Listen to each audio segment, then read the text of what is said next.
Sport Integrity Australia outreach team is visiting your sport this month. Drop in and have your questions answered by our team of athletes and integrity experts. Come and ask us about acceptable behaviours in sport, raising concerns, medication use and the testing process, plus the risk of using supplements. We'll be on hand to guide you through using the handy tools available on the Sport Integrity app. Take the FitLight Challenge with your mates and see who has the fastest reflexes, or just drop by. See you at the event.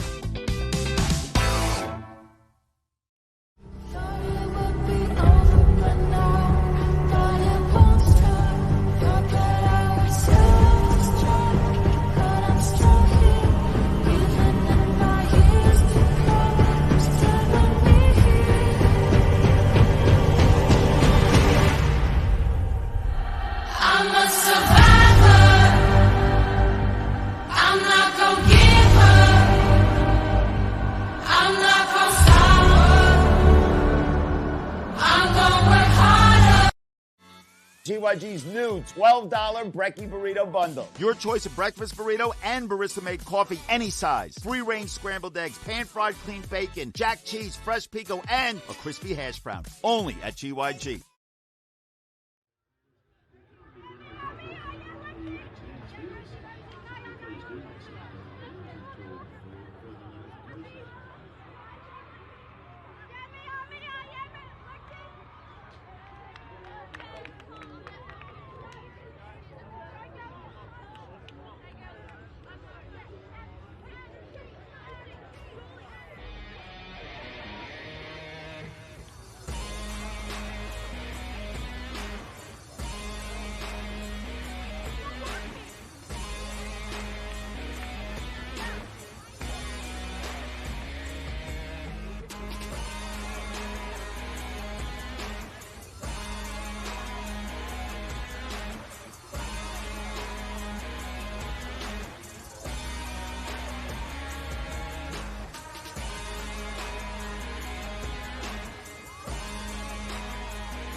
In this fixture, taking on the third position, which is Palm Beach B. They've got a pretty good record as well. 3 wins, 1 draw, 1 loss. And coming into this game, 20 teams in total in the Challenge Division for the 14 girls. The other quarterfinals taking place in this division, Rocky Black taking on Emerald, Redlands White taking on BMTA Blue, Gladstone taking on Toowoomba Blue as well. Just got a couple of drop-offs happening in the backfields at the moment as well, as Marcus Home times his run beautifully to make his way up to the commentary box on what's going to be a big day here at finals, Marcus. Yeah, I don't know if it was beautifully. I'm puffing, but I got here. Okay. It's only like 6 stairs you had to come up. He's still blowing. No. Our 10 boys are in a drop-off at the moment. Yes. Just, when I heard that there was under 10s drop-offs going on, I thought we may be here for a while before we get going. Some of those 10s ones don't mind going a little while. So, bit of drama out in the backfields. Like we said, we're into finals already, and every game, if we do have scores level at full-time, go into extra time. So we may have a few delays here or there, but you've been out in the grounds, mate. There's a good buzz today here on finals day. Yeah, it's been awesome. The crowds are absolutely pouring in today. It just has a different feel. Every finals day has a different feel. So it's awesome to see everyone turning out. It's been an awesome weekend. QTF have done an amazing job and all their staff. So hopefully we can have some really good footy. Fingers crossed, no rain, and hopefully it stays that way today. Yeah, we started with beautiful sunny conditions. A little bit of cloud cover, though. I must say, back in my day, I'm going to say that, back in my day, when I saw conditions... It was black and white back in my day. When I saw conditions, this is the type of footy, these sort of cloud cover, not too hot. That plays really nicely. It's going to be dry. Like yourself, mate, when it comes out of the garage and just starts going through the gears, it's a sight to see, that's for sure. Which you can see the Palm Beach girls are getting ready to go. They got their coach there, Michelle Evans, very experienced coach. He's played State of Origin level, played for Australia as well. But as we mentioned, brothers on the other side of the field. You might have just missed the stat here coming into it, Marcus. 5 wins, no loss, 31 tries, just 1 conceded so far in the tournament. So that's some sort of record. Oh, well, you just read the stats. I wasn't going to put the mocker on until you said, "Are you putting the mocker on them?" I hope not. They've had a great performance coming in Like we said, 14 Girls Challenge. We've got the 14 Girls Championship Division taking place as well. It's a great opportunity, the Challenge Division, isn't it, for teams that may have, or big affiliates that might be able to field 1, 2, 3 teams and just give these kids another opportunity to play some top-level touch against other similar teams of, same skill levels. Yeah, absolutely. I think it's a really good concept that we are able to deliver kind of a platform for any sort of expertise of touch football. Big clubs like your Redlands, BMTAs, Gold Coasters that have multiple of teams, they're able to field a few more and give more kids an opportunity to play, but also the regional teams that maybe aren't as well-versed in the touch football space are able to come here in a very friendly sort of competition and get a bit of experience and hopefully develop into the years to come, which is awesome. Yeah, they just don't get the opportunity to play that week-in, week-out footy. Sometimes the next nearest club could be 6 hours down the road. It's a bit of a long turnaround for them, but now they get to come up in the Challenge Division and make a good fist of it. While there are trophies on the line today, this is a mass participation event, and that's reflected in the 271 teams that are here across the 3 days in the Redlands Coast. We are not too far from getting underway. Palm Beach, hands in. They're ready to go. And you will see tunnels galore on finals day as the Palm Beach girls get a nice little tunnel to run out onto the field. No tunnel's too small. Get around your teams, get out there, get it done. I want to see one of those ones where they've actually got to kink it on like a 90-degree angle because you can't go the whole way across the field. Big grand final. If you end up just running into the other sub. You could be gassed before the game starts, running about 800 metres through your tunnel. So it is Palmy that will get the first touch of the footy. Like we said, their record's been pretty good too. They've had 3 wins, 1 draw, 1 loss coming in. They're the best ranked 3rd position across the pools in this division. So they've earned their quarterfinal spot here this morning. Semi-final spots on the line for this division. They'll take place at 8:35 this morning. They've just got to start well here, Palm Beach. I feel like if you're coming up against a team, you've seen obviously what Brothers have been capable of all tournament. If Palm Beach can start well and kind of take it to Brothers, put them in a grind, put them in an arm wrestle, that's how they're going to get on top of them here. It's a different ball game when you hit quarterfinals as well, isn't it? Where you cross over pools. Sometimes you might have one pool that might be stacked a little bit more than the others, and it's game on now. It's do or die footy from this point. You win, you continue to go on, or if you lose, it's tournament over from here. So Palm Beach, a nice little set play here. Just push that extra pass. Maybe some early nerves there. Referee gives the touch and pass penalty. It's good pressure from Brothers, though. Obviously getting up in their face, trying to hold Palm Beach off the line. Only give them 1 strike dump and they get the turnover in the end. Now Brothers putting it through the hands. Good metres rolling forward. Maeve Highland gets them forward. Another one from Stevenson. Now, I did actually see this Brothers team on broadcast in a game yesterday. It's triggering me now with the bright socks and the bright ribbons. I remember seeing these girls, a lot of speed on the park. That was scoring tries around the outside, deep down their end of the field. So Palm Beach are going to have to be aware of the running game here of Brothers this morning. Yeah, teams like Brothers with a good bit of foot speed and well-structured, you just got to match them. Defensively, hold your shape, make sure that you're doing the right things, and just trust your teammates more than anything. So nice little pick up and go from half. They find some space to work with, and it's a good end to the set. They were still in their own half on the final play, and you got to take your metres wherever you can find them, and they picked up as much as what they could there to close out that set. Absolutely. You'll probably see a lot of teams today get into a game by leaving the ball in the opposite corner of the sub-box, making teams work. It's good from Palm Beach there. Not exactly in the very, very corner, but they've gained some nice metres and forced at least Brothers to make an effort to get to their box. And they're just getting their players into position now, heading towards the back end of the set. This will be the final touch for them now. And I think they might have lost the count there. They still finish it down the right end of the field. Not a bad set of 6 there for Brothers. Absolutely. It's these fields, I was talking yesterday, they're so slippery. They're just, that morning dew, obviously it's probably built for soccer, being a soccer club, but yeah, the players just slip over and you just, games like this, that can be the difference between a try and no try. Nice little show and go and a good clean play the ball as well. It was Aisha Carey doing a good job there for Palm Beach. Turn it over just over the other side of the halfway line. Bit of a back and forth battle in the early stages here of this 14 girls challenge quarter-final. It's a good drive turn coming to the box here. You can see they're well-drilled brothers coming out with a nice bit of shape, flowing on. Trying to use that foot speed as you spoke about. Trying to get a nice strong fifth dump here. Just need to clean that up a little. They've got one more.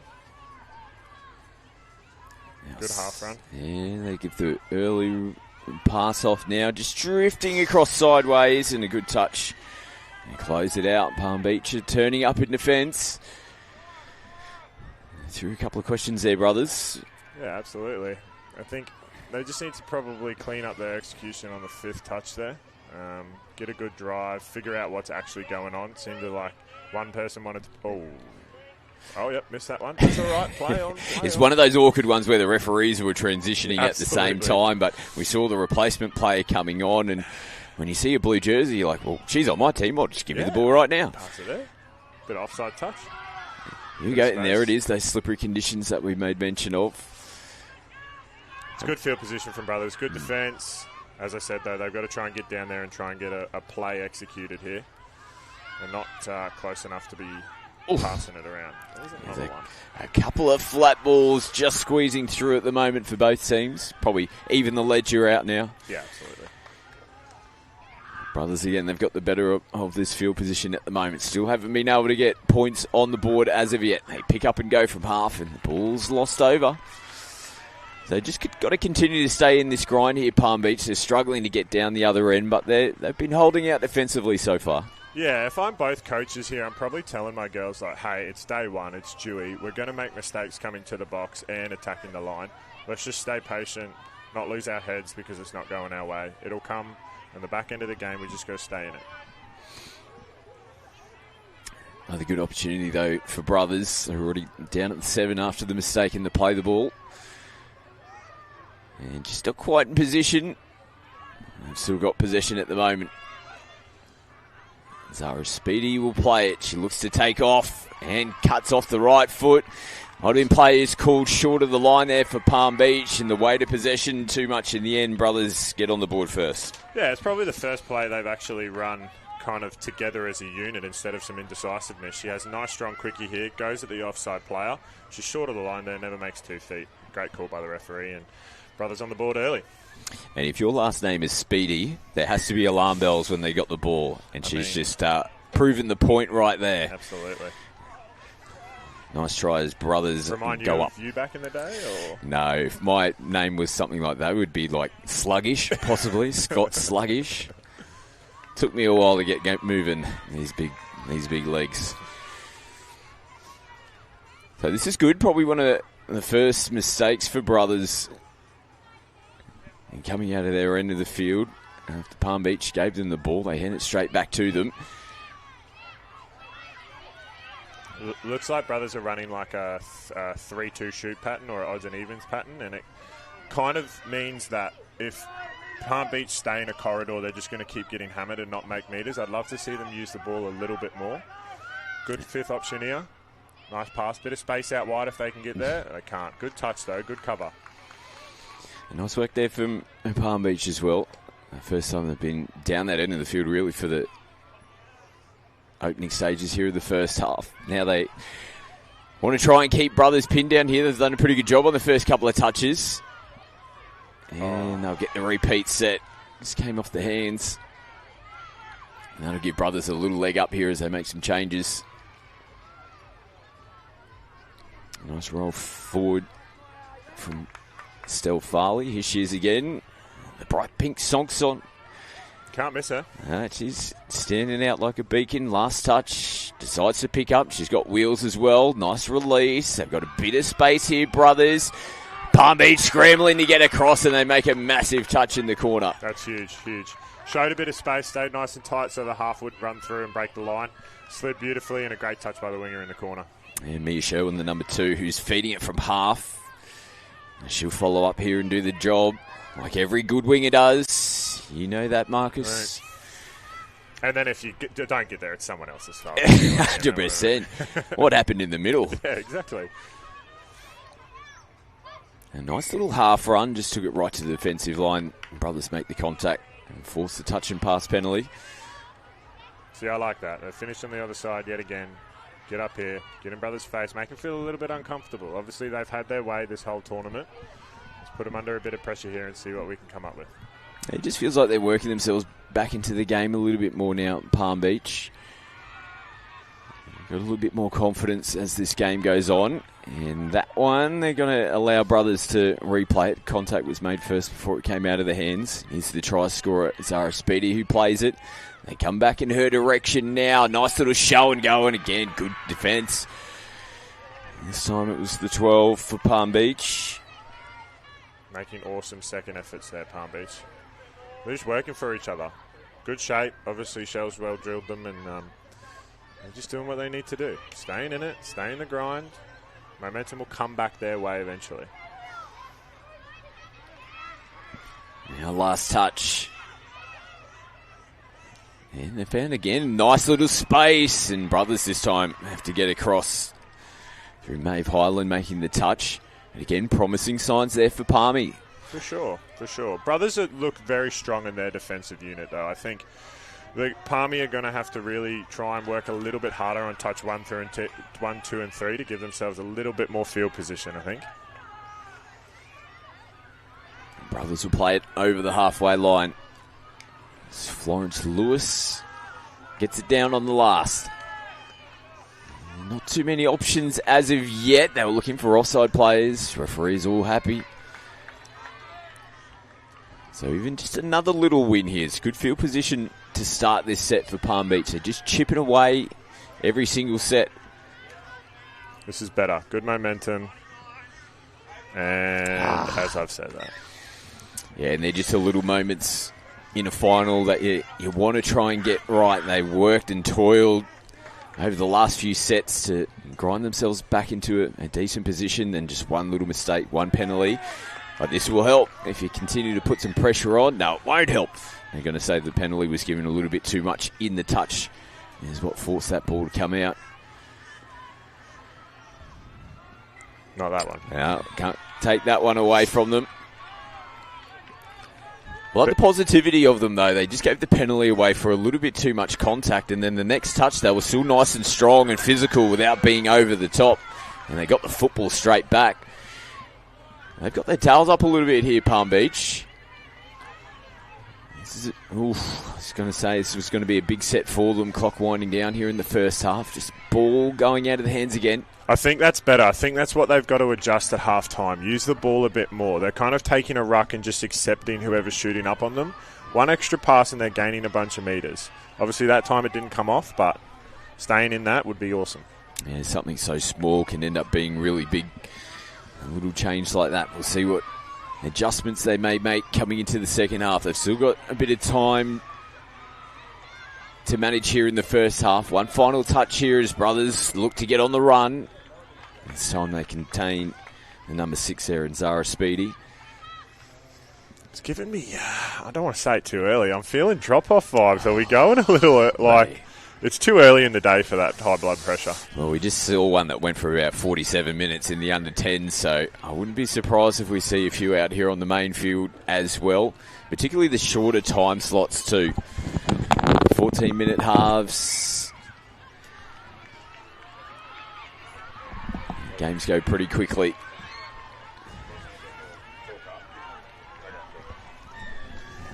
As now brothers get the ball back in a pretty good position.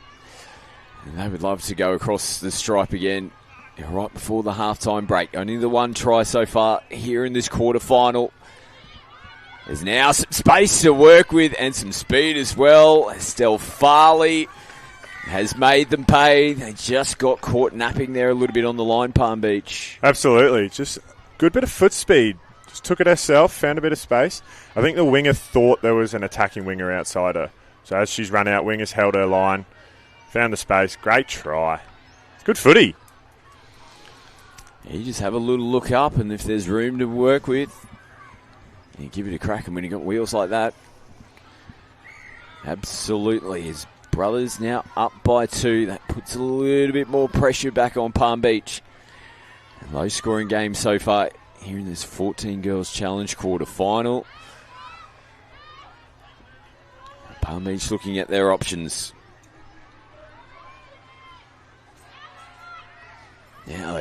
the big bomb. Nice hands to hold that one.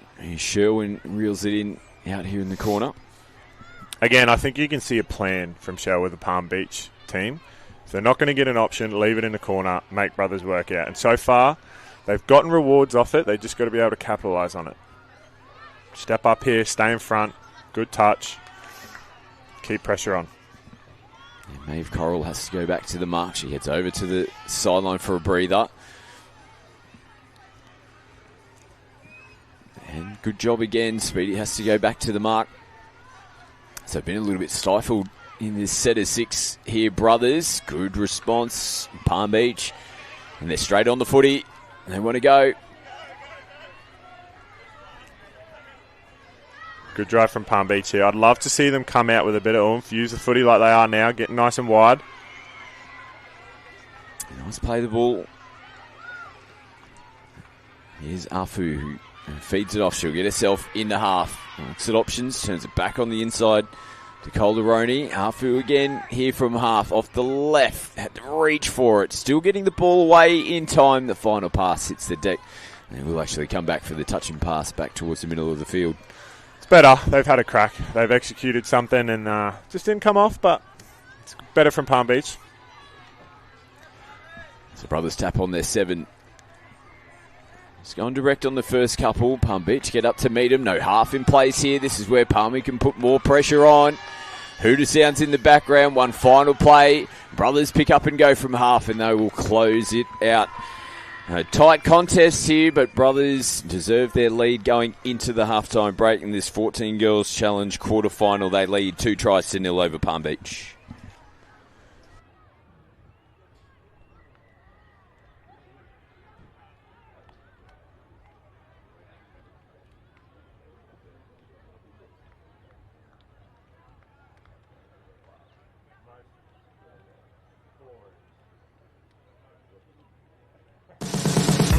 There's a lot of amazing athletes within touch football who are incredibly talented. As a brand, we have an ability to really support them and encourage them within the game. We're on the same journey, I feel. Really good people doing really good things together. I can see over the next few years the innovations with what we're going to be doing at the events and a chance not to just do uniforms together, but we're in a partnership. It's a pretty exciting time for touch football. In the next 3 to 5 years will give us an opportunity to move forward and really set new boundaries for what is possible in sport. I'm really looking forward to putting a lot of energy into event experience or how we highlight particular athletes and really promote them within the game. So we're going to be building communities together, using clothing to do it in the same way that we use touch as a vehicle to just create better people. If we can have any impact on the experience that they have in partnership with Queensland Touch, and while we're doing it, that's the best part of our job. The clothing is a bonus.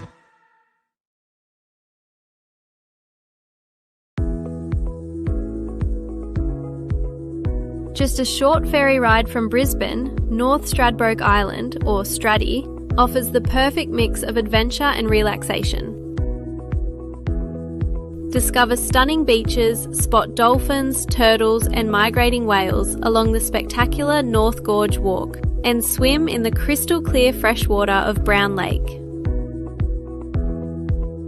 With its laid-back coastal villages, rich Indigenous culture and breathtaking ocean views, Straddy is the ideal escape for first-time visitors seeking an unforgettable island experience. Your Straddy adventure starts with SeaLink. Book today.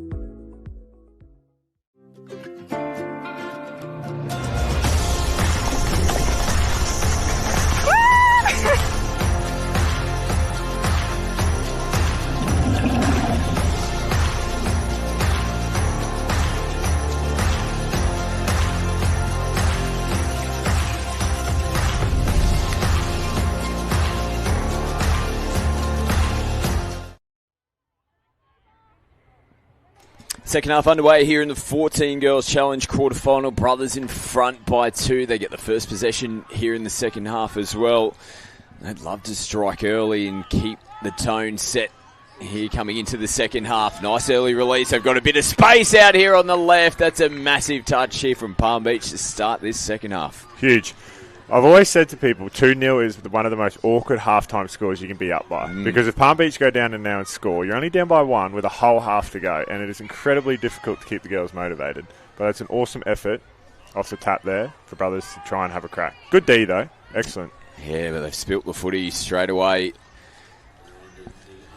And they did have a few errors in them in the first half. It ended up costing them a couple of times, but Brothers leave the door back open. Sasha Setu, one just going behind her back. There's Palm Beach now.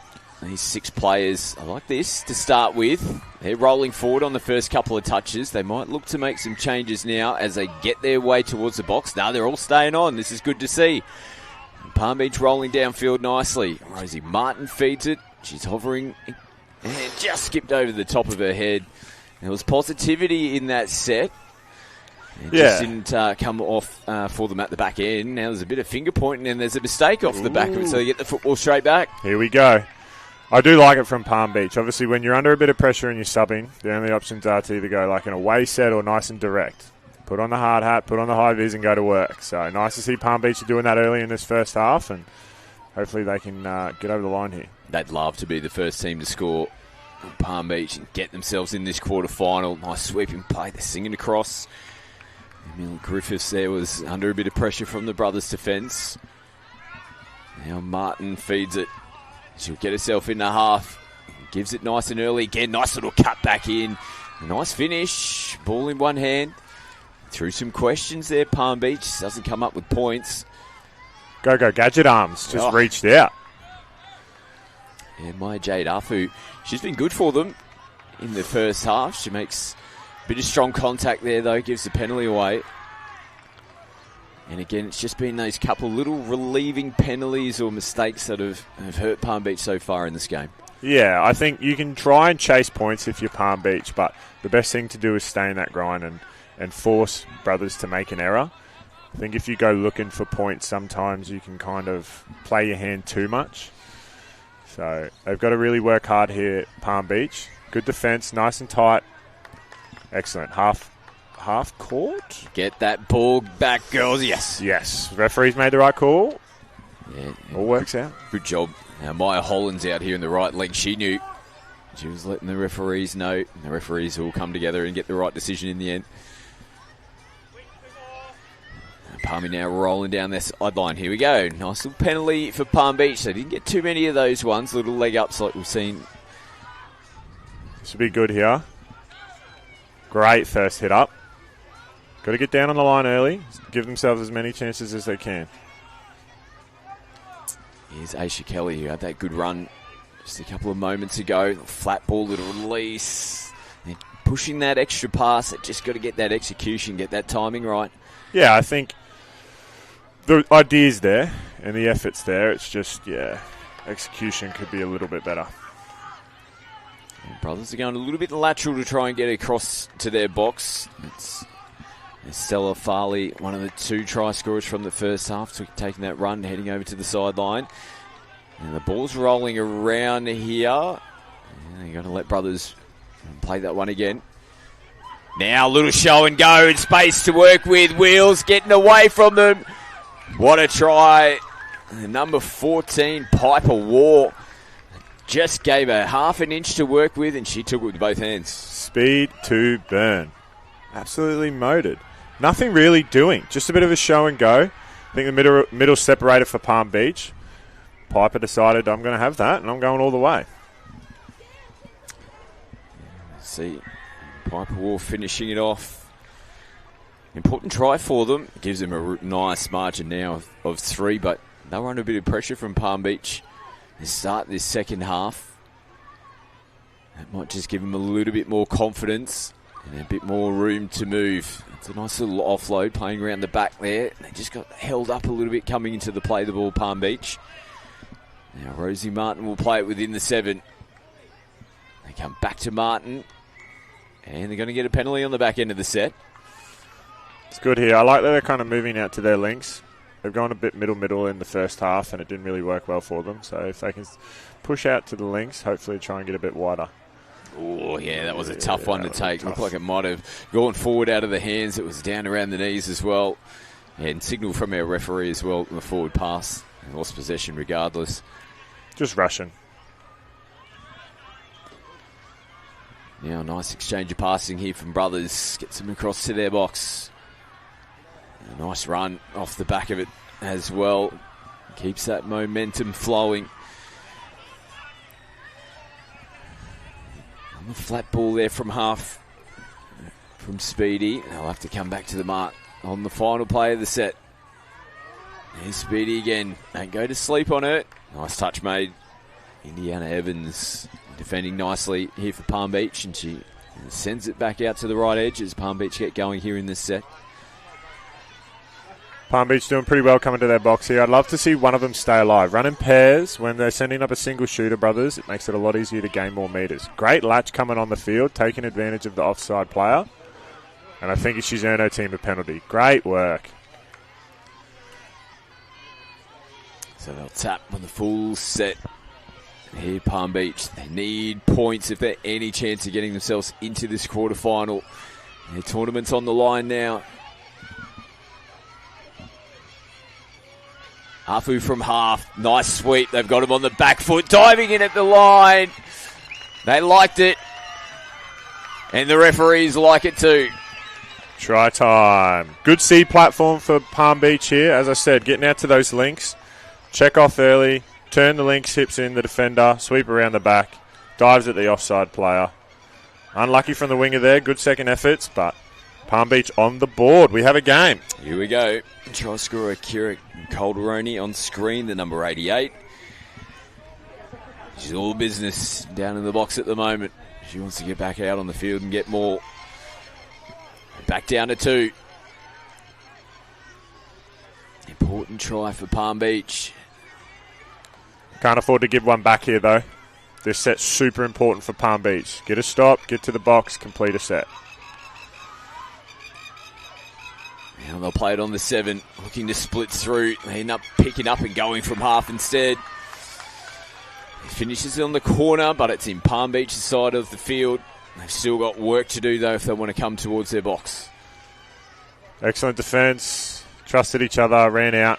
Palm Beach have to ensure that they complete this set. And they put it through the hands. We still need someone to go forward. It's a little better. Show and go. Winger unmarked out there on the left. They wisely, though, hold on to it and get it down. The next play, though, volleys have been spilled.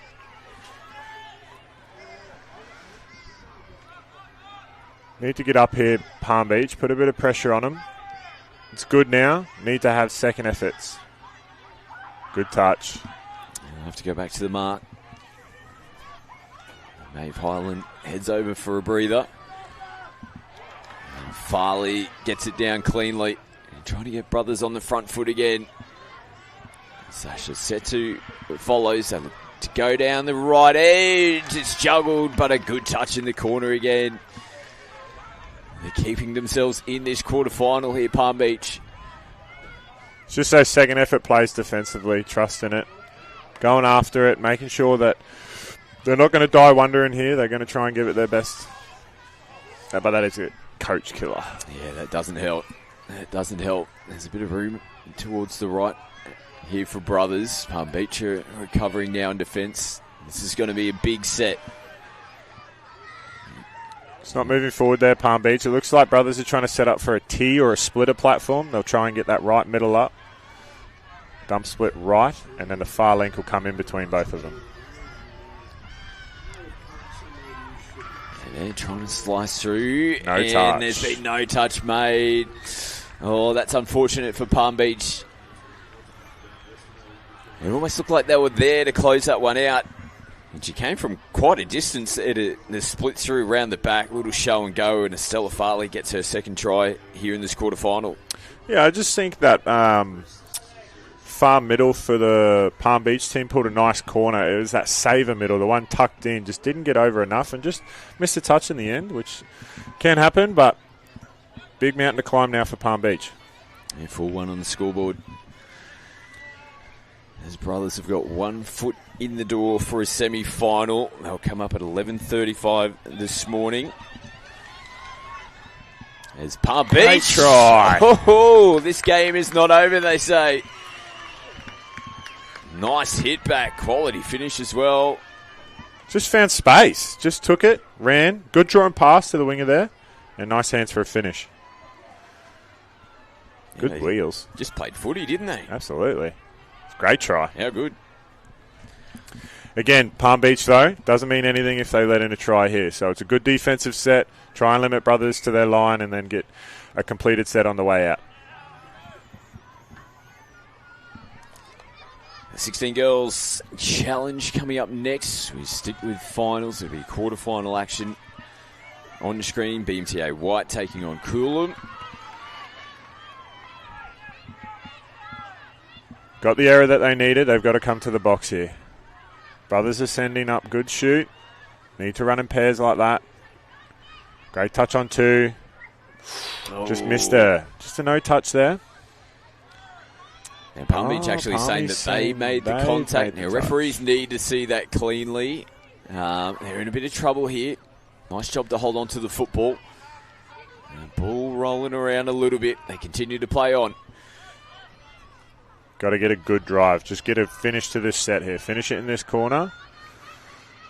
And they've gone away. They're going to have to work hard here to limit Brothers' field time down on their line. So go nice and direct on the first couple. They'll make a couple of changes now, Brothers. As Maeve Highland, she'll go over for a breather as well. Florence Lewis makes her way onto the field. Shaping to come down this left-hand side. There's blue jerseys everywhere for them. They still manage to hold on to the footy and throw it around a little bit here, Brothers. They've almost created the overlap. 4 of them in 5 metres. They still managed to get through. That was exciting end to the set there for Brothers. The clock is a factor for Palm Beach now. And they've fought throughout this game. I like that. Just a bit of variation out of the box. Not just latching, using the extra space. Oh, the idea was right. The execution just not quite there. Took it right to the Brothers' defensive line. It's hard to get that ball going in a backwards fashion out of the hands. But they're doing the right things. You know, not being as robotic, using the footy instead of trying to just rely on their foot speed. Hopefully, if they can get a stop here, finish the tournament with a little bit of pride, and get the job done. And a good positive for them, we made mention that Brothers coming into this game had only conceded 1 game the whole tournament. Well, Palm Beach have taken 2 away from them here in this quarterfinal. But it is Brothers who will roll on. A strong performance from them, getting the job done. 4 tries to 2 over Palm Beach in this 14 Girls Challenge quarterfinal. They'll move on to the semi-finals at 11:35 this morning. You can check all the results for those semi-finals on the Queensland Touch website, qldtouch.com.au. 16 Girls Challenge quarterfinal coming up next. BMTA taking on Coolum. Quick break and we'll be back with more from the Queensland Junior State Cup.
The Sport Integrity Australia outreach team is visiting your sport this month. Drop in and have your questions answered by our team of athletes and integrity experts.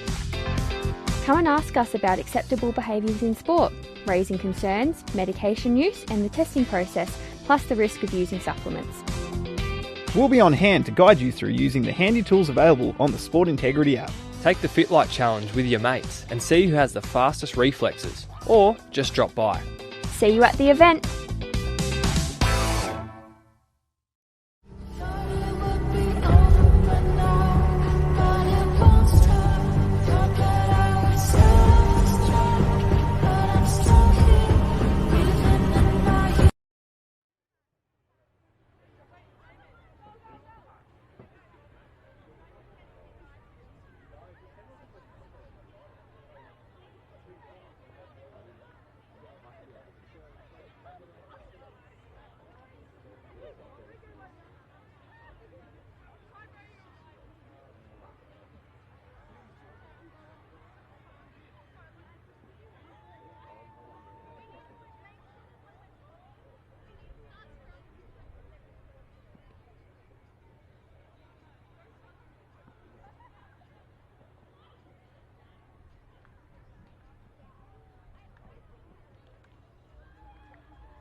We are back underway here, second broadcast game of day 3 of the Queensland Junior State Cup Finals Day, which had another short delay, drop-off in the previous time slot, so these girls had just a few more moments to wait, get all the nerves out before heading out onto the field. Marcus Holmes stays with me in commentary for this one. 16 girls challenge quarterfinal, Brisbane Metro White taking on Coolum. Quarterfinal action on your screens again here, Marcus. Bit of action already, couple drop-offs around the ground. The atmosphere's building. See the crowds pumping in yet again, so hopefully another great game here. BMTA White, so this is one of the multiple teams of BMTA in the 16 girls. The 16 girls division had about 1,000 teams in it. There was multiple pools. They split off into top tier and bottom tier after day 1. BMTA White finished second in Pool A. They've only dropped the 1 game so far since splitting into the Challenge division. 4 wins, 1 loss. Their only loss came up against Redlands, who end up topping the pool in Pool A, and they only went down by 1 try in that game, 3-2 against Redlands through the rounds. For Coolum, they finished third in Pool B, 3 wins, 2 losses, so not too much separating these two teams in terms of wins and losses coming into this quarterfinal. Other quarterfinals in the 16 Girls Challenge taking place at this time slot as well. What about this? And all Redlands off. Redlands Green taking on Redlands White. Bundy take on Gold Coast C, and Redcliffe taking on Toowoomba Blue as Brisbane Metro get us underway. Yeah, all Redlands battle. Bit of bragging rights there for who's the better team, but this should be an absolute ripper. Yeah, Brisbane played just shy of the 7, diving in at the line. It's a good look to start this quarterfinal. The Mustangs strike first with their opening possession. Yeah, got down there really nice and early. Set up for a nice rooster platform. And Coolum's defender just made a touch, not really pulling as big of a corner as she should have, and great finish there. That's a great way to start a final, isn't it? Where you can score in your first set and get a bit of confidence there. Here, Blakely, the try scorer for Brisbane. Coolum now just be looking to work themselves into the game with their first touch of the footy. Need a strong answer here from Coolum. Great start from BMTA. They looked strong defensively. Now Ivy Springer finds a little space, gets a nice offload away. And they recovered in the end. There were some nervous moments throughout that set of 6, but you always want to get that first touch of the footy in the hands. And it didn't come up with points, but they finished down at the right end. Yeah, I think Coolum are going to have to do something pretty special in this game. BMTA are always, regardless of what team they are, they're a very, very well-structured unit with great coaching, so they need to make sure, Coolum, that they just throw a couple of things that BMTA might not be expecting. They've earned a good penalty here, BMTA, with their rucking, so let's see if Coolum can fix up a few defensive issues. Yeah, there's some players being called offside a couple of times throughout that set of 6. A bit of advantage played from our referee, ends up blowing the penalty on the final touch of the set. And incorrect play the ball, though. Looking to split through. Just setting up for that splitter platform yet again. Seems to be a bit of a trend in the modern game, and yeah, just not executing. Got to get the foot over the ball there. Coolum working hard now again. Oh, there's no one to pass to at the moment. They recovered nicely in the end, and contact just made, so they'll have to head back to the mark there. It was Taylor Malakal who had to head back and play it. Final play of this set. Nice clean pick up. Now looking for some offside players. Can't get it on that occasion. Looking there from Coolum. Deadly fast out of half there. Thought maybe that defender was offside, but ref's in a better position, makes the right call. But I think that's probably something Coolum can utilise there. Use their speed. Try and catch an offside player. They've got a good opportunity here now with an error from BMTA coming on from their subset. Yeah, the restart right on the halfway line here, Coolum. Strong carry there on the first. Now Zoe Harth follows suit. Just playing simple footy to get themselves down into the attacking zone of the field. Here's Harth again. Played on the 7-metre line. She's probably looking to get that ball back quickly from half. She'll draw them back out again. As Coolum look to restart and reset coming into the back end. A late ball at the line. If they could sling it over the shoulder and get it out there was space to work with. Wide open. I just think maybe unpreferred side didn't feel comfortable making the pass. There's space there for them, though. That's a little positive the coaching staff and the players need to take on. Oh, that ball looked a little flat, and it was more than flat. Nicely picked up from the refs. You see it a little bit, especially in the girls' 16s and 18s divisions, that they like to stay alive on their subsets, but that time, unfortunately, a little bit too far forward. So good opportunity here for Coolum. They're down by 1 on the scoreboard after Brisbane scored opening set. They've had another couple of sets in a row down the right end. They're making changes, though, so they've only got the 4 players on the field at the moment. There's another one going off at the same time. So we're down to 3 at that stage. Diving effort in the corner will allow them now to get their 6 back out there, but this is the final play of this set. And they'll hand the footy over. They just had players coming and going on and off the field throughout the full 6 touches there. Yeah, it's probably one where you'd need a couple of players to just take one for the team and stay on a little bit. Probably wasted one too many trying to get their subs on. Hopefully they can reward those players now by getting a good defensive stop, though. Brisbane doing the hard yards to try and get down. Last touch, and they're going to earn a repeat set on the final play. Ivy Springer just getting hands on the ball there for Coolum. Brisbane through Alexis Armstrong. Ball comes out of the grip. Very cheeky, very cheeky.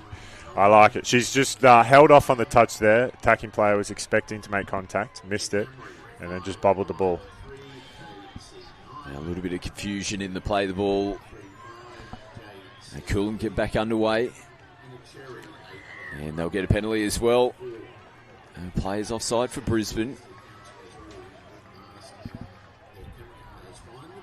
They'll tap it right on the halfway line.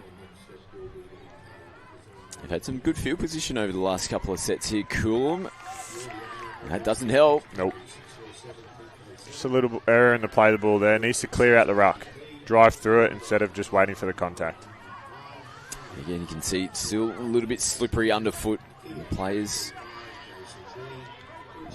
Still cloudy. Hopefully that sun comes out and we can get a bit of a dry track for the semi-finals coming up.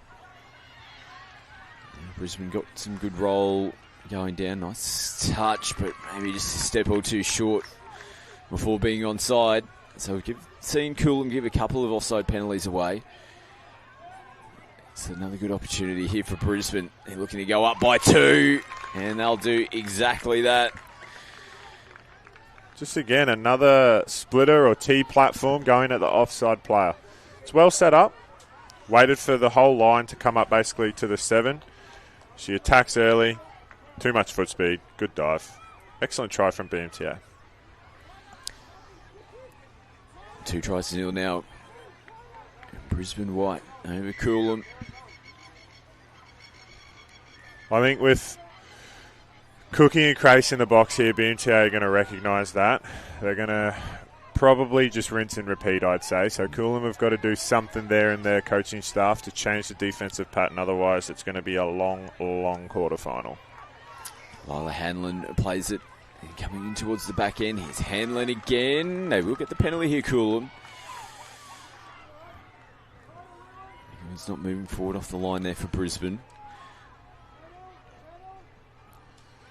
This is a good opportunity for them. They'd love points, get themselves into this QF. Play off, diving in at the line. It was a good recovery. I thought she might have made it in the end. But Lila Hanlon, listen to that call from the referee. As soon as she heard the play on, she went straight for that line. Great listening. Just a bit of a nothing play. BMTA player just didn't get 2 feet on the line there. I did. Oh, just short. Good call by the referee there. Coolum strike back. Well, they needed that. It was a great call from the referee. They still need to get both those feet on or behind the line. And just a half a whisker away. And Coolum get themselves into this quarterfinal. They want to defend their line here. And Brisbane on the attack. This low diving game is causing all sorts of dramas for the Coolum defence. Brisbane hit back straight away. Yeah, they've gone 3 different platforms now. That's just a standard quickie variation. And then you've had a T and a rooster. And they're just diving at the offside player. I think Coolum need to work a little bit harder at pulling a bigger corner and forcing BMTA into a step back. Go Gadget Arms yet again for another great try, but a couple of adjustments need to be made. Sarah Snow scoring the try for Brisbane. Put them back in front by 2. 3-1 on the scoreboard here in the 16 Girls Challenge quarterfinal. Semis will be taking place later on today, 12:45. Semi-final spots on the line. You saving yourself for the big ones, mate? Big grand finals? Oh, absolutely. Yeah. No, I'll be going into my corporate facility as we see Coolum. As we're talking, they're just attacking the line and getting points. I need to stop dribbling up here and concentrate on the footy. As Ivy Springer springs Coolum back to life. Yeah, nice open side quickie. Good variation. BMTA play a really good defensive tight line. So they've just gone open and good foot speed. Coolum are hanging on here. Defensively, they need to make a few adjustments, but BMTA not able to consolidate their tries. All of a sudden, this game's starting to shape up pretty well here in the quarterfinal. This is important for Coolum. They've struggled to defend this line. Oh, it almost opened up for them. Yet again, this time they shifted it out to the edge. It was good ball movement. It was just off the fingertips there. Freya Crace out here on the right edge. Yeah, another tee platform. Bit of a variation there going through the hands to the winger and just fell short, but it's causing Coolum all sorts of headaches. Really need to figure something out at half-time here. Yeah, they've turned the ball over as well. Brisbane now have a bit more energy about them. Let's run down the sideline. Very good field position yet again. Georgia Cook gets it down cleanly on the deck. They're coming back towards her now. They skip over the top and go out to the corner. Lovely try. And they have planted it down. So Brisbane now go back-to-back and put that marching back out the 2. I thought they had numbers here, but she just had too much pace. Got around the link. Good line by the winger and great finish. Unlucky from Coolum. Coolum the touch there, but ball down first. BMTA just asserting a bit of dominance in this game. They've got to get some stops, though. Nice, easy turnover there. Hopefully they can get on the footy, complete this set, finish down their end. Yeah, just a couple of errors. Coolum have been hurting him throughout this first half. And we saw last time around, Brisbane pretty much got the football in the same position. They were able to get points off the back of it and try and stop this running game. As now they pick up early. Nobody at home there for the Mustangs. It's good, though. They've gotten the error, finished the set, completed it down in the other end. Now they're going to have to make Coolum work to their box. Keeping him in the corner. Yeah, and a little bit of pressure there on the first touch. It's a strong carry there on touch 2 from Hanlon. And one of the try scorers for Coolum. Nice release. And they get the ball down pretty quickly in the end. It's always been a staple of a Coolum's team. Bit of foot speed. They're a bit erratic. They're not really going to have much structure, but if you give them an inch, they'll take it. Oh, they're looking for some offside players. Can't get it. Malakal. It was actually Ivy Springer. And the other try scorer for Coolum, who comes up to make the touch here on the first. Clock winding down in the first stanza between Brisbane and Coolum. Here in this quarter-final, pick up and go from half. They turn it back in the inside. Nice ball movement, good hands, slicing through, in behind the Coolum defence.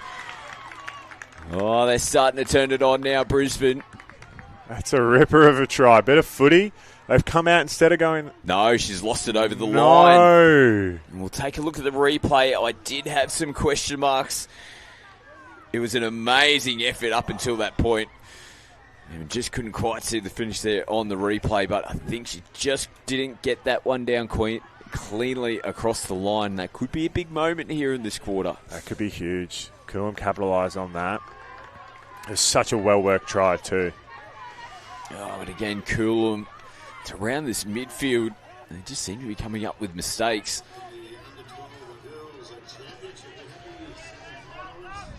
It's a bit of a a coach killer, to be honest. Like, you've just gotten a lucky break with a drop ball. You've got to try and finish your sets. Another one here. Try and get down the other end, wrestle back some momentum. I think if you're going to go for a shootout against BMTA are going to come out victors. They're under a little bit of pressure. Nice ball there, but they want to get that clean, play the ball, get back on that mark. And it was just a step or two too far. So they'll have one play to defend here, Coolum. But ad-lib footy. Yeah, throw it around. You're up by 2 at the moment. Nope. Tuck it under the wing. That's a safe option as well. What would we know? I know, That's why we're up here, absolutely. Brisbane in front going into the halftime break, but Coolum still in this game. They're down by 2. Brisbane in front, 4-2 over Coolum.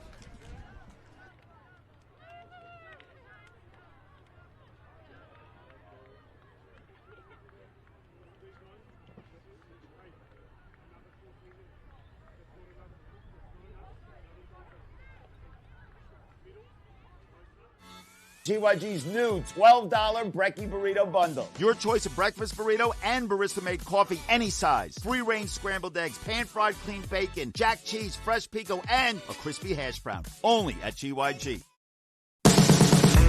There's a lot of amazing athletes within touch football who are incredibly talented. As a brand, we have an ability to really support them and encourage them within the game. We're on the same journey, I feel. Really good people doing really good things together. I can see over the next few years the innovations with what we're going to be doing at the events and a chance not to just do uniforms together, but we're in a partnership. It's a pretty exciting time for touch football. The next 3 to 5 years will give us an opportunity to move forward and really set new boundaries for what is possible in sport. I'm really looking forward to putting a lot of energy into event experience or how we highlight particular athletes and really promote them within the game. So we're going to be building communities together, using clothing to do it in the same way that we use touch as a vehicle to just create better people. If we can have any impact on the experience that they have in partnership with Queensland Touch, and while we're doing it, like, that's the best part of our job. The clothing's a bonus.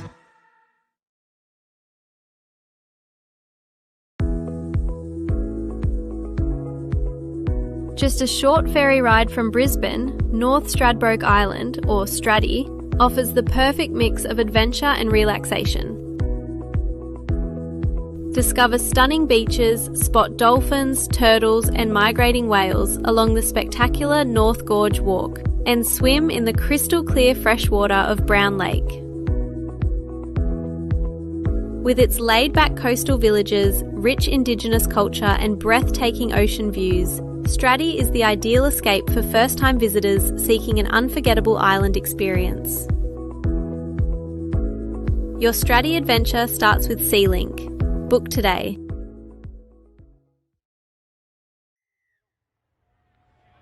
Second half underway here in the 16 Girls Challenge quarter-final. Brisbane in front by 2 at the moment, 4-2. Coolum get the first touch of the footy here in the second half. They would love to do what Brisbane did in the first half and score straight away here from the restart. Absolutely. Again, it's an good quickie, great touch by the winger, yeah, good help. Penalty, though, I think for dropping early, that far link did not move up. So this will help. Another set to work with, attacking the line. Again, it's an awkward scoreline. 4-2. If Coolum score here, BMTA are only down 1. So they've got to make sure that they stay firm here. And another cheap turnover from Coolum. It is really hurting them in this game. Yeah, first touch of the set as well. Even more deflating. They were looking to try and pull the trigger early. That gives a leg up. And the football straight back here to Brisbane. They just had to scramble, had a few fighting to get in from half. Players down on the deck. Bit of a sloppy set here for Brisbane. Now there's players called offside out of Coolum. They pull out of the touch and they're stretching away through Armstrong down the sideline, who makes them pay. Great run. Good put down though. Definitely a try. The whistle's been gone, so we're good there. Just a nothing play yet again. Ref called him offside. Good listening. Foot speed galore and just burns down the sideline. What a try.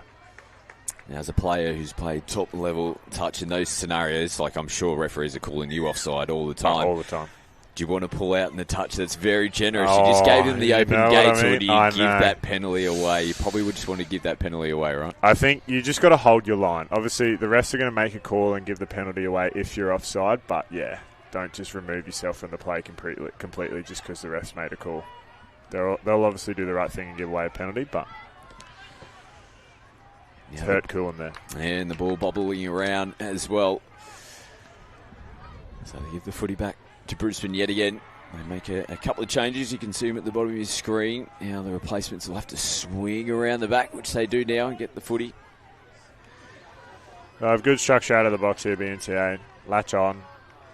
Finish back this side. Make Coolum work all the way to their end of the box. It's good, though, from Coolum. Kept them to halfway, so defensive pressure's there, intense there. Yeah, did put him under a bit of pressure, force him to throw a ball that didn't really need to be thrown. They get the football back. The margin of 3, though. Is that going to be a problem for them here in the second half? Brisbane getting up early, and too early. I think we might find a penalty go in favour here of Coolum. Can't afford a cheap turnover here. Get to a play, execute it. Try and put BMTA under a little bit of pressure. They're feeling very comfortable on this defensive line here. And they want to at least use all their touches in this set. They turned the ball over on the first last time around. This time they're attacking. Ooh, just squeezing that ball away and held on to. It's not bad, though. They forced a shot. Got a pass out. Half run. Williamson now looks at options. Oh. Nice ball, great hands, but an even better touch in the middle. What a play. That's a beautiful ball, wasn't it? A little late one, taking at speed as well. And BMTA do a good job in defence, though, to hang on. There's a couple of nervous moments for them there in that set. But they've made BMTA work for it, and it's different to the past couple of sets. So it's good work from Coolum there. They can take a lot out of that.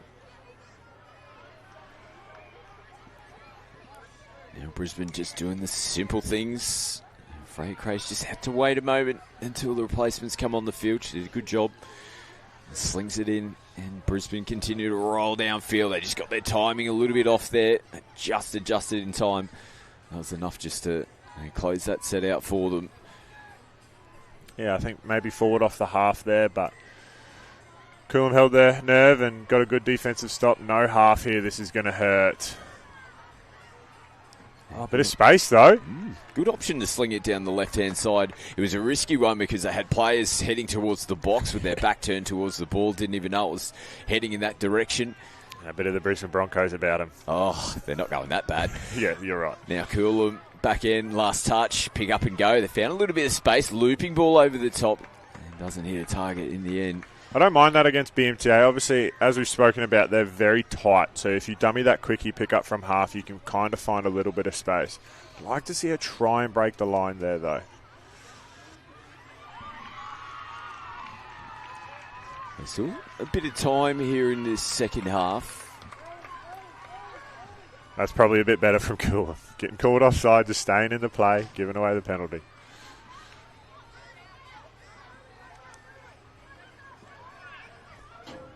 Brisbane will get some changes again. That ball was rolling around a little bit. They did a good job to reel it in and maintain possession. Sun shines through again here at Redlands. God's country. Oh, the air is crisper. Bit messy there from BMTA. Probably could have done with a bit better execution coming out of their box, but right into the field. Defensive pressure. Under a little bit of pressure, good job, and almost getting on the outside. It was a good diving touch there from Lucia Wood. I just think BMTA is sending up one shooter at a time. I think if Coolum can use the ball a little bit, they'll create a little bit more momentum in their rucking. Try to do a nice little half run there, but again, another error. Just hurting themselves at the moment. Yeah, in big games like this, you need to cut those out with Brisbane, though. Just keep that door slightly open. And as I was saying before, there's still a bit of time to work with. They need to be the next team to score. And they probably can't afford to concede any more tries here, Coolum, if they're any chance of getting into this game. They need points. They're looking for a penalty. Nothing yet. They sling it out to Zoe Harth. Someone needs to take control here in this set for Coolum. Dinsley on the last. Ball in two hands. Turns it back on the inside. And Brisbane pretty comfortably in the end close it out. It's better though. Good attack. Brisbane just look really, really well drilled on their line. Know where they're supposed to be. Trusting each other. They'll get out of to the box here. Have a nice play. They're just doing the simple things at the moment here, Brisbane. Now Reid will play it on the final play. Gets it back and just couldn't get that extra ball out. A nice set completion though. Yeah, I think you can see it's definitely a ploy from Crace coming out of the box to try and leave it back here. If you can score, great, but if not, the ball ends up in this corner. They're up. They've got the game in control, so they've just got to finish where they need to finish. And another mistake though from Coolum. I think they'll try and get down here for another splitter or T platform. Try and go at the offside player like they have for a couple of tries already. Now Chloe Morrison will do the job down the sideline, feeding it in from half. Brisbane get their changes on. Georgia Cook now takes them across field. And not square. Just couldn't get those hips facing towards the try line. Yeah, they're going to get marched a little bit further downfield here as well, Brisbane. Not sure if we had a couple of words. Throw the ball away? Referees keeping things under control here in this quarterfinal. Big game coming up next. We get into the 18 girls quarterfinals. You've been across the 18 girls division. Yes. It's been exciting across this weekend. We've got one team beating this team. They lose to another team. It's been a really tight competition across both pools. Yeah, stressful. A few more grey hairs than when I started the weekend, but no, it's been awesome. I think you look at a couple... Oh, good space. Dive the line. Oh. Great touch. No, I think you look at a couple years ago, it was probably like one or two clear favourites, and the rest of the division was a bit thinner. This year it's been awesome to see the depth in the age group, and girls just sticking it out all the way. Hopefully they can carry that on into the Opens programs at their respective clubs. But, yeah, it's been so good. Every game's just been so intense and, yeah, awesome. So BMTA taking on UQ Rebels. That's quarter-final action coming up next here at the Queensland Junior State Cup. Still a bit of time to play out in this one. Brisbane in front by 3 at the moment. Coolum back on the attack. And trying this set just gives them a chance. There's not much room to work with down this right-hand side of the field at the moment. I think they missed that one. Well, he's played it twice, I think. Yeah. And now they get the penalty. Yeah, just forward. Not moving forward at all there from BMTA. The far link and wing were just kind of parked on their line. I wouldn't mind seeing Coolum getting out of this corridor, though. I understand what they're trying to do, but creating a bit more space. Yeah, there's just no room to work with. They're going to get another penalty, though. It does take more time off the clock for them. That's 2, though. If Coolum can play for a third penalty here, BMTA will have someone go behind the try line for the rest of the set. Henlon plays it. She'll get it back. She one of the ones to break them open. She scored one of their 2 tries in the first half. Hanlon goes in towards the line. That's 3. Here we go. So it's 3 penalties, and the referees are all over this. Sitting behind, watching her teammates. So 3 penalties given away in the 7-metre zone. So Brisbane now have to defend with 5 players. They've got the numbers advantage. Coolum. They have to strike in this set. It's 6 on 5. Oh, no. It didn't happen. It's always the way. It does put a bit of pressure on the attacking team, don't it? Because you know this is our chance. This is our chance. We have to score. We've got the overlap. But you can go away from what works for you. And attacking a team that's got one less defender can be a bit more challenging than what it seems. Yeah, absolutely. That was a golden opportunity there from Coolum. BMTA got quite lucky, so I was going to say hopefully they can finish this set, but a little bit of turnover there. Hopefully Coolum can finish this strong. So only about 2 minutes left on the clock here in this game. They've got to score this set. There might not be enough time for them. They've been competitive throughout this game. but it might be their final one for this year's Junior State Cup. Bit slow with the subs there, Coolum. Fortunately, it's left 2. Trying to have a little punish platform on the far link. Catch her offside. Good D, though. Made a touch. Got back onside. Squared the hips and did it pretty easy in the end. Yeah, nice footy from both teams. So Brisbane look like they're going to march on to the semi-finals. 12:45 in the 16 Girls Challenge semi-finals later on today. Like we said, 18 Girls quarterfinals coming up next. BMTA taking on UQ Rebels. And BMTA looking to finish this one off strong. They've done what they've had to do here in this quarterfinal to get the win. And they almost finished this one off with more points. Good efforts there from the Coolum defender. Obviously being down by 3 with not long to left. You could be excused for maybe missing a touch there, but gave it everything she had. Good touch, good efforts, and hopefully Coolum can get a try here, hold their heads up high, leaving the tournament. And if you're BMTA, you just want to take momentum. You don't want to finish this game in a bad way. Really stay strong defensively, finish with a good try or at least a good set. Take some momentum into your semi-final. It looks like they might be the team to finish with the football here in this quarterfinal.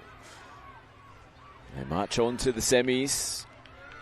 And they're where they want to be. Tough contest though against Coolum. They made them work. And play's being called offside here for Coolum.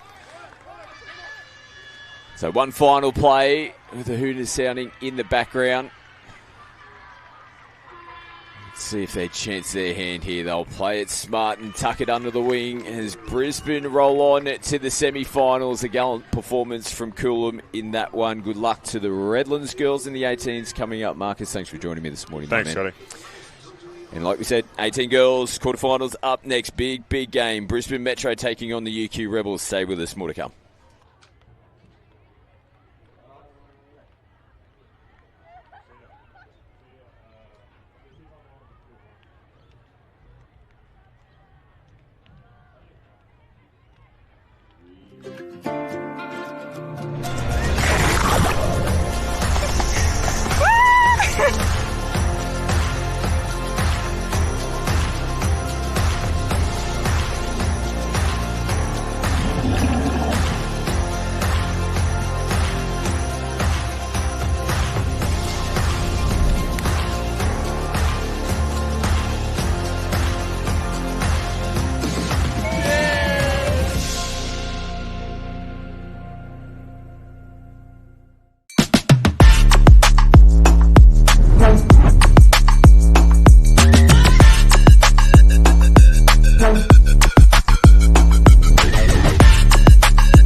The Sport Integrity Australia outreach team is visiting your sport this month. Drop in and have your questions answered by our team of athletes and integrity experts.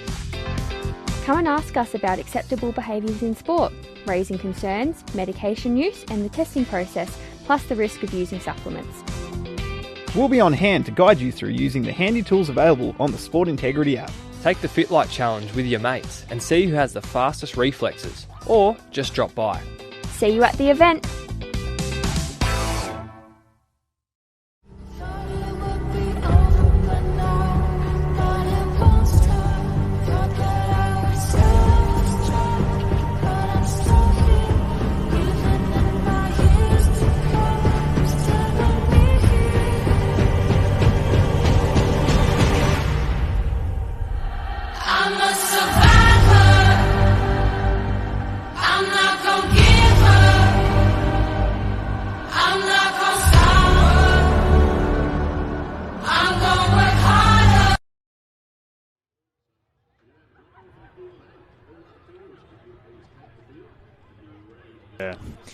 Welcome back to day 3, finals day at the Junior State Cup here in Redlands. We saw a great game just before as we have the 16 girls quarterfinal number 2 coming your way. BMTA taking on Townsville. I'm joined by Kai Leggett in the commentary box. Kai, great to have you with us. How's your morning been, mate? Always busy. Always busy down here. Yeah, it's always good to come out and obviously see the state of Queensland touch at the moment. Obviously seeing some very good games at the moment across the boys and the girls, and I'm sure we'll be watching a very good one this evening. That's exactly right. As we see a fair few members out on field 1 at the moment. Just a bit of a tunnel for Townsville to run out to. We always love the pageantry and the pomp of the Junior State Cup, mate. It's been a while since I've been back here and played. I think it's 10-year anniversary this year, which is shown by the lack of hair on the corners of my head. But yeah, it's a big event for Queensland Touch. A lot of these guys, obviously, in a couple of years' time, will probably be looking to play in the Metro Cup if they're around the Brisbane area as well. So very good stepping stone into those types of tournaments as well. Yes, exactly right. What are your memories of your playing days? Jesus. I mean, we got into semis one year. Yep. I think. Semis one year. I think it was 16s or 18s. Last year I got the Scott Notley medal, which this year went to John Tay Brown. So wow. Shout out to him. So, there were obviously a few good memories coming from Bundy. It was a bit of a different time back then. That was back in Harvey Bay. Yeah, okay. So that was a fair few years ago, many moons. But it's good to see, as we said before, touch has obviously evolved a lot in Queensland. There's obviously a lot of good competition coming out of a lot of affiliates and a lot of the northern teams as well. So it speaks volumes as what's happening at the moment. So we're just about set here for BMTA and Townsville as we're ready to get underway. So drop-offs taking place on other fields is what's caused this little delay. That's what you got to contend with when you've got so many fields, mate. We have over 270 teams here at this Junior State Cup. That is nuts, yeah. I'm trying to refrain from saying the phrase back in my day, but there was never really that many teams. But as I was saying, we were talking about growth before. 270 teams is a lot. Yeah, I think we had, from memory, like 2017, close to 10 years ago, we had 215, 217 on now, 270 plus. Wow. Second year at Redlands too, of course. How it grows, hey? So we got Townsville running from left to right here in this quarterfinal in the under-16 girls. And it's win or go home. From this point on...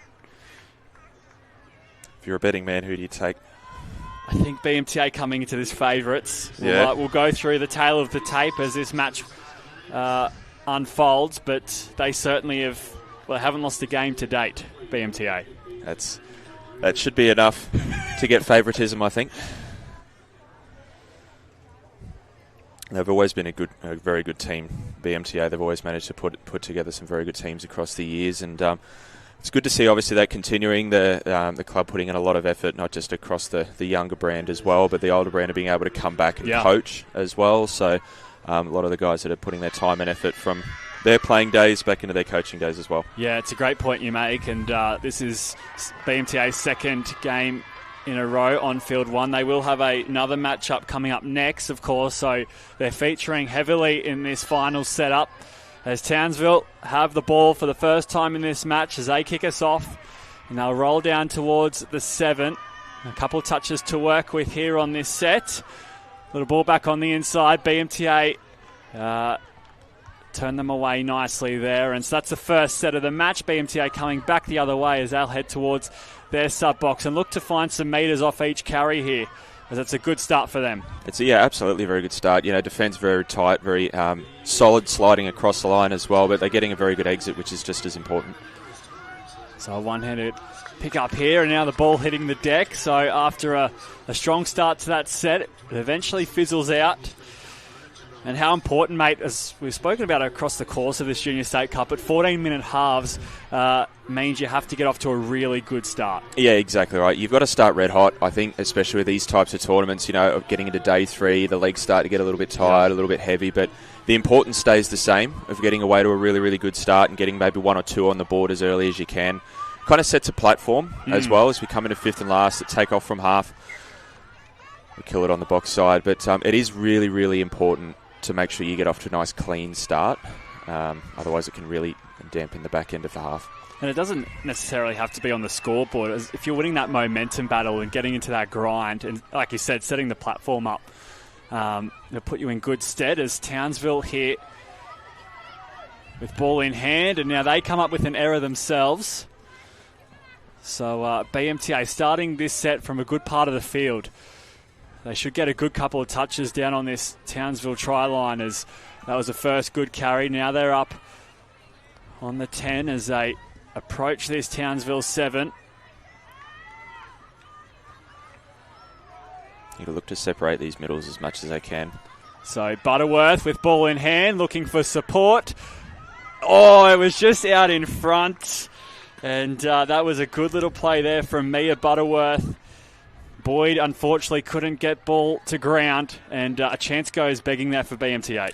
Yeah, that could have been the one to get them off at the start. They won't mind that, though. I feel like they'll get a good feel of how Townsville are going to defend the line and how they're going to progress out of their line as well. So I don't think they'll mind that too much. But obviously you don't want to show all your cards in the first hand, do you? That's exactly right, as Townsville gets some fresh legs on the park. And as I spoke about, mate, BMTA have won all of their matches. They only conceded 1 try in 4 games in this Junior State Cup, scoring 20. As Townsville make a little break here. It is impressive. Yeah, very impressive. So they had a bye in round 1, and then it was win, win, win, win. And as for Townsville, they started off with 2 losses in their campaign, but finished with 2 wins. They finished 3rd in Pool B. And after a slow start, their wins came against Palm Beach B and Caboolture. So they have momentum in their favour. As BMTA. Oh, dummies. Yeah, away they go, and that will be their first. Oh, yeah, first try. It looked a bit. She might have pulled up a bit short. Yeah, but they get there on the line. BMTA 1, Townsville 0. Yeah, it was just really clean pickup from half, as we saw. We see on the replay there, draws that middle in, and the gap opens up in the middle. But that comes back from a good 2 or 3 minutes of conditioning the middles, a couple of plays beforehand. Really separating the middles. We saw them go through from half on the 7-metre line as well. So making sure that they're going to their strengths, and they've started off really strong. Yeah, so it took 4 minutes for our first try, and now BMTA looking for a reply here. How do you want to see them approach this set? They've got the full complement starting inside BMTA's half. I think they've got to try and spread them as much as they can and try and keep minimal errors in the ruck. We saw, I think it was a couple of sets ago, there was a couple of errors as they were making a little bit of space through the middle as they pick up and they go short side.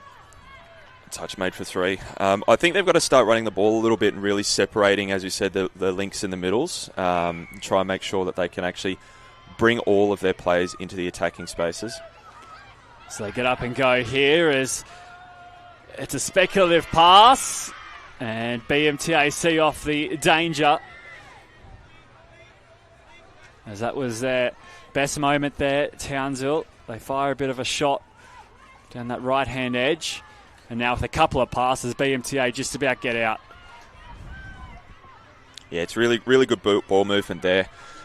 That's obviously something that that looks like they have been focusing on, making sure that they get clean out of their end and making sure they're getting their 4th and 5th touch on the 10-metre line. So the ball back on the inside, and touch attempts coming from everywhere, but it won't be enough. BMTA have 2. It's the same setup as they had before. You know, they had the half run there as well, but they did a really, really good job of getting that right middle out of the play. The link has to come in and make the touch. Pick up and go short side, and the follow-up player was there as well to make it 2-0. Yeah, Alicia Mills it was, scoring for BMTA in this quarter-final.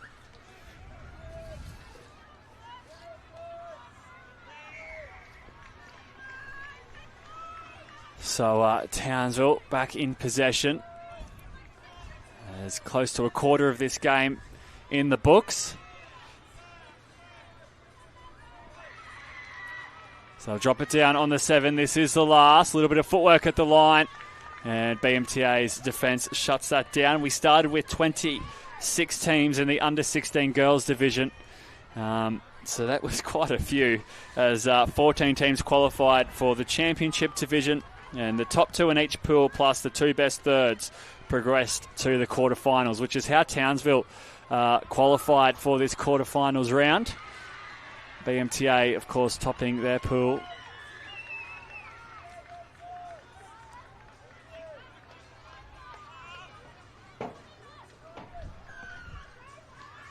So, penalty here for BMTA.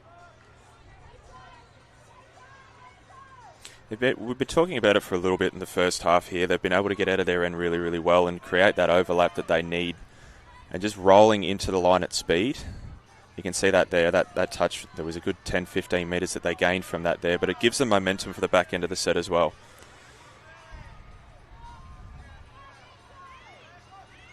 So, touches to work with. This is the last. They come against the grain. And Townsville are good enough to see them off on that occasion. So it was good attacking play once again from BMTA. Madison Butterworth and Mia Butterworth had their hands in that attack. And now Townsville will come towards their sub box. They look to get some fresh legs on. And, of course, the sun beaming down at the moment. We've been very lucky with the weather this weekend. It's been pretty good out here, hasn't it? No rain? No. Nothing looks like it's on the way either, so... Yeah, blue skies are out. Great day for golf. And touch. And touch too, yeah. Sorry, yeah. So, Townsville inside BMTA's half. Can they create something here as they... Oh, no, there's a little error there. So, Townsville's discipline just getting in the road at the moment. Yeah, just a couple of the 1%ers that you need to make sure that are on point for the entire game are just slightly missing at the moment. I'm sure they'll definitely get there as we come into the back end of this first half, but it's, that's probably the perfect example right there. Is there was no real look to the left when they passed it. It was just they know that it's there or they're guessing that it's there. There's no actual confirmation of it, but obviously that will improve as the game goes along and they get their flow and everything like that. But it's just a couple of little mistakes. It looks like there's an injury that's gone off for BMTA. So we'll keep an eye on that as Townsville get some fresh legs on. And that not out of this by any stretch of the imagination. Only 2 tries to the good are BMTA. As this will be the last. And BMTA have the numbers here. And the touch is complete.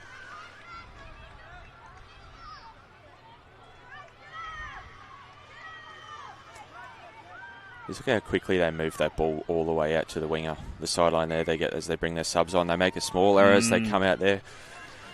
Well, we've only got 4.5 minutes left, so a try just before half time will do Townsville the world of good. Absolutely. They still got to make sure they're moving though at the moment. They're a little bit stationary. They need to make sure that they're coming into that 7 with a little bit more pace than they are at the moment, but they'll have things sorted out, I'm sure. So, Tennille Round with the ball in hand, assessing her options. This is the last. They'll go back to the 7. Elizabeth Griffiths to roll the ball. And, yeah, very hard to attack. As you said, just lacking that momentum coming into the 7 and to finish off that set. We've seen a lot of tries scored where teams have got the defenders backpedaling and they're running downhill. Yeah, they had the ball in the right area there as well. It was just on their side of the 10 and really had that advantage as the BMTA looked to sweep the ball all the way here. Good touch. Yeah, great touch made. Mabata Gamoga making the touch. She's had a good couple of moments for Townsville as well, both in attack and defence. Here's Buttersworth dropping it down and penalty for BMTA. So can they capitalise here? 3 minutes left in this first half. A little bit of footwork at the line. Yeah, and 3-0 the score. There's a great little setup there. I think you get your extra repeat set on the line, and as we go to a replay here in a moment, they just seem to really run the ball at a lot of pace for this little splitter setup. They go to the right side, take on short, She only made 1 foot on the line, unfortunately, and they make it 3-0. So Hildy Lockyer, the try scorer. And, as you said, 3-0 the score. And BMTA in control at the moment. I've got to say, their victories en route to this quarterfinal were very convincing. Some big score lines they racked up. Do we run into double digits? Yeah. That is convincing. That's the definition of it. Yeah. As Townsville finish their set inside BMTA's half. So what have you liked about this BMTA performance so far? I guess defensively they haven't conceded, and in attack they've made the most of their opportunities. Yeah, I think defensively they've just been really, really good. They're sticking to their guns on the line. I think the most important thing at the moment is they're coming out of their end from defence with speed, and it's clean. And you can tell there is a lot of communication, subbing on, subbing off, but also when they bring the ball back off the sub-box side as well. So I think there's been minimal mistakes as well for them, as they unfortunately just give away a penalty. Commentator's curse. Good on you, Kai. But I think a lot of that credit comes from the line and how they're stacking up with defence on the line as well. So 60 seconds to go in this first half. Can Townsville cross the stripe?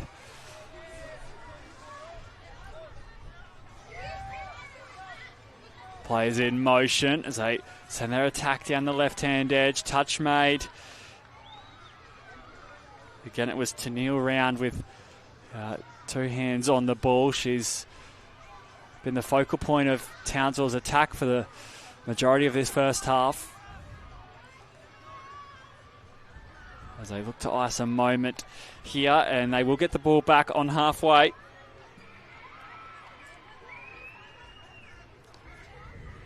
As BMTA's defence pushing up and putting a lot of pressure on the first couple of touches.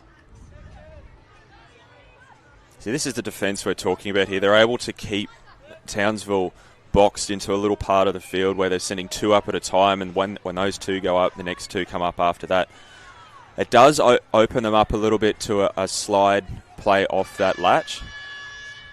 As Townsville will concede the touch, and that is half-time. 3-0 in favour of BMTA. We'll take a quick break before returning in the second half.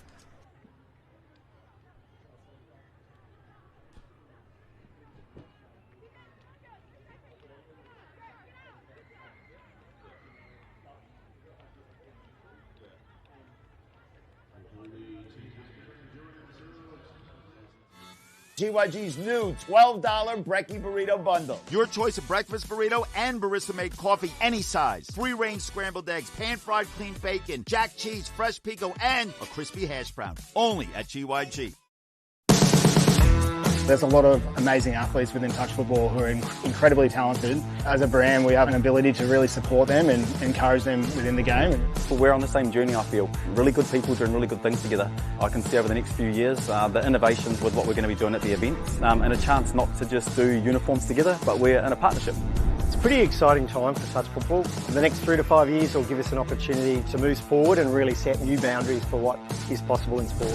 I'm really looking forward to putting a lot of energy into event experience or how we highlight particular athletes and really promote them within the game. So we're going to be building communities together, using clothing to do it in the same way that we use touch as a vehicle to just create better people. If we can have any impact on the experience that they have in partnership with Queensland Touch, and while we're doing it, that's the best part of our job. The clothing is a bonus.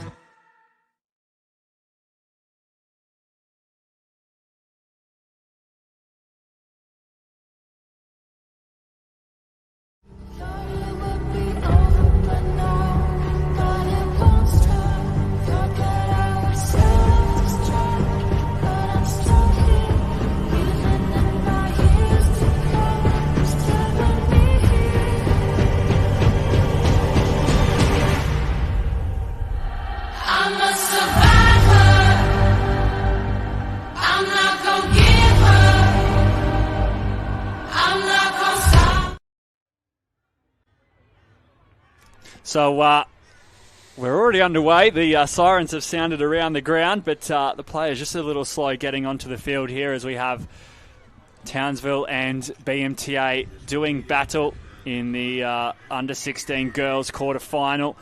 3-0 the score to BMTA. Kai, your analysis on that first half. We went to a break pretty quickly. What were your thoughts? Yeah, in the quick amount of time that we did have to step back and look at how they played that first half, BMTA were clinical coming out of their half and clinical in defence as well, and they just seemed to put a really, really good half together. Townsville were doing really, really well as well for the first part of that first half, and as we see BMTA going in, didn't make the line, and that makes it a fourth for BMTA from a middle platform. But I think Townsville can definitely turn this around. Yep. They're doing really, really well at the moment. As we look at the replay here, a little middle setup, and they take her on short side, and unfortunately just falls short of the line. But if they can just clean up those little 1%ers, I think they're definitely going to have a very good second half. So an early start here for BMTA as they pick up where they left off. And in the other quarter-final games taking place in this division, we have Palm Beach A up against Toowoomba, we have Gold Coast A up against Redlands, and we have Gold Coast B up against Rockhampton. So the winners of this quarter-final will head towards the semi-final, and Townsville have a try here. Come out red hot, Townsville. Put one back on at BMTA to give them their second conceded try of this tournament, which is a nut stat to think about. But they set up for a little rooster play. Middle's never made it onside. That brings it back to 4-1. So Harper Ryan it was, going over to score. Look, you just never know, right? It happens. These things happen. BMTA tap us off once more.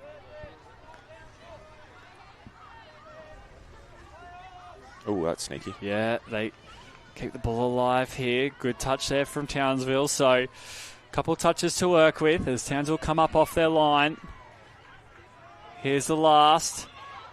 Little ball at the channel, and the 6 touches are up. So that's a really good passage of play from Townsville. Scoring one, stopping one. They have the ball back in hand now. Yeah, absolutely. A really good passage of play for them, as you said. Really good defensive set. BMTA probably look to put a little bit more pressure on the half here as they see a mistake there. But get away with it for their second touch. But I think BMTA just maybe looked up a little bit there. The winger was actually in quite a long way. So if they had maybe lobbed one over the top, there could have been one there. It's a good carry here from Townsville as they're up over halfway. Elizabeth Griffiths was getting Townsville on the front foot as she'll kill the ball here. And BMTA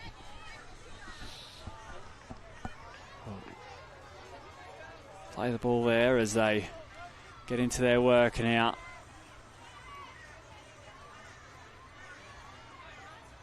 And it's really nice and structured. I think use the word choreographed to describe this BMTA outfit.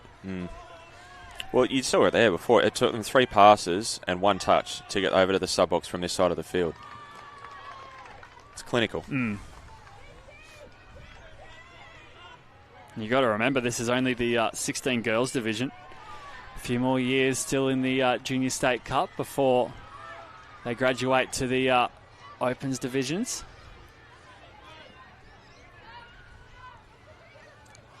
It's really good defence here again. They're sending 2 up at a time, and it just seems to shut down Townsville as they sub on for their 5th and last. They take off from half.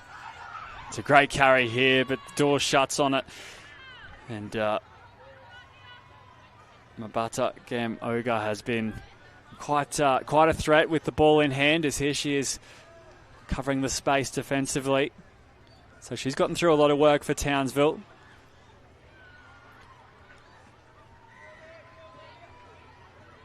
As BMTA on the march once again. This is the last. Play on the call. And then the pass floated towards the wing. It was well worked in the end. And BMTA add another to their tally. Yeah, it was actually really good listening from the half there as well. As we see here for the pickup, they go short side. Didn't make it back, unfortunately, the full 7 metres that was required. And really good listening to be able to recognise that as well. Play on, and they they score one more in the wing. Yeah, Taylor Vandenborn with the heads-up play there as she picks up an assist. And so, as I mentioned, we have the under-18 girls quarterfinal between BMTA and UQ next. I know a few people are looking forward to seeing how that contest shapes up. And then after that, we have our first grand final here on Field 1. It will be the under-12 boys in action in the championship division. Townsville get another repeat set on the line. They need to look to do something with this here. Maybe try and spread the middles as much as they can. They're sending one up. And they get through there, so that's their second try of the morning. And it's Tennille Round who claims it.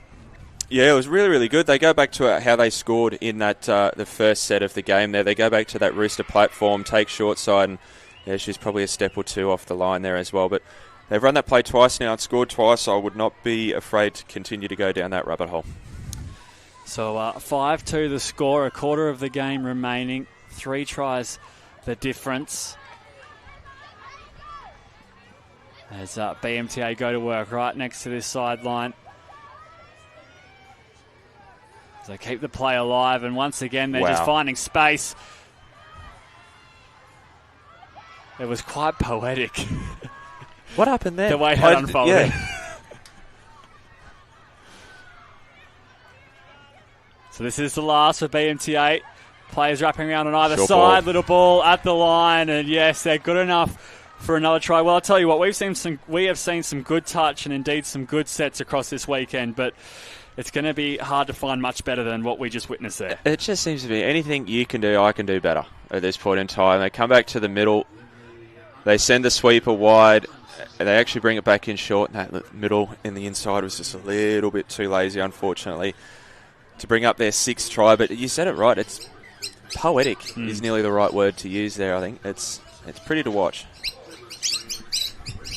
As we're getting attacked by 1,000 birds. I'll tell you what. There's about 10 birds just flew into our commentary box. That was brilliant. Didn't think I'd be having to duck and weave in a commentary box. There's always first for everything. 5th and last on the line here at Townsville. You could see them coming, but they just got a lot closer than... They're just missiles. Where do they come? Far out. We need some helmets or something up here. More than that, I reckon. Close us off. So the ball hits the deck as BMTA coming out of their own end. Yeah, a bit of an unforced error for BMTA there. It gives Townsville a chance to try and claw the gap back to 3. And it must be said, a mammoth effort from Townsville to obviously come all the way down here to Redlands. So we thank them for supporting this Junior State Cup.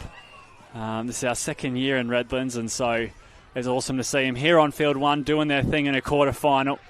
Yeah, absolutely. It's a long way to travel, and obviously to get into a quarter-finals is nothing to be sneezed at as well. So, credit to them completely. They're doing a really, really good job. And I think we keep coming back to the stat before this, BMTA only had one touchdown against them. Yep.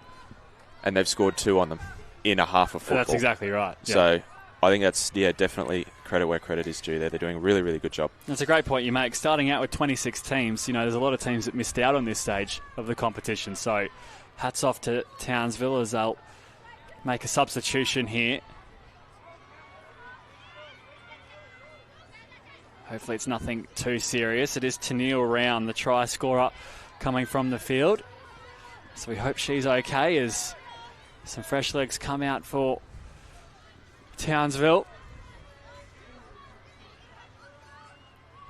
They continue to eat into this BMTA half as this is the last. They try and pick the pass and a little bit of the split set. I hurt from up here.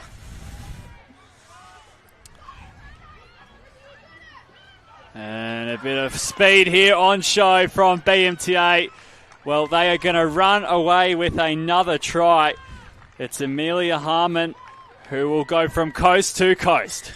It was really good eyes-up play coming out of their line as well. As we look back at the replay here, they just noticed that they actually sent the winger up to make that touch on the link, and the winger was able to split off, get the ball back and run the full length of the field and extends the lead by 5. So with that try, you think the BMTA have secured a semi-final spot. I do have a question for you. Just how important is it that they don't play a drop-off? Very. At this part of the competition, of course. That's right. I mean, look, case by case, obviously. Okay. But I think especially in a quarterfinal situation, the less touch that you can play, the better. Yeah. You know, especially if you're up, obviously you do get close games and you play that case by case, as we said. But I think the less touch you can play, the better. The less running in the legs you can have coming to those semis and into those finals there as well, as we see Mario Fennick, the Falcon. But I think from that side of things as well, obviously, the more of a break you can have between games is even better as well. You know, make sure you're doing your stretching after the game, like I never did. But it just makes that semi-final game and the grand final, pending you get there, a whole lot easier. Well, yeah, the next time we see a under-16 girls match here on Field 1 will be the grand final. And you're right, if, you go to a drop-off, but it means you win the quarterfinal, you'll take that. But equally, if you can get the job done inside the time allowed... Really good service, that. Yeah, you'll take that, as BMTA will take it to the house once again. It's another try for them as they're starting to run away with things here. Caitlin Palmer going over. Yeah, it was just really good eyes up there as well. They were just having to notice that Townsville just weren't across to that side quick enough, and the link was caught out a little bit, wondering probably about 5 or 10 metres away from the play there. And just having the eyes as well to keep up with the play for BMTA is just not dying back on the inside as well, and are really able to extend this lead a little bit further. So, well, go back to your playing days, mate. What was your recovery process? I'm assuming the ultimate professional you were. I don't know about that. That's questionable in itself. You obviously finish a game, especially if you're in the quarters. Whenever we made it, if you had a chance to get a quick 2 to 5 minutes in an ice bath, even better. But there was always a roller on hand. Yep. A foam roller. That was liquid gold. Much analysis on the quarterfinal performance before a semi-final, or is it all eyes forward? I think there is a case of you've got to look at how you play that game and make sure you don't repeat the mistakes that you do and try and learn from that experience moving forward, because as the more the games you move forward, they get more important, right? Yep. So the less you can focus on the mistakes you made, even better. But you also want to make sure that you're not doing those for the next couple of games. So I think you want to make sure that you're knowing what the competition is doing before you actually get to the game. Yep. That's probably the most important thing as well. So this game just about done here on Field 1. We do have a big contest next, under-18 girls quarterfinal. UQ Rebels and BMTA. And as for Townsville, well, they can take a lot of pride from this performance in this Junior State Cup. Absolutely, they did extremely well here. And, we brought it up before that BMTA only had 1 touchdown put on them this whole tournament before getting into the finals. And Townsville have put 2 on them within a good 2 minutes of each other as well. So full time here, BMTA, they're going to be hard to beat moving forward. Yes, no? I do think so. Yep. Absolutely, yeah. That was a clinical performance from them, and they'll be very hard to beat in the finals. So we'll take a break here, and we'll return for more action on finals day of the Junior State Cup.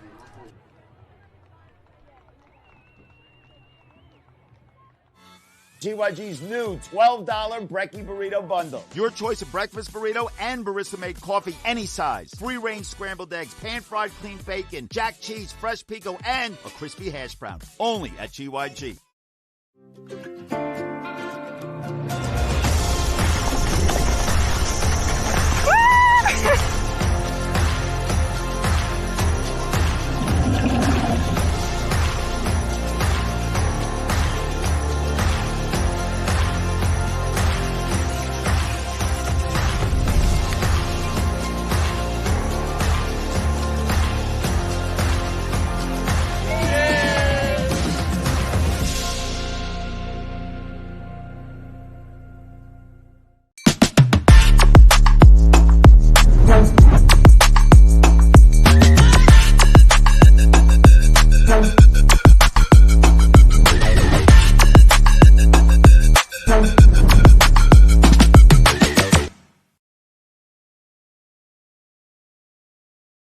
welcome back to another post-game interview fueled by Guzmane Gomez. We're here at Queensland Touch Football's Junior State Cup in the beautiful sunny Cleveland. What a beautiful winter's day it is.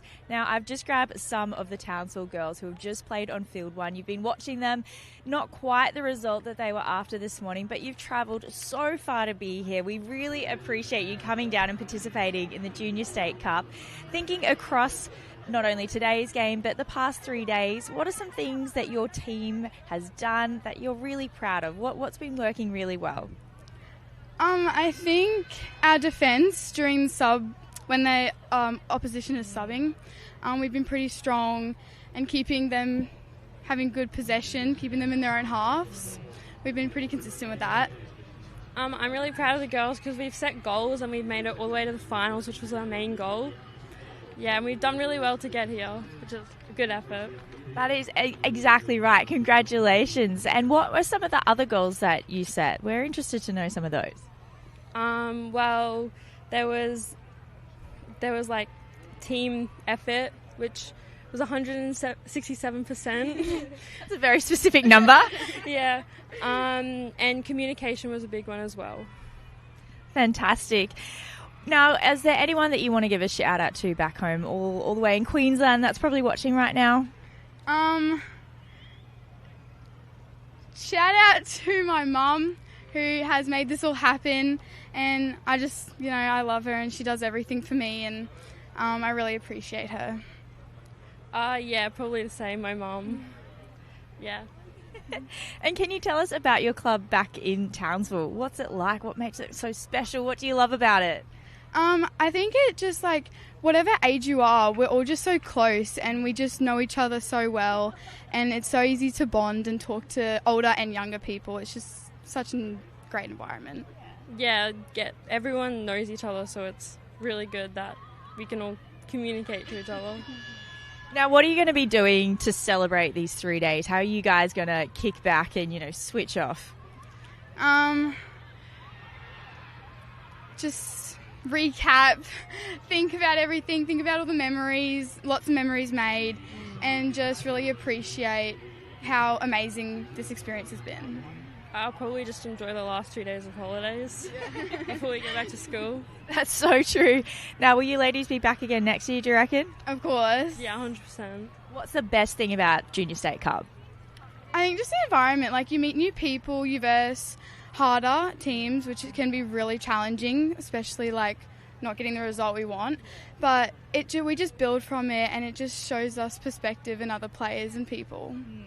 Probably just bonding with our team, being together 24/7. It's really fun. Absolutely. When you sweat together, that's when you form those friendships for sure. Look, thank you so much for having a chat to us, and thank you for playing some exceptional touch footy over the past couple of days. We've enjoyed watching it. I'm going to let you get back to your team and rehydrate and chill out and maybe watch some games. So thank you, ladies. And I'm going to hand it back to our commentators now for the next game coming up on Field 1.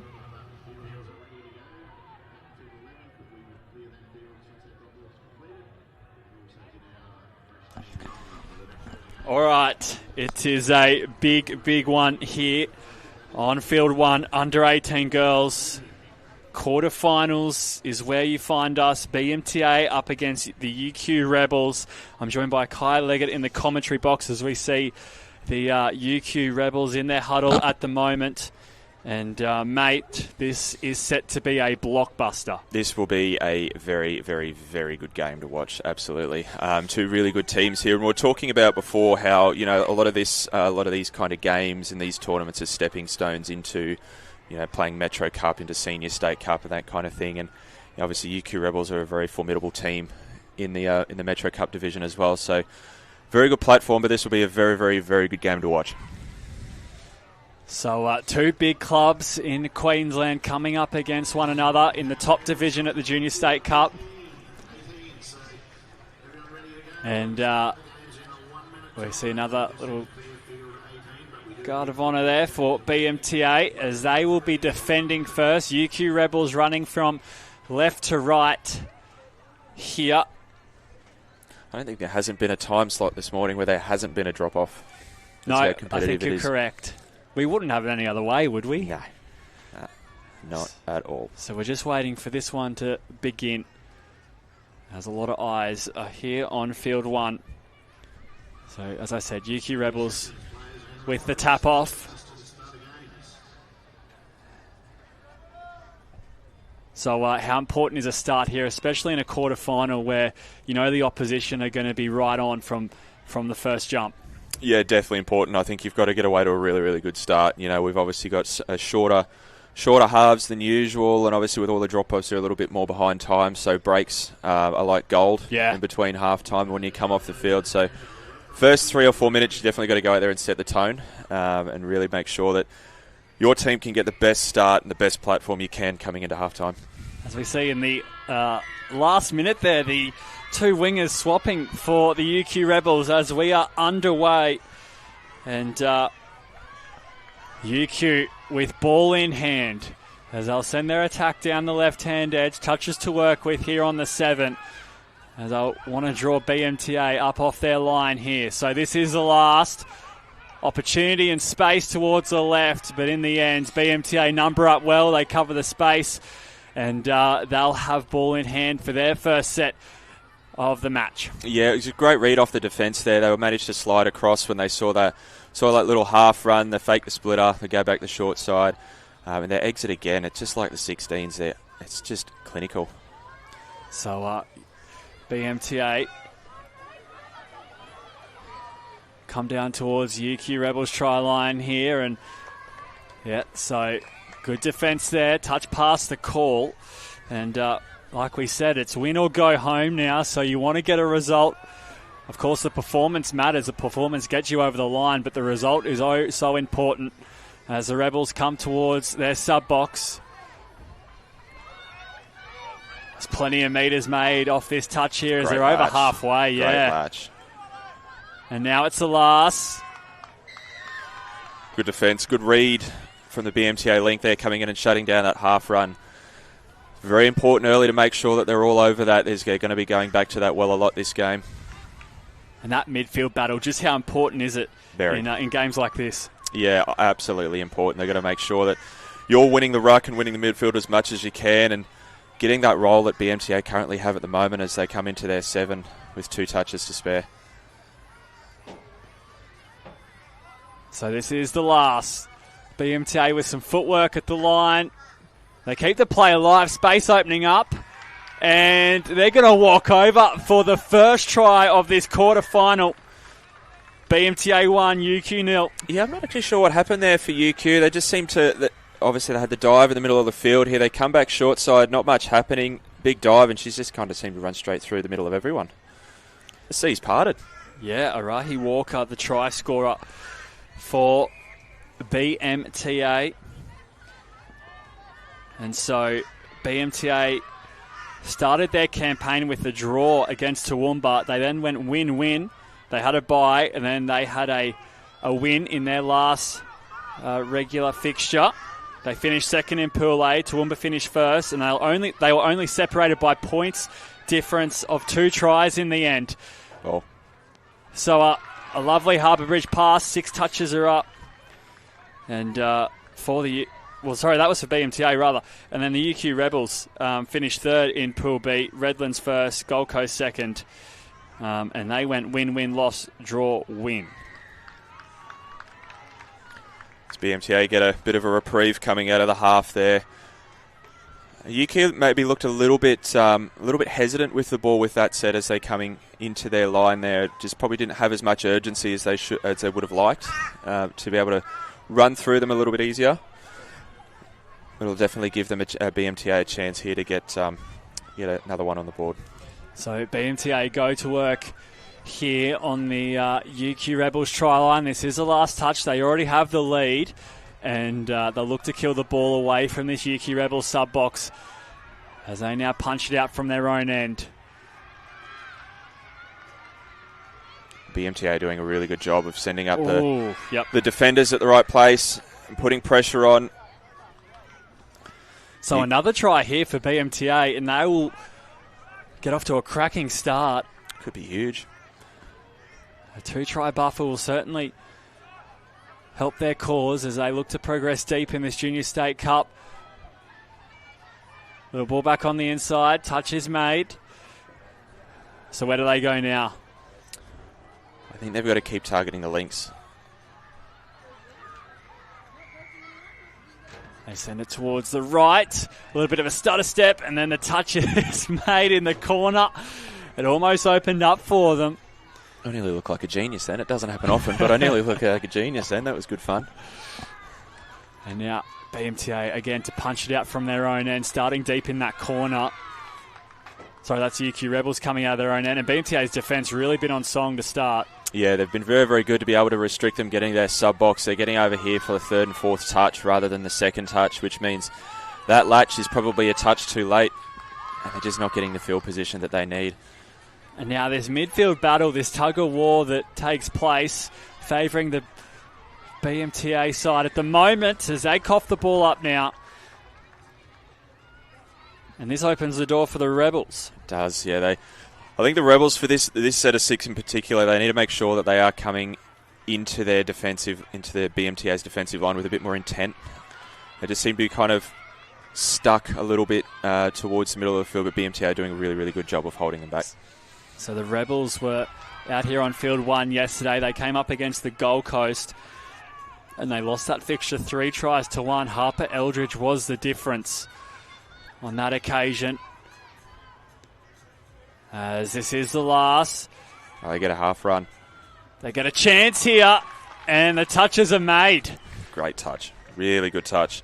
That was their chance. They did the right thing. The little 4-on-3 pickup. Went through from half. Gave them the opportunity. BMTA do a really good job to hold on. And so Gold Coast, who got the win against UQ out here on field 1 yesterday, are up against Rockhampton in their quarterfinal. Redlands are playing Caboolture and Toowoomba are playing Townsville in the other quarterfinals in this division. Winners, of course, progress to the semis. And so momentum has just shifted a little bit here in favour of the Rebels. I was just about to say that. You took the words out of my mouth. It just seems to be a little bit here, but defensively BMTA are just rock solid, especially stopping that subset. Has a bit less speed than there has been over the last couple of sets. The ball hitting the deck there. So, I mean, both sides with their attack have created half chances, you could say. Definitely, yeah, absolutely. I think, UQ had one of those chances when they went through from half before, but I think the defence is really setting that up for them, especially coming out of their own line as BMTA give away another penalty for an overstep there. Coming out of their line, it gives another chance for UQ to hit back. So the Rebels in motion here, down by a try as a quarter of this game is gone. Ball. Really good ball. And a chance here brewing for the UQ Rebels, and they're going to put it down in the corner. So we're locked up in the quarterfinal. Yeah, it's a great little setup there as they come into the 7. We'll watch the replay in a moment. They go out, fade out as if they're going to run a quick punish, and then a big long ball back, Big Brothers, and all the way out to the wing area as well to bring it back to even. Eden Gare, the try scorer. They're the types of plays that you want to run, especially when you want to try and separate those middles. That was a perfect example of it there. BMTA playing quite tight towards the middle, which is very good defensive setup, but the moment you can run an out ball as they run a little quickie back onto the inside, get the penalty for not making it onside, the more you can spread those middles, the easier it becomes. The more plays that you can run outside of that, and that was the perfect run to 1. So BMTA in attack at the moment. Maliat Ruri with ball in hand as she'll take the touch, drops it down on the 7, players in motion. UQ's defence on song, all in sync for the moment. Again, they come towards this right-hand edge, trying to jump over, and it is a try. So BMTA, just as they concede one, go down the other end and score one themselves. Yeah, it's another really good setup here. The girls are playing very, very good touch football at the moment. They set up for a little sweeper. They go the long side and just take that middle on, and unfortunately couldn't get back up off the line quick enough. And they keep running those types of plays. They're conditioning them. They're making them force that error.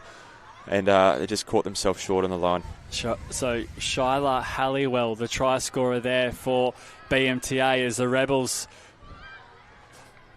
look to return serve. Again, they go towards that left-hand edge, the pass out in front, and the touch made, so this will be the last. Players dropping under. It was a shallow pass, but it's kept alive. And they're going to go around with the ball back on the inside, and in the end, BMTA put a stop to it, but it was, for a moment, they're looking a bit dicey. Yeah, nearly the Benny Hill show for a minute there, but they did really well here as BMTA get a little bit open up on this side here. Decided to do the away set. They need to get a little bit more forward momentum here as third touch is just over the 10. That was nice ball movement there, as they find a lot of metres here at the end of their set. Again, they let it sink back towards the centre third. So now it's the last. They pick up and go. Looking for a long ball out wide. And there were UQ Rebels there to put a stop to that attack. So this half is flying by. We've got just over 3 minutes remaining. 2-1 the score in favour of BMTA. Oh, I fell for that up here. Really, really good. But it's very, very back and forth at the moment as they look for a sneak on the inside. Yeah, and a last-ditch touch from Ella Denny there to put a stop to UQ's attack. This will be the last. So if it wasn't for Ella Denny, UQ probably equalise. But now they've got a mountain to climb here as they come to the end of their set with no momentum. BMTA see them off. Just how important could that touch be as we count down towards the championship minutes of this game. Of course, half-time on the horizon.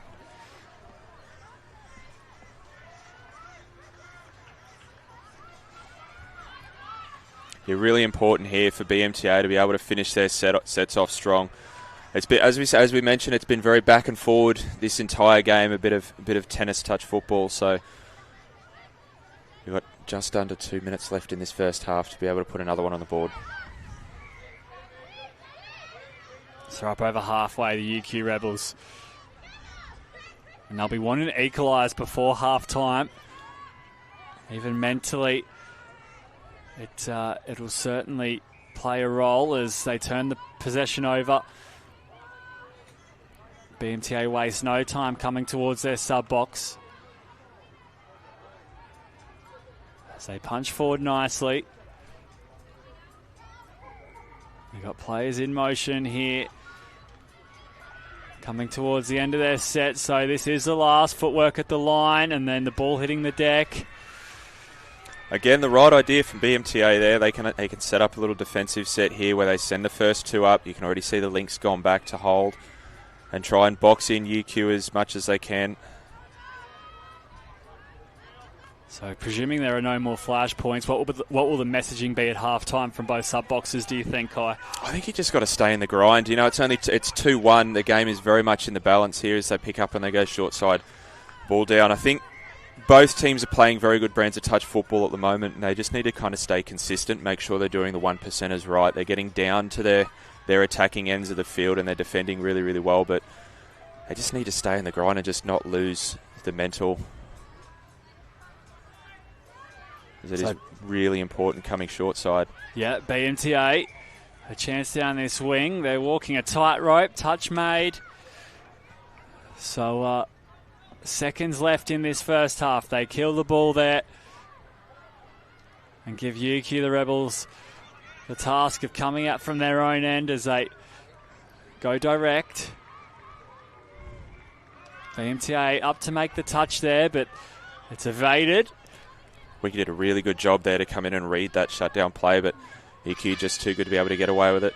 And that will be half-time. So this game is sitting on a knife's edge, 2-1, just how we thought things would play out. You do not want to go anywhere. It is the quarterfinals of the under-18 girls coming up next in the second half.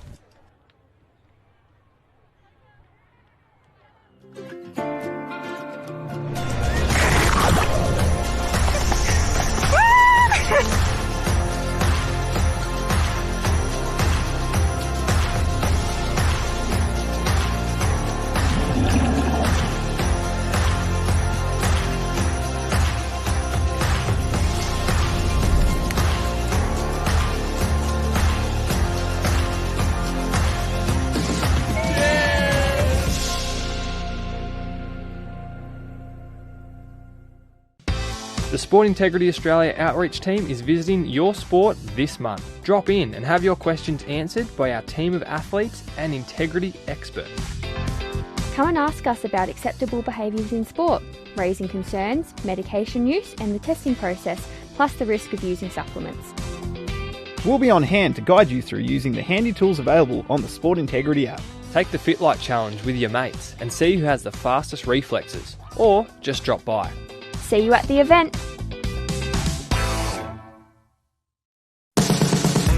There's a lot of amazing athletes within touch football who are incredibly talented. As a brand, we have an ability to really support them and encourage them within the game. We're on the same journey, I feel. Really good people doing really good things together. I can see over the next few years the innovations with what we're going to be doing at the events and a chance not to just do uniforms together, but we're in a partnership. It's a pretty exciting time for touch football. The next 3 to 5 years will give us an opportunity to move forward and really set new boundaries for what is possible in sport. I'm really looking forward to putting a lot of energy into event experience or how we highlight particular athletes and really promote them within the game. So we're going to be building communities together, using clothing to do it in the same way that we use touch as a vehicle to just create better people. If we can have any impact on the experience that they have in partnership with Queensland Touch, and while we're doing it, that's the best part of our job. The clothing's a bonus. All right, so the sirens have gone, the clock is ticking, the second half is ready to be run in the under-18 girls. This is the quarterfinals, BMTA up against the UQ Rebels.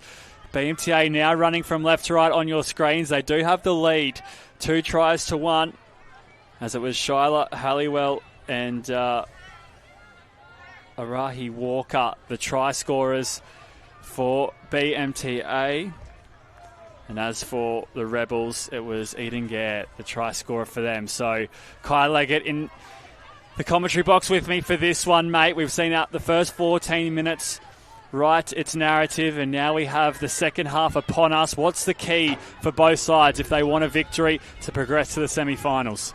Simple footy, I think. I don't think the less mistakes you make, the better you're going to come out of things. As you see the ball go over the sideline there. Good set regardless to get them down here, but I think simple footy. Key message from both teams: stay in the grind.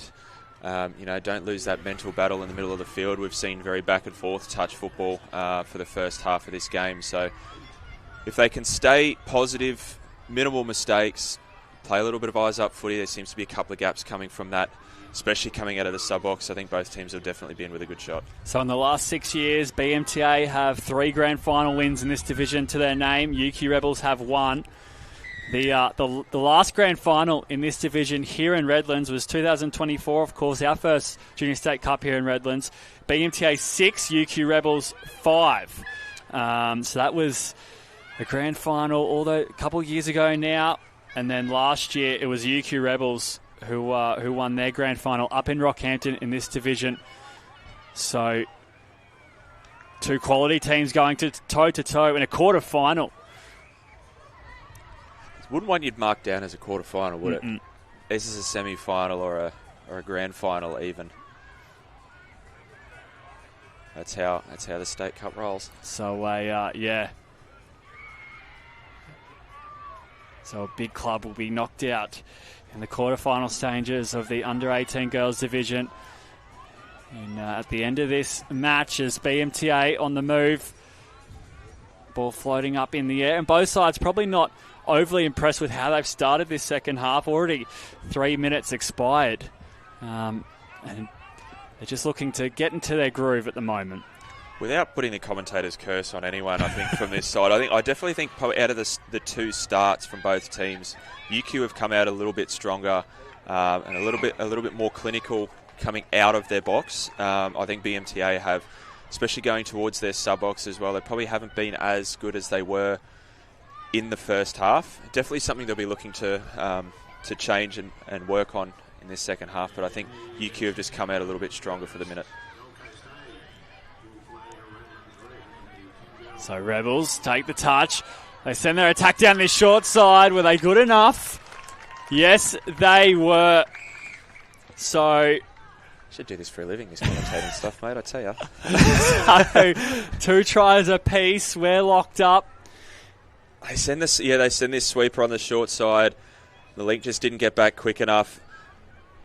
And the winger wasn't up to make the touch either. It brings it back to evens. So Isabella Narain, the try scorer there. So 2-2 the score. As you said, it brings it back to evens. Yes. BMTA need a hit back here. So this will be the last as they roll back towards the 7. BMTA send it wide. They kill the ball again away from this UQ Rebels. It's a big defensive set for BMTA. They need to stop the roll here. Yeah, and that's a good carry there from the Rebels as they promote the pass. And just getting a few extra metres on each carry at the moment.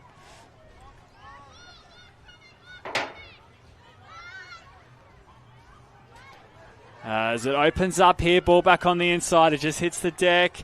No, 6 touches won't be waved on.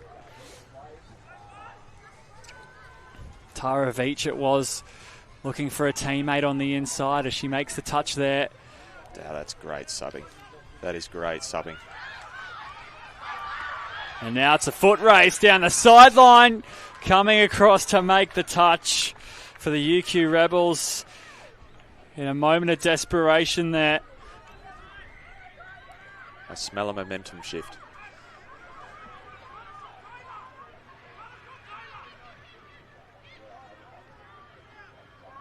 So this will, yep. So the referee spots it. UQ have the ball back, and I know there's quite a while still to play out in this second half, but you just get the feeling while the scores are locked up, the next try in this contest will go a long way to winning the game. Yeah, it's going to speak volumes, definitely. That this next one that goes on the board for whichever team, it's definitely going to put them at a considerable advantage, especially the way the last kind of 2 or 3 minutes have gone. It's been very back and forth footy, so very, very important touchdown, the next one. So this is the last. Rebels see BMTA jumpers right in front of them. And again, they don't get the call, so perhaps 6 touches was an option there, but in the end, the referees hand the ball back to BMTA. Yeah, it didn't look like it was played out much. It's hard to say sometimes when you're kind of stuck in the ruck there. As again, they're on the move here, BMTA, so short ball at the line, another good touch made. So desperation from this UQ Rebels defence in this half to put a full stop on everything BMTA throwing at them. I think for both teams what's been quite good as well is they've played eyes up quite a lot, especially coming out of their line and not staying to any kind of particular structure. If the shooters come up, they've thrown the pass. Someone's been there. Oh, it's UQ get away. Oh, yes. The UQ Rebels hit the front. It's Oceana Graham putting it down, and that could be a big moment in this quarterfinal. That could be massive, absolutely massive. There's kind of nothing really happening here, and then all of a sudden the burners went on, the dummy was thrown. Scores in the corner, and UQ go up by 1. So UQ have the lead for the first time in this match. And what a time to do it as we arrive at the in the final quarter of this contest.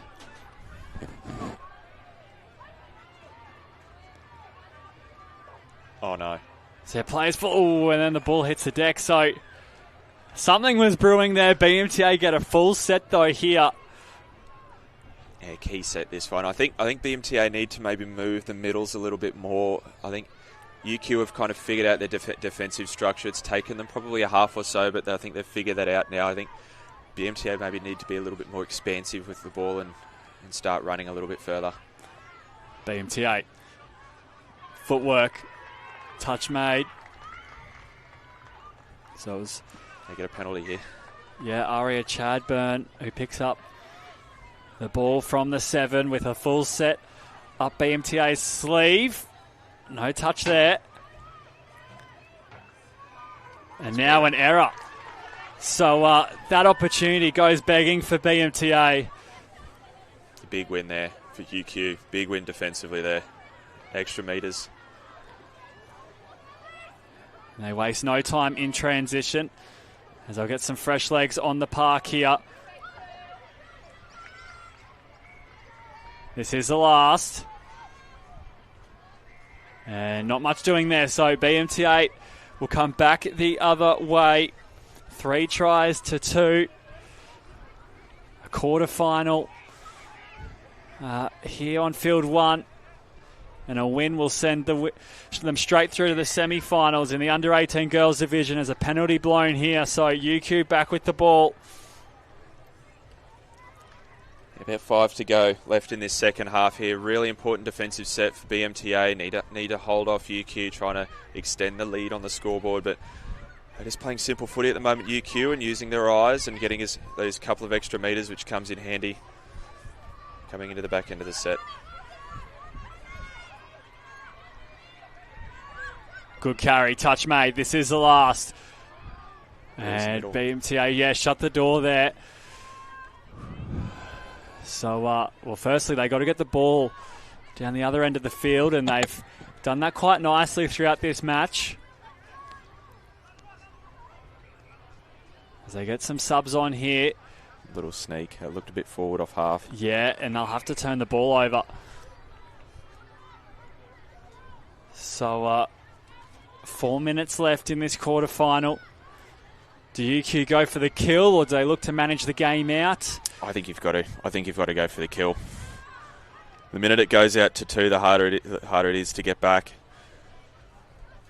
So UQ Rebels will go to work here on BMTA's line. They look for a little setup here. Great ball. And it just won't reach the wing, yes. So the pass just falling short. I don't think you mind that if you're UQ, though. That's a good option. A little bit more oomph on the pass and it gets there, but they're the chances you want to create, especially with, probably 3 or 4 minutes to go in this second half. You don't want to die wondering. So BMTA, after 3 wins, 1 draw in the pool stage. Oh. Have a chance. Oh, yes. They're going to get by. No, they're not. Great touch. I thought for a moment it had opened up there. I think we need glasses up here. I can't see that. I can't see that far, but it was a very good touch there to make sure that nothing was against them for that one. But just probably a little bit lackluster coming out of their line, BMTA, from the defensive changeover. And UQ seem to get a bit more of a roll at the moment as they go short. So BMTA, as I was saying, after only 1 draw and 3 wins in the pool round, come to this quarterfinal, and they may be facing an early exit if they don't turn things around on the scoreboard. 3 tries to 2. They'll get an opportunity or 2. It's just about if they're able to ice it or not. This is the last. A speculative pass. It hits the deck, and UQ will come back the other way. 2 minutes left on the clock. Again, they're throwing up the right options. They're running to those 4-on-3 platforms. Obviously, they know UQ's shut on that long side, and they're happy to let that happen as a mistake here is needed. BMTA get the ball 20 metres out from their touchline. Need to make something of it here in this attacking set. So what's their approach? How do they take this on, Kai? I think you got to run. Run wide. They can't really do many middle plays. UQ's middles are very good defenders. They know if they'll send one up, they'll shut. So I think you've got to run wider plays like sweepers, brothers long ball. They've already burnt a couple of touches here. So this is the last. The cutout pass towards the wing. And it's just out in front. And UQ will take their time to collect the ball here, as we've got a minute remaining in this quarterfinal. I'd be more than happy to take a couple extra seconds off the clock there. Run on island time for the next 30 seconds. Get up the field. No mistakes. Don't give them the ball back in their half. So the next under-18 girls game here on Field 1 will be the grand final at 3:05 p.m. this afternoon. That's what time it's scheduled, pending drop-offs, of course. That could change as UQ complete their sets once again. 30 seconds to go. BMTA with ball in hand. It's just about now or never for them if they want to send this game into a drop-off. There's a big set here. Big 2 touches for UQ to ice this game. They've done it. And UQ will march on as they look to defend their title as champions of the under-18 girls in the Junior State Cup. Kai Leggett, the quarterfinal done and dusted here. Your analysis on that one? I think UQ came out a little bit stronger, a little bit faster and the better. They obviously what they were speaking about at halftime. They really put into action into that second half, and I think defensively they were just a lot stronger, a lot smarter, and they were able to use the footy a little bit more coming out of the half, and that proved the difference in the end. So thank you so much for your company up here. We'll take a quick break. We've got the Guzmani Gomez post-game interview coming your way as well, with all the action still to play here on the finals day of the Junior State Cup.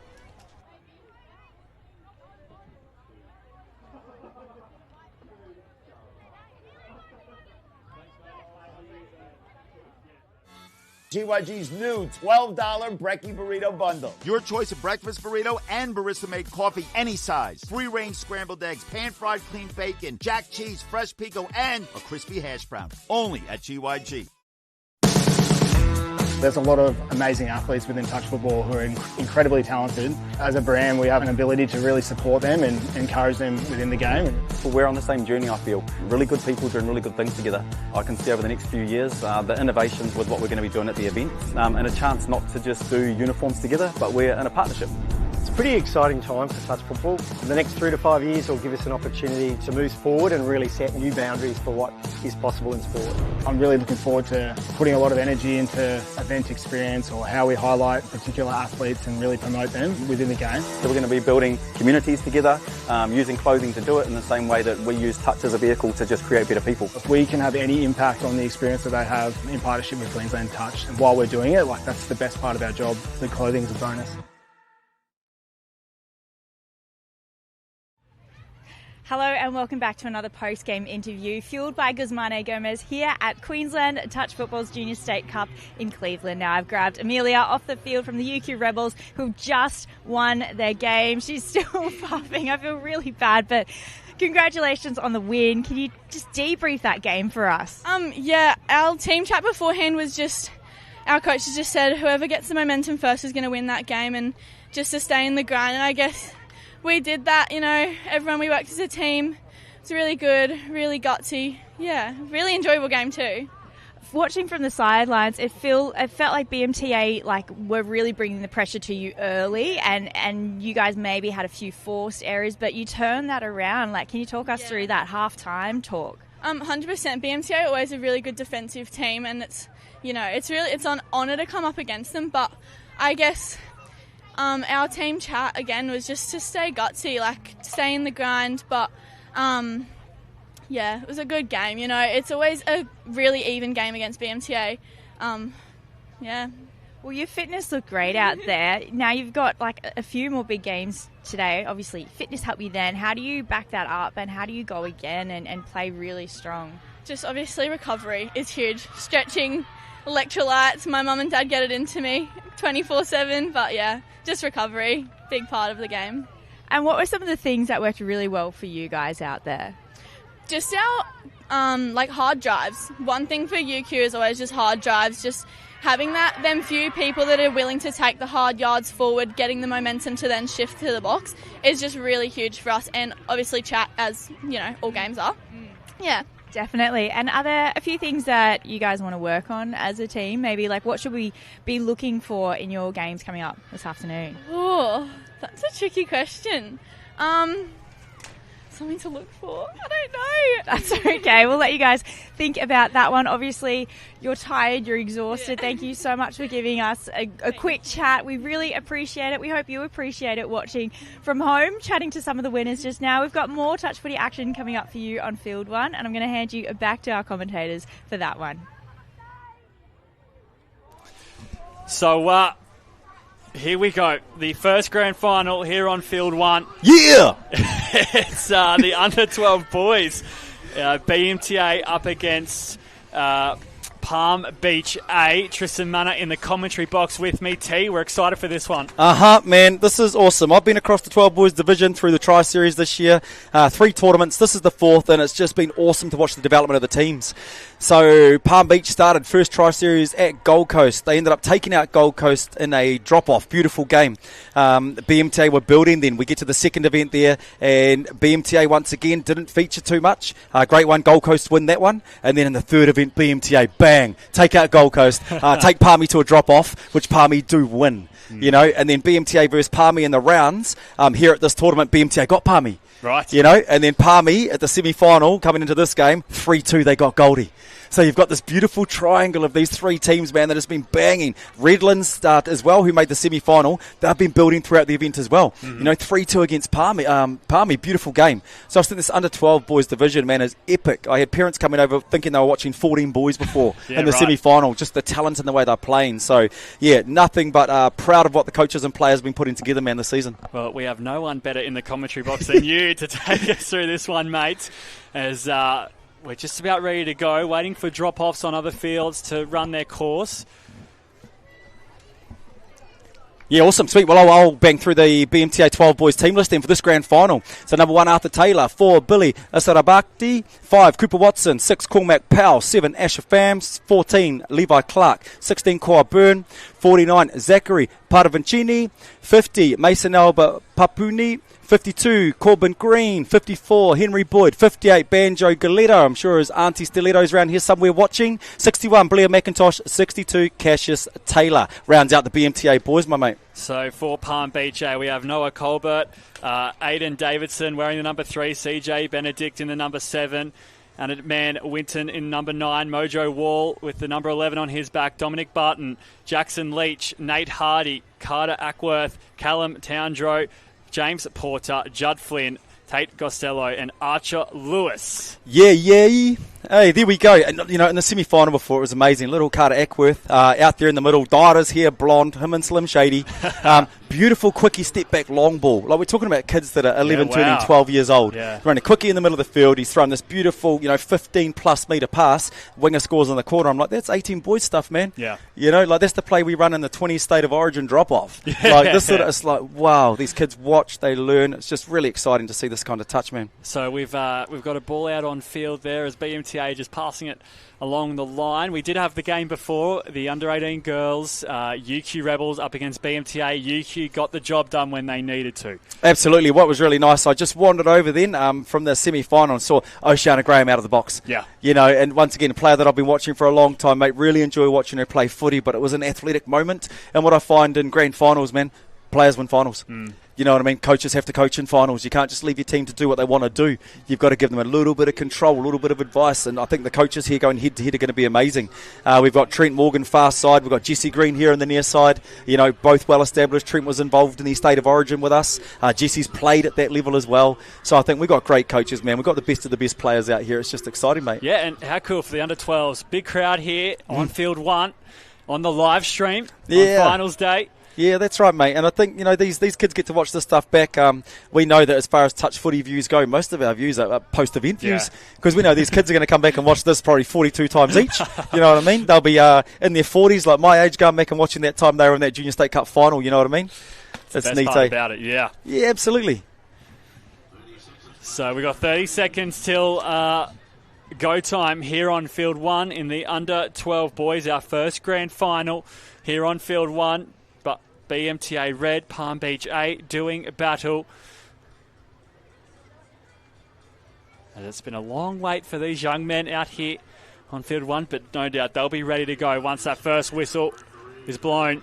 Well, mate, what's interesting, Palm Beach won the sprints, if you remember as well, the 12 boys. They did. So this is them. So they do base their game on speed, man. They are fast, but so are BMTA. There we go, mate. So BMTA tap us off as they get into their work with ball in hand. And they'll be looking to open the scoring here on this first set. They don't want to muck around. A couple of touches to work with. A little bit of footwork at the line. Just assessing their options. Touch made. This is the last. And a smart heads-up play to kill the ball on the far side of the field. And that's BMTA's first set done. Yeah, well defended by Palm Beach there. It's interesting when you hit finals, kids of this age, there's a little fear, if you know what I mean. They've played the whole tournament. Hey, give it to me. We get to the final, it's like, yeah, what do you want to do? Yeah, what do you want to do? You know, there's a little bit of risk involved. So, same as we saw in the semi-final matches, it took a few minutes till the kids grew in confidence. You know, they get their minutes right, so they just need to win their minute, win their touches, win their roll balls. So, Palm Beach get their set going here as they came away from their sub box first time up. They let the ball fly there as they look to get down towards this BMTA try line. This is the last. They pick up and go from half. Some nice footwork and that speed you talked about, dropping players under. And BMTA cover up well though. Yeah, really well defended. You know, Carter's trying to switch back there just to start checking the defence out. I like little plays that check what the defence are up to start the game. You know, we're trying to find a few patterns that we can then start to attack. So, yep, well done both teams to start the game. So BMTA run a nice subset here. That's a good carry there as they drop it down just shy of halfway. But they've got plenty of momentum behind them here. As they keep the ball alive, they come towards the wing, dummy and go. And it was a last-ditch effort, but the touch is made. Yeah, beautiful diving touch there by CJ Benedict, man, fully outstretched. And he's a big boy, you know, tall for his age as well. So, way to use his size. But once again, BMTA got the speed, you know. I think we're going to see a few of those outside lanes being attacked today. So they'll play it on halfway. There's BMTA run towards their sub-box before coming away from it as this is the last. And again, they jump from half. And Palm Beach, so that's another set down for them as they complete their second of the match. And nice extra.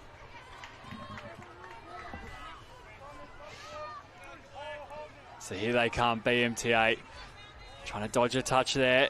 On come the fresh legs. And the referee blowing the whistle there. So penalty going the way of Palm Beach. I'm interested to see if they run a subset here, if they're going to go down. That's going to play strong and stay direct. Yeah, awesome. There we go. And it's been a sign of their season as well. They've enjoyed keeping their players out on the field. Yep. They know that they're fit enough to do the job. Ball just going to ground here. Yeah, it was tricky. They tried to run a bit of a phase play then off a rooster setup, so showing hands early.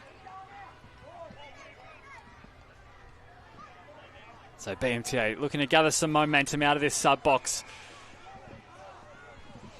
A bit of footwork, perhaps an obstruction there, and the ball will change hands once again. So that's a couple of times now BMTA have had to hand the ball over early on in their set. And it's a sign of good shoot defence. We saw Judd, you know, get nice and high there. Player didn't know what to do, and he was just caught running behind his own man. So Palm Beach, yep, at the right end of the field. Jimmy with the ball. He is lightning. I have the pleasure of being involved with him over a few different environments. Yeah, really, really quick player.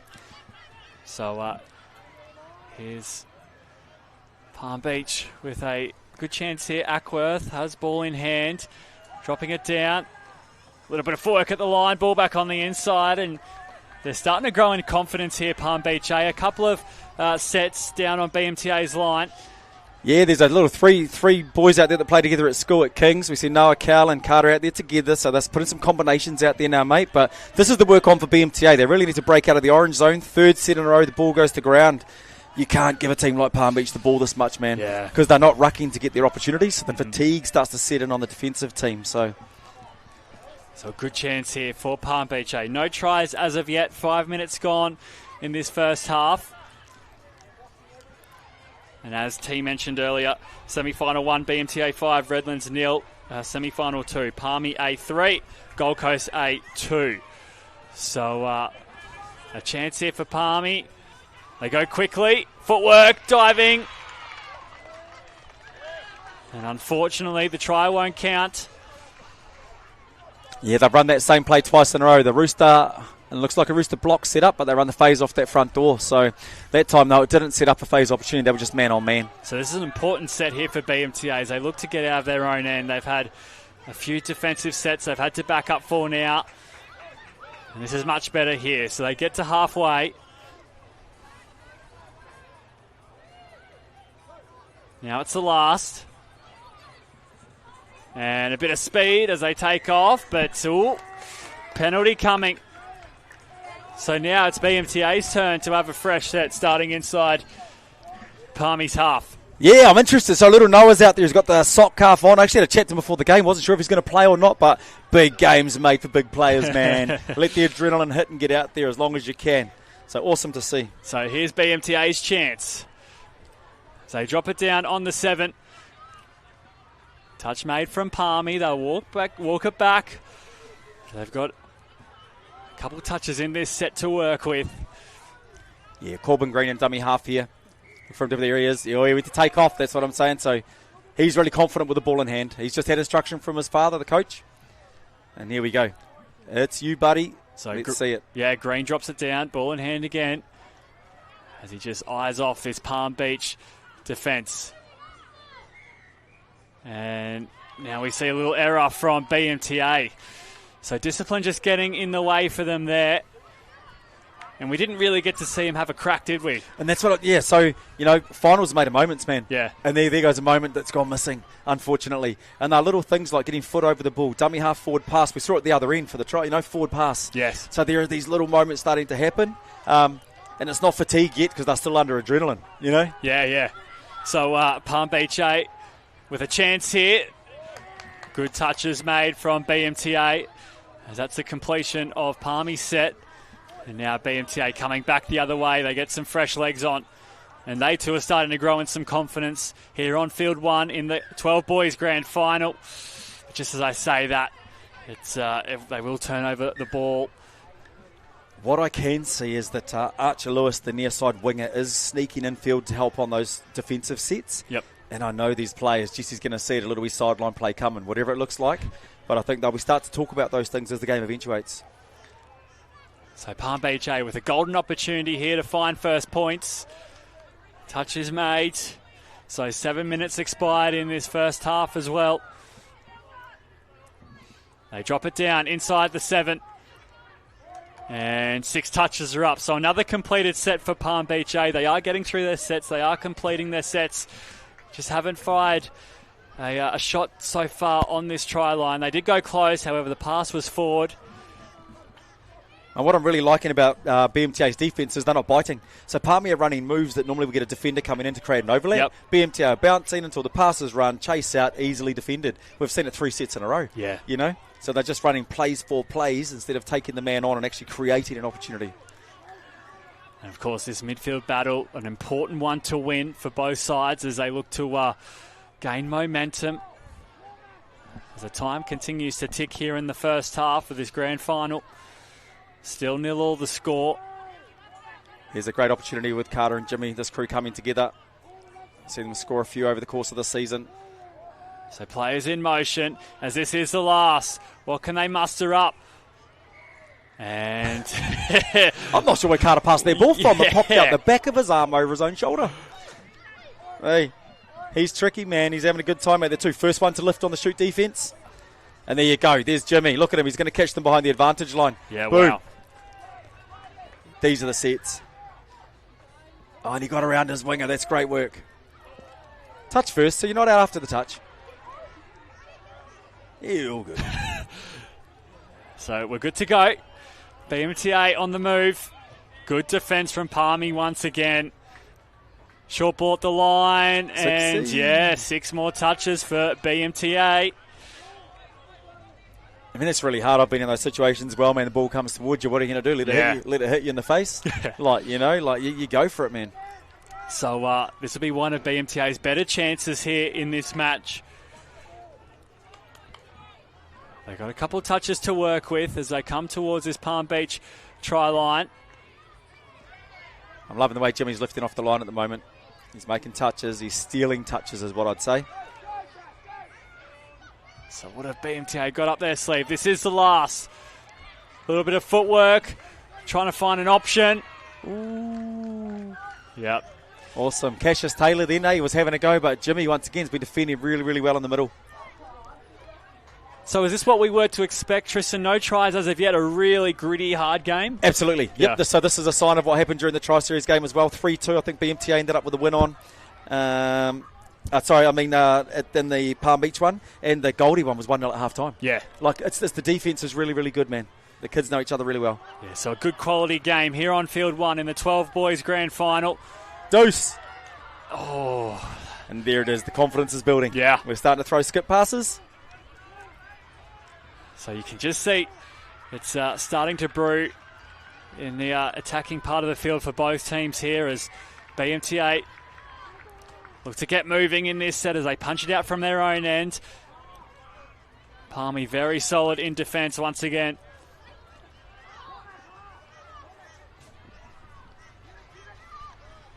Oh, 5 again on their side of halfway. A little kick and dance though, Levi Clark. Yep, and they get the call here. Was it touch claim not made, potentially? So, touches to work with for BMTA. That's a good run there as they look to go forward.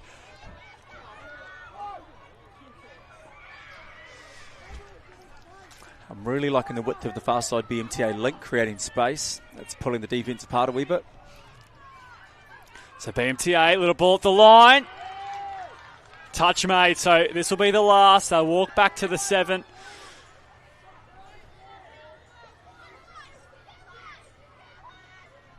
And BMTA kill it in the corner. So 2 minutes left here, T. Beautiful. That's the work on for BMTA here. How do we keep Palmy at their end of the field? Yeah. You know, do to them what they're doing to us. Noah! Oi, there you go.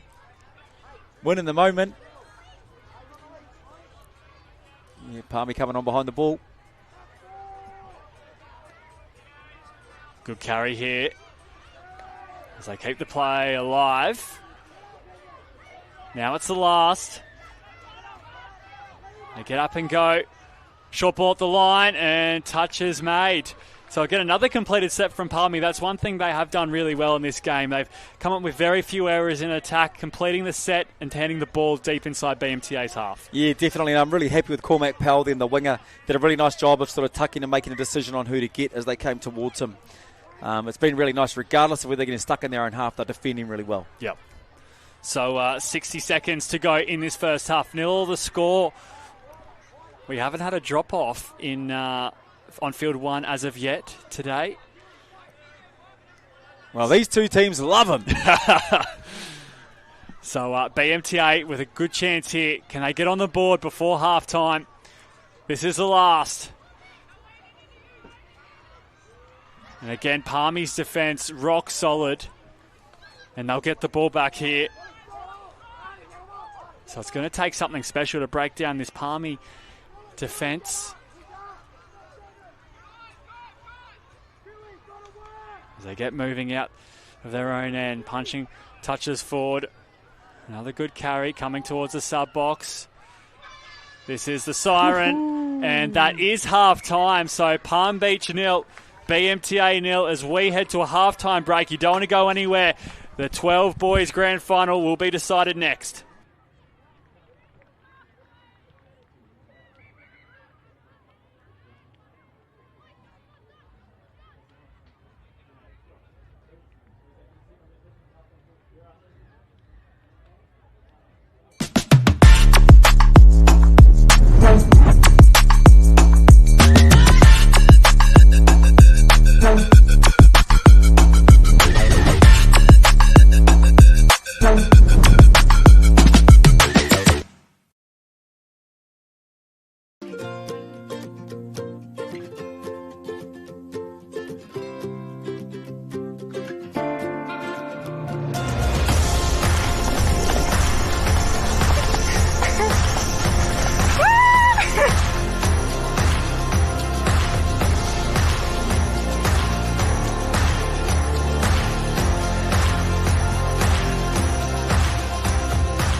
Largest aggregation of leopard sharks known in the world. 1, 2, 3, and hoo-ha!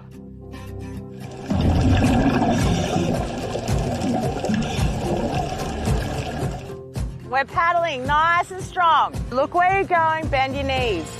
Up and through. Perfect. Guys are surfing.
So as we get this second half in the 12 boys grand final underway, and massive congratulations to our officials, Alexander Lawton, Troy Brown and Ethan Phillips officiating this one, as I'm joined by T in the commentary box. Mate, half-time been and gone, the second half ready to run as Palm Beach go close to the line. What was said at half-time, what can we expect in this second half? Mate, I really enjoyed listening to Jesse then. The first thing he does is bring the boys in for 3 big breaths. You got to remember, when we breathe, we can think. When we think, we can do. You know, it's beautiful. Then he talks to them about, hey, we're now showing everyone why we're the best defensive team here. Yep. Like, wicked. And he's right. They've got the record. They're the only undefeated team in the comp. Yep. You know, we've been held in our own half. We improved it. It's time for us to go down and start peppering them. You know. So, yeah, really looking forward to it. It was a nice halftime chat. So, we've had a total of 11 teams start out this Junior State Cup in the under-12 boys. And the 2025 grand final was a 4-2 win to Redlands over Kawana up in Rockhampton. The last time we were here in Redlands, it was Gold Coast 3, Palm Beach 1 in the under-12 boys. And we will have a new champion by the end of this one. So Palmy coming towards their sub-box as they look to punch out from their own end. Good couple of touches here for them as they get to halfway. Man, it's actually been a long time since Harvey Bay, since I saw a 0-0 grand final. Sammy Joe was coaching the girls' team and they ended up losing 1-0 in a drop-off. There you Crazy. go. But, you know, with the way these two teams are defending the midfield at the moment, diving bodies, diving players, who knows where we could end up in, 12 minutes from now.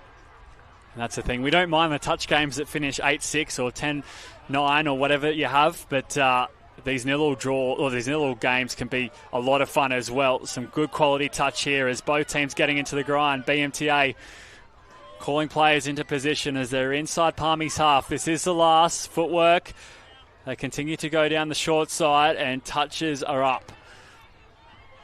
Yeah, once again, just nice defence by Palm Beach. This will be the interesting. Great lift. So shoot defence is going to start winning the moment. Beautiful. And they're only lifting in singles though, so there's a chance to get the pass away a little bit earlier.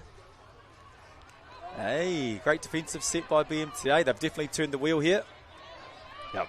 And I guess we've spoken about it throughout the Junior State Cup, but especially in games like this, it's about a player taking a moment, Absolutely. grabbing it by the scruff of their neck and going for it.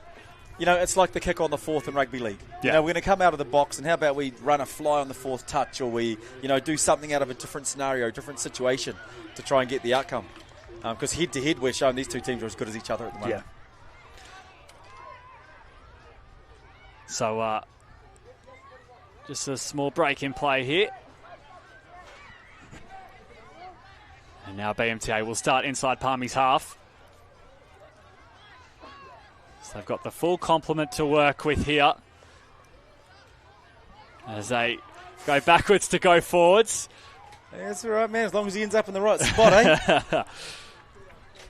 So BMTA, 2 hands on the ball as they look to attack this Palmy try line. Touches to work with in this set. This will be the last.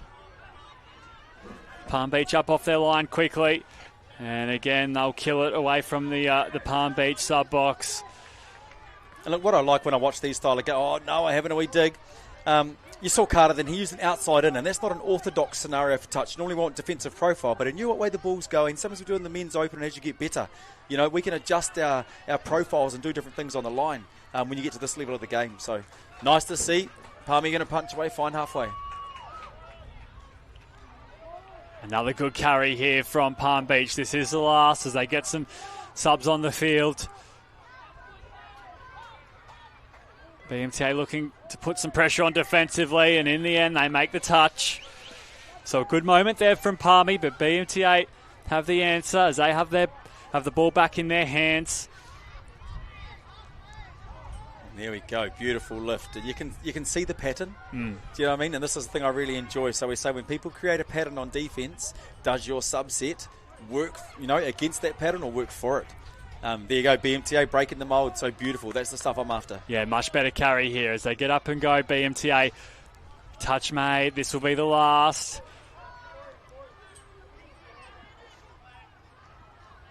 And some good defence there from Palmy. And it's about getting down to that red zone, or green zone as you call it, and icing the moment, right? Yeah, definitely. Yep. It's just... and building towards that too. That's correct. Yeah, at the moment, this is what we know as the grind in the game of touch footy. Two teams going subset, shoot D, head to head for a long period of time. So here we go. Oh, Palm Beach has looked to be winning the arm wrestle for a moment there. CJ Benedict with a good carry, but it comes to no avail as the BMTA have the ball in hand once more. Nice listening. Yeah, beautiful wiggling. Now he's pushed over the 10-metre line. Got an opportunity for a strike dump coming. Yep. You can hear the coach go. Levi Clark out of half. Breaks into the infield. It's a long ball towards the wing. A moment in the corner. Touch! Woohoo! And it's going to... a try is awarded. BMTA will take the lead. That was a biggie, man. And once again, you could hear the coach go, Levi. He knew it was coming. Fam gets the ball down.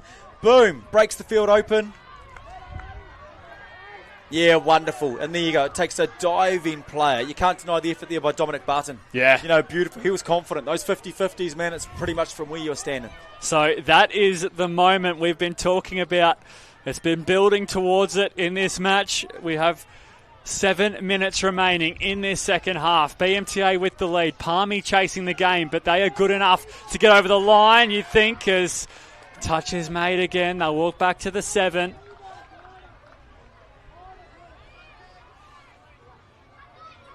Here's the last. Carter! Towards the right. The ball out in front. And it's all clear. So Palmy hit back straight away. So after a tussle to and fro with no tries. Oh, hang forward. on. Here we go. So a late call there. And BMTA hold on to their lead. And there we go, man. Hey, we've said it. Touch is an awesome game of moments. And BMTA, great defence to force the pass to have to go over the top. Yes, that's what it is. You know what I mean? He dug deep into the line and he had to get it around, and it's left to right. So tough pass forces the outcome.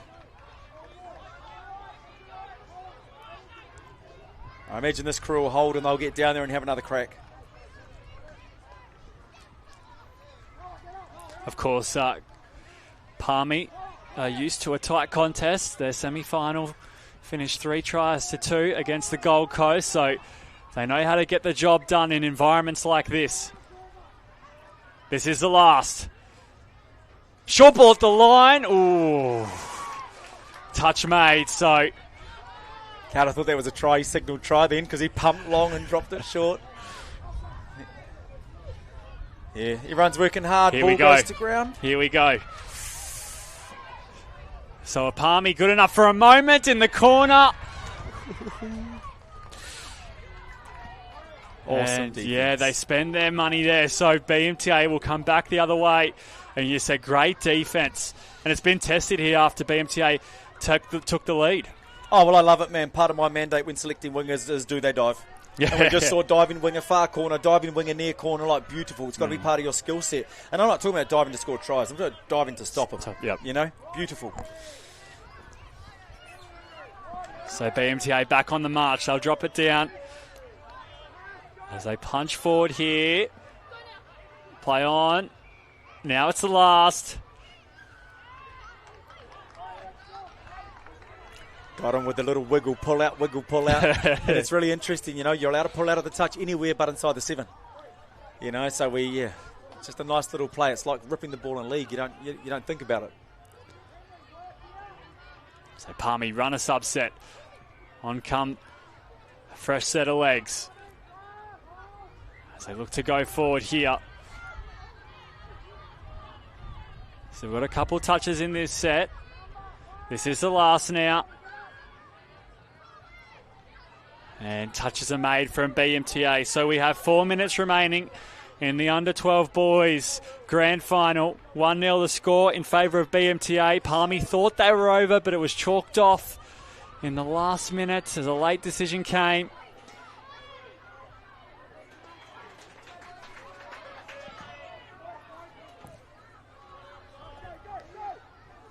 A little bit of a juggle. And Palmy do well to turn the ball over on halfway. Yes, beautiful field position. So right now we got Juddy in the middle with Noah. He's edge light. And I like the way they sort of go edge to edge. We change the point of threat. We're moving defenders around. Just need to get that one down.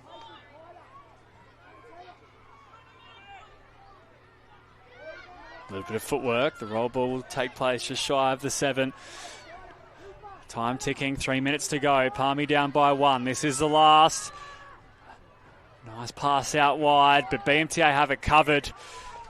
And again, they will complete another set. Palmy and turn the ball over deep inside BMTA's half, but there won't be too many more opportunities to get on the board. And that's what they've just forced. You saw the 3 shoot defenders lift. So BMTA, I just want them to go one pass punch, one pass punch, one pass punch straight in the middle of the field. You know, when you get to halfway, we can worry about subbing. But right now, they've got the advantage. They've got the one try they need. And what do you want to see from Palmy here?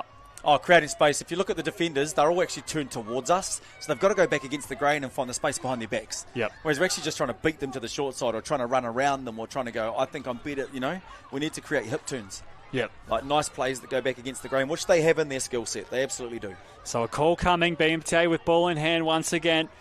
2 minutes left here in the grand final. Palmy. Oh, there we go. So yep, shots fired. Yeah, the door opens here for Palmy.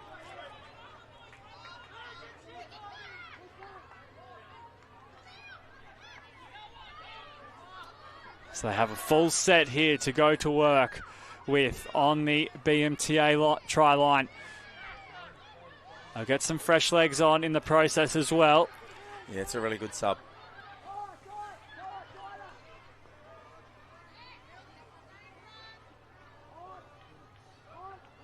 So play still alive here. They drop it on the 7. Touch made.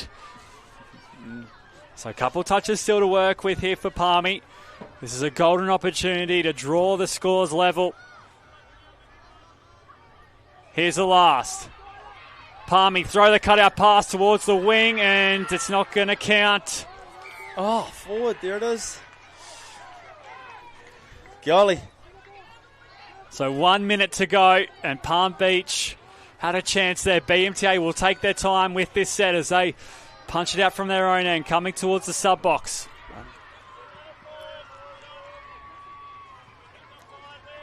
Good carry there as they're up over halfway. Weaving inside, then out. And there we go. So they kill the ball, and it's all to do for Palm Beach. As they run a little play here. Touch made. A touch one. Great field position. What do we got? Less than 30 to go? Yeah. Yep. So they're going to have to get down there. I can hear 20 seconds too. Someone just yelled it across the field. So Palmy keep the ball alive. Great defence from BMTA. And that's the siren. And that is the end. BMTA are your under 12 boys Grand Final champions at the 2026 Redlands Junior State Cup. Woo-hoo! Massive congratulations, GCA and the BMTA crew, man. That was awesome. And like I said, it's been watching them build throughout the season. Yeah. It's amazing, man. Like, I think the games they played during the Tri-Series brought the best out of them, made them aware, and they've built really well, man. They've got to be excited and proud of what they've done, but take nothing away from what Palm Beach have achieved this season. You know, Palm Beach were the under-10 champions 2 years ago. They've stretched everybody else in the comp, man, and I think, again, they've brought the best out of BMTA today. Hey, Palm Beach, credit where credit's due. A fantastic contest they brought here on Field 1. BMTA running away winners. Congratulations to them. We're done and dusted here for the first grand final on Field 1. We'll step aside with so much more to come here on Finals Day, Day 3 at the Junior State Cup. Yo, how you doing?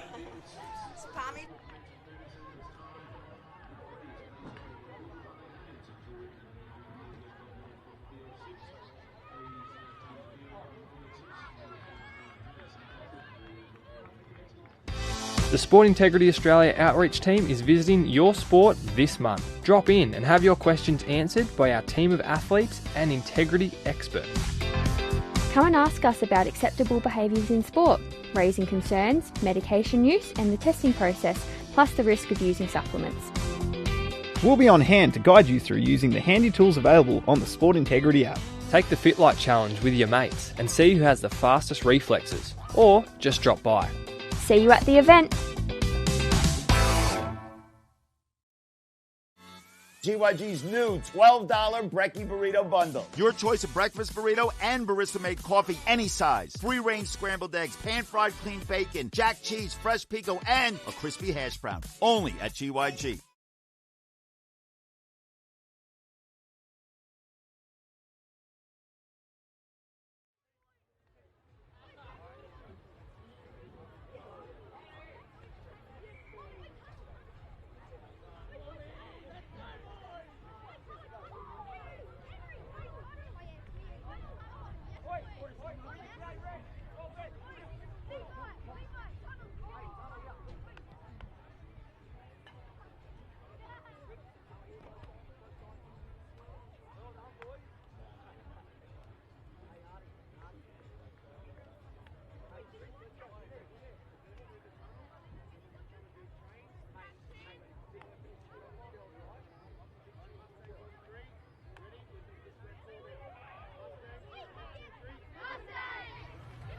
Welcome back for another post-game interview fueled by Guzmane Gomez here at Queensland Touch Football's Junior State Cup.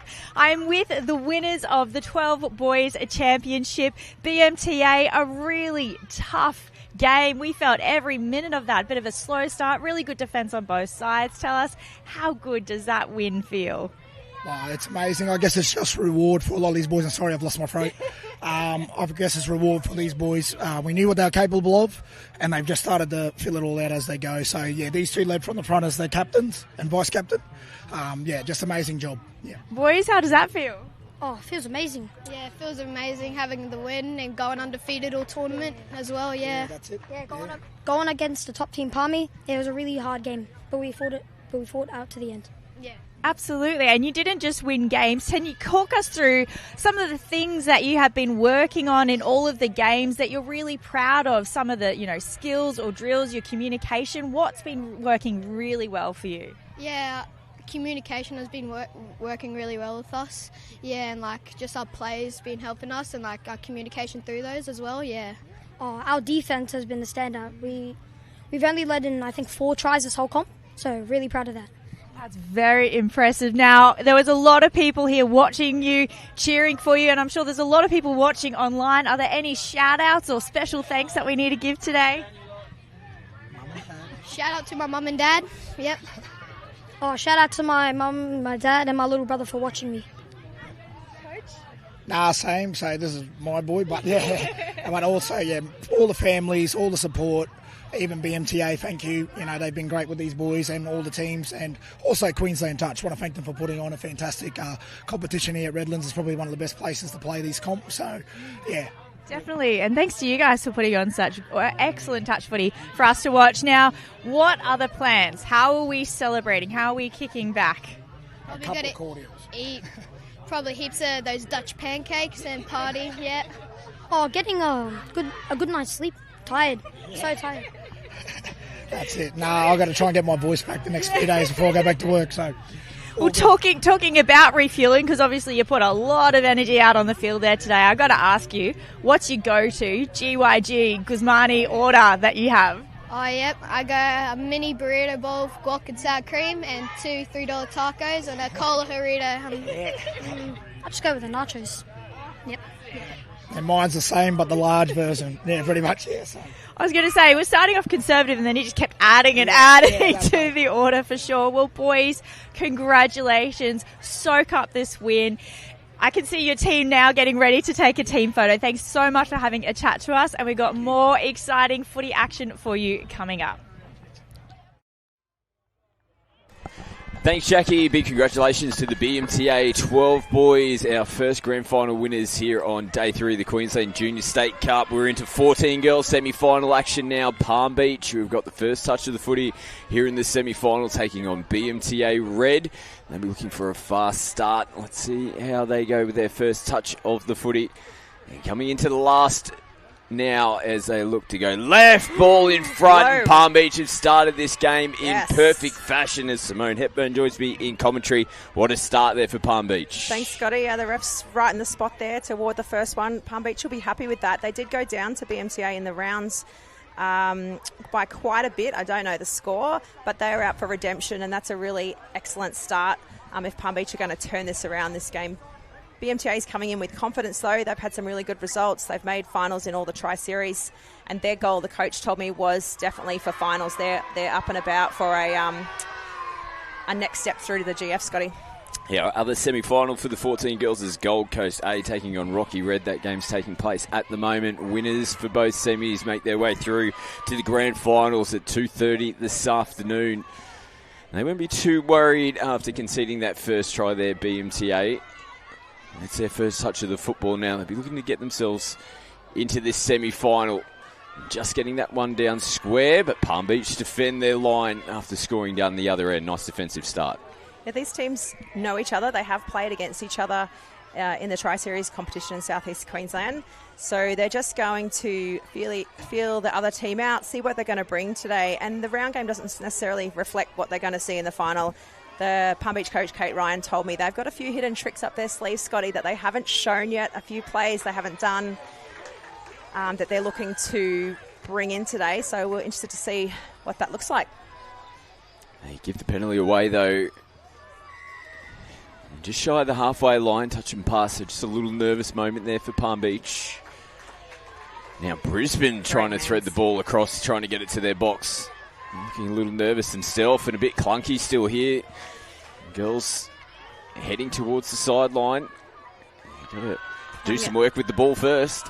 Yeah, they're playing a little bit of safety in the first few minutes, keeping the 1 or 2 passes. But as they open up with we're expecting and a more expensive kind of running game, we should see some more ball movement. They mentioned a couple of times, it seems to be a bit of a tricky area of the field to get it back just around that halfway line when teams want to come to the box. They end up burning 2 or 3 touches going sideways, and it ends up flowing. They only picked up probably 10-15 metres in that whole set. So Palm Beach, this is better from them now, just tucking it under the wing. Last touch, though, a little bit clunky coming into the play. The ball, we've got players down on the deck. That was a Palmy there. Taking each other out. She's okay. That's Bella Gallagher, the making the touch there. That just got fell over there in the ruck, and she's fine again. So Bella's one to watch from this Palmy team. She's a Queensland representative through the middle, so keep an eye on her. Another ball down that ruck. So it's been a little bit clunky the last couple of sets from both teams. And no one's taking a step backwards either in that that contest at the ruck there. There it is, another one like that. Just getting physical, which we expect in a semi-final and a grand final. Nothing that has been out of bounds, out of play, though. They're all good touches pushing off in front.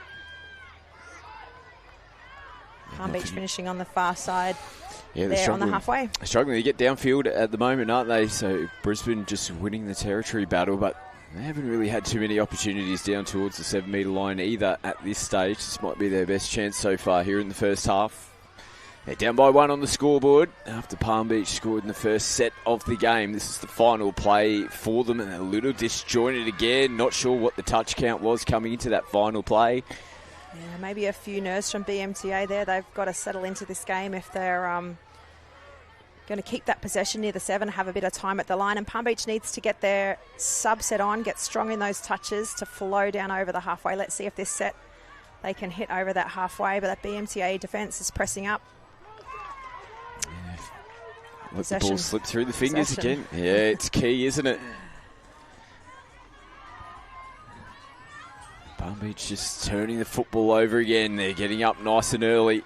Probably testing the referees here at the moment. That's a nice run just to get away and get them back on the front foot now. Ooh. Brisbane diving in at the line. Great intent there.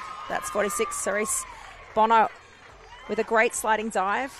In off a quickie there with great intent. Her body nice and low. Really hard to defend from Palmy there to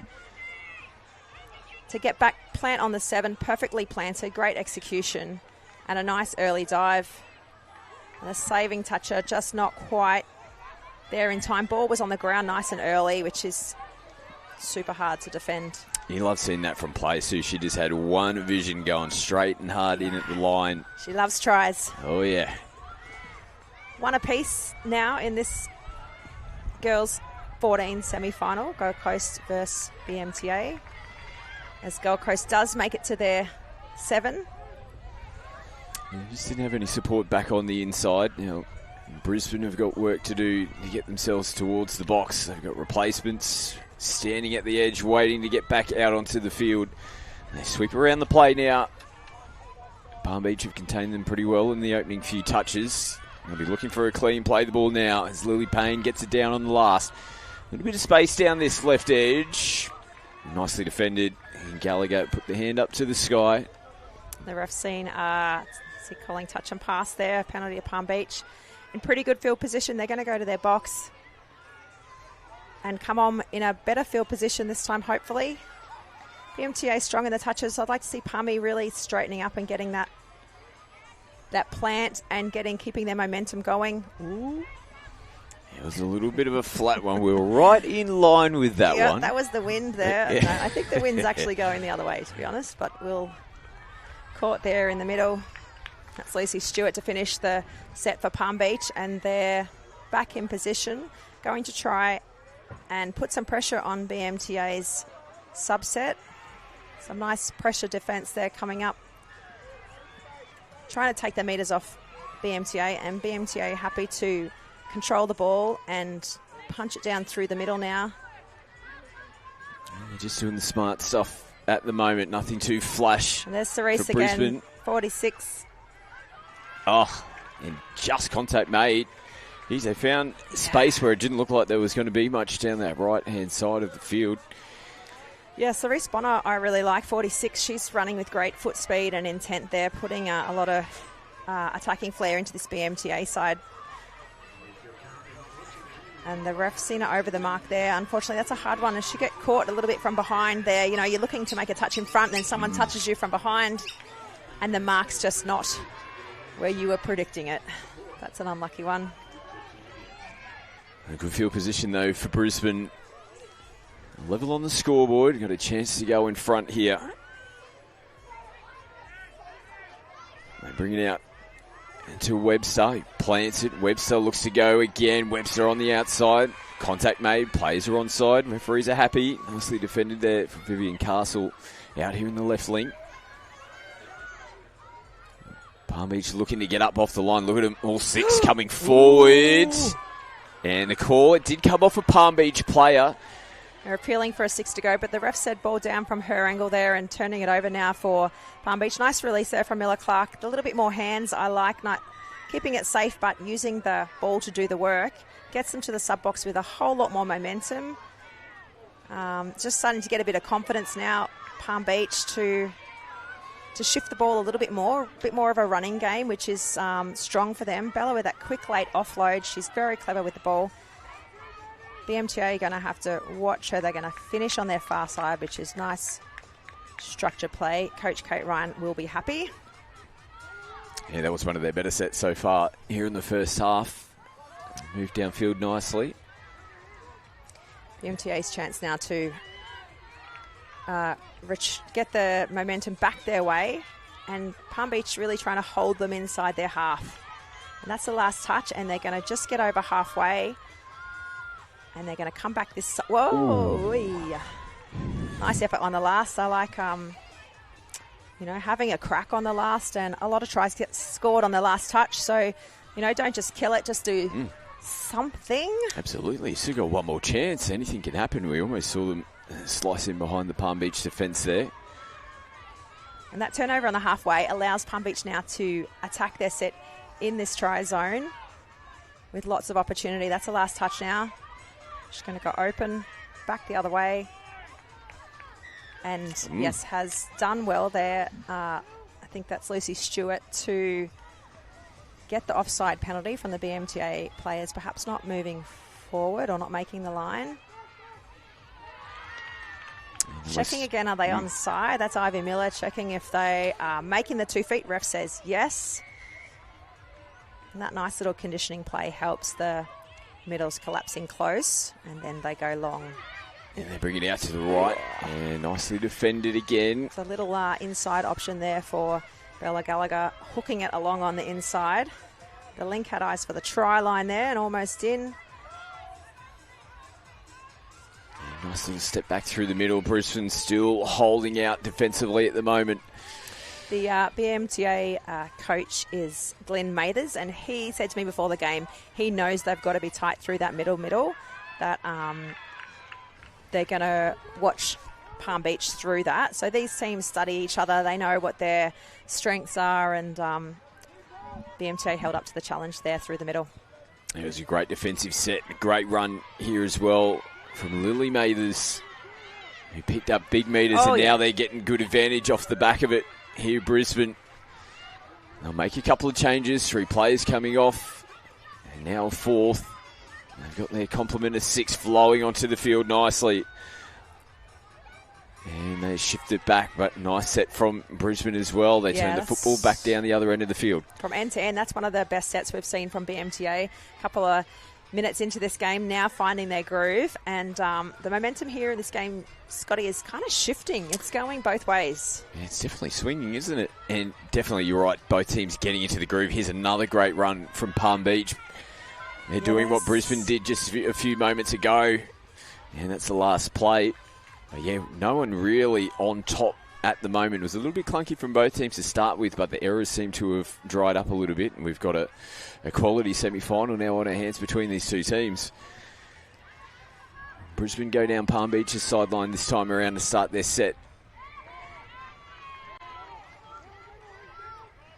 Ormsby turns it back on the inside. She'll get herself in the half coming into the last. Picks up ball in 2 hands. Pumps. Gets away from the Palm Beach defence, but they kept their cool. Kept their policy and stuck on her half. That's Lucy Stewart chasing around in the in-goal there to keep pinned to her player there and not letting that through. Now they look a little bit disjointed, and there's going to be a penalty come. The mark was the call. Palm Beach got players flying on the back there. The MTA waiting for the mark there, and Palm Beach just recover their 6 players in time to take this defensive set on. So they got a full 6 touches to work with. And coming to the second now. A big chance to go in front here for Brisbane. Lily Payne plays it. Ormsby holds it up. Bit of space, sharp off the left. Well defended again. Mila Berry in the 96 now, looking to sweep around. She's got the wheels going. She'll get it here. Mila Berry dives in at the line. She flew in at the line. That was impressive. Wow. Brisbane in Superman front. dive there. Brisbane will be happy with that. Watch the territory she covers here, Simone. You can see her sweeping around the back. It's indeed. almost like a double sweep out to the other side. What about the finish? Wow. Beautiful 2-on-1 there. Took a nice option. Had the ball in 2 hands to show. And the athleticism of these 14 girls is really great to watch. So Brisbane in front for the first time in the game. They've scored the last 2 tries on the trot. 2-1. That ball had gone out in front by the look of it. Yeah, referees will come back to pick it up. So the hooter sounds. We'll have to play this penalty. One final play before the break. Yeah, I think Palm Beach has got to be patient and disciplined. When they are sticking to their process, they look really tidy. There's a few patches that just lets BMTA in with an inch there, but 2-1, still anyone's game. Absolutely. Game on the line here in the semi-final. A grand final spot is up for grabs here in the 14 girls. It is BMTA leading 2-1.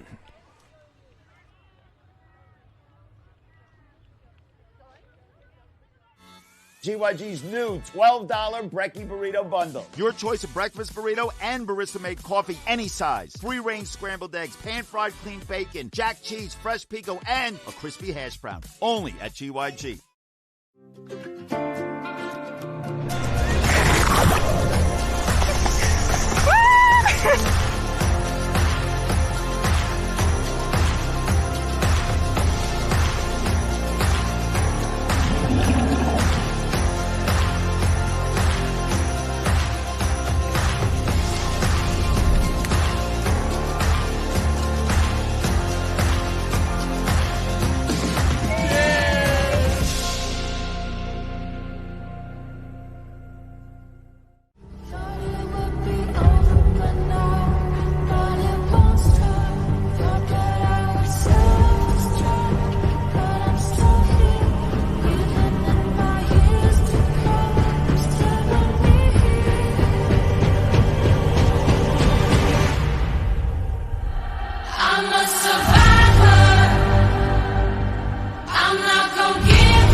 Second half about to get underway here in the 14 girls semi-final. This is semi-final 2 between Palm Beach and BMTA, with the Mustangs in front by just the one try at the moment. The other semi-final taking place at this time slot as well. Gold Coast A versus Rockhampton.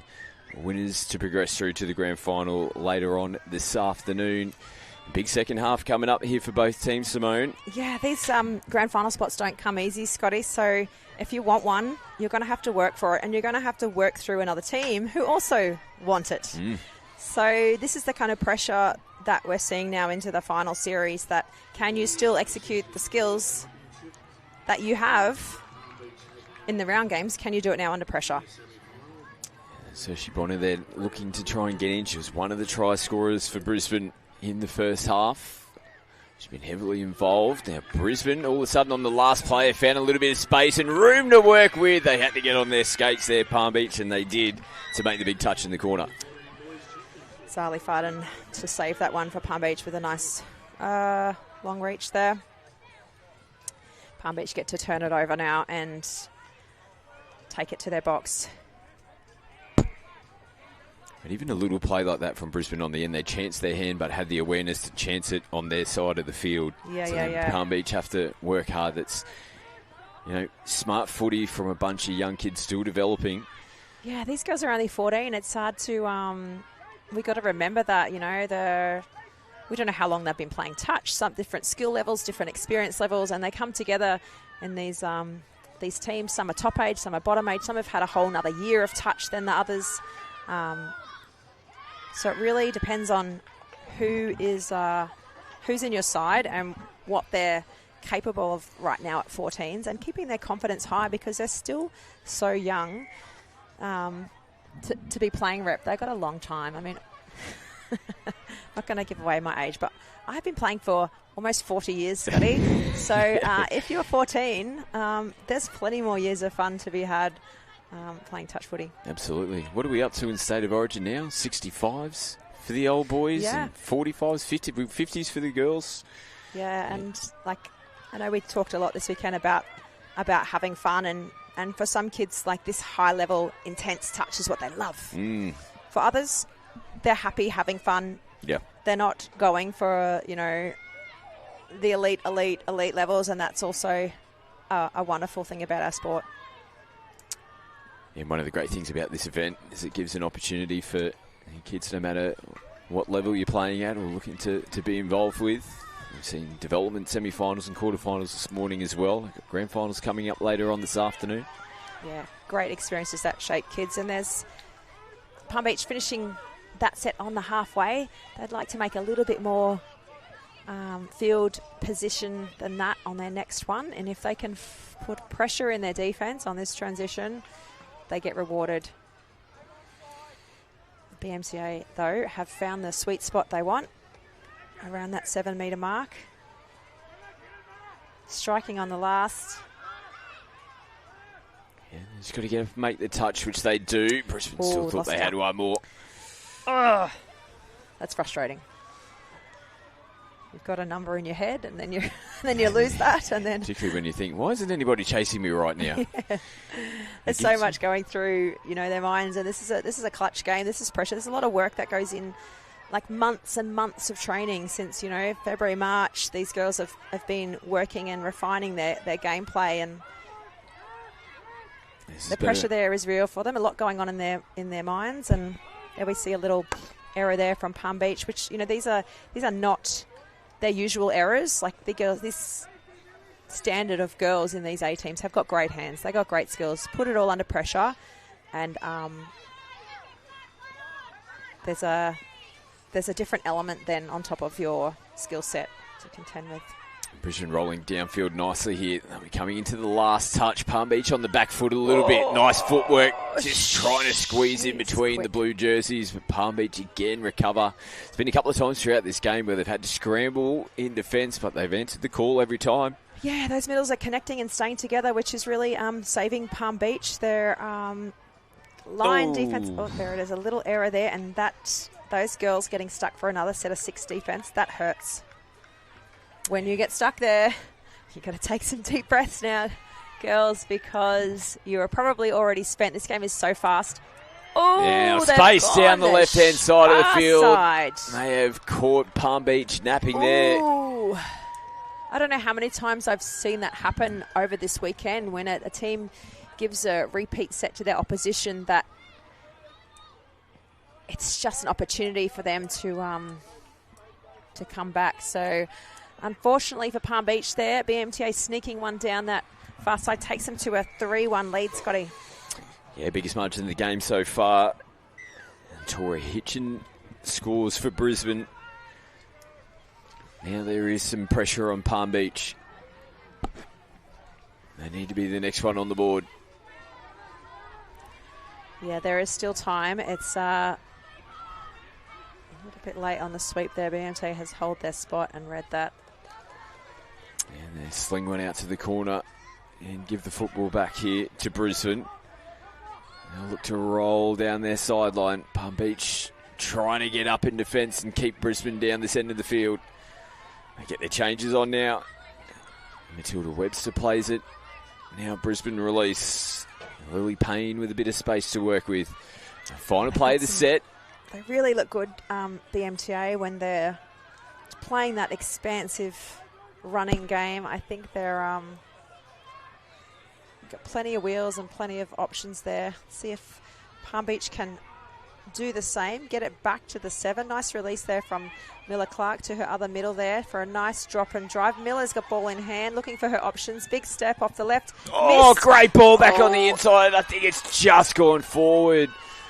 Oh, well, What Brisbane. has he seen? Is he saying touch and pass or a forward there? Yep, you called it, Scotty. Forward there. Unfortunately, that was a great opportunity there from Miller Clark to put one on the scoreboard for Palm Beach to turn this game into a closer battle. But Palm Beach are going to have to work again if they want this game back in their hands, to grind against BMTA now and get that ball back. Yeah, they would have loved that one. Palm Beach. It was a great run. On the 10-metre line on their side of halfway now. They're going direct, or are they going to their box? Looks like they're going to their box. Oh. And that's the risk with it all. Risk-reward ratio there didn't pay off for Palm Beach. And they're putting themselves under a little bit of pressure again on the line here. It's going to take a big defensive set to hold BMTA, who hold BMTA out, who have the ascendancy right now, I think. Yeah, they could potentially take the game away here in this set. Palm Beach need one more big effort here. Ooh! Sharp off the feet. And that is a quality finish there for Brisbane. Another try, now it's 4-1. Hard to defend there. That is a great line play. Looked like they were setting up for the rooster, but then they went long and then the step back. That is all sorts of hard to defend there. And at 4-1, how many minutes to go, Scotty? Ooh, not many. Close, yeah. Okay, there's still a few minutes. Still a bit of time. Madeline Peregrine in the try scorer for Brisbane. Yeah, she looked good with the ball there. She could have gone outside or inside. The big left foot whack and a nice dive finish. So, well deserved, Madeline. Comes Palm Beach now punching up through the middle, looking for some space.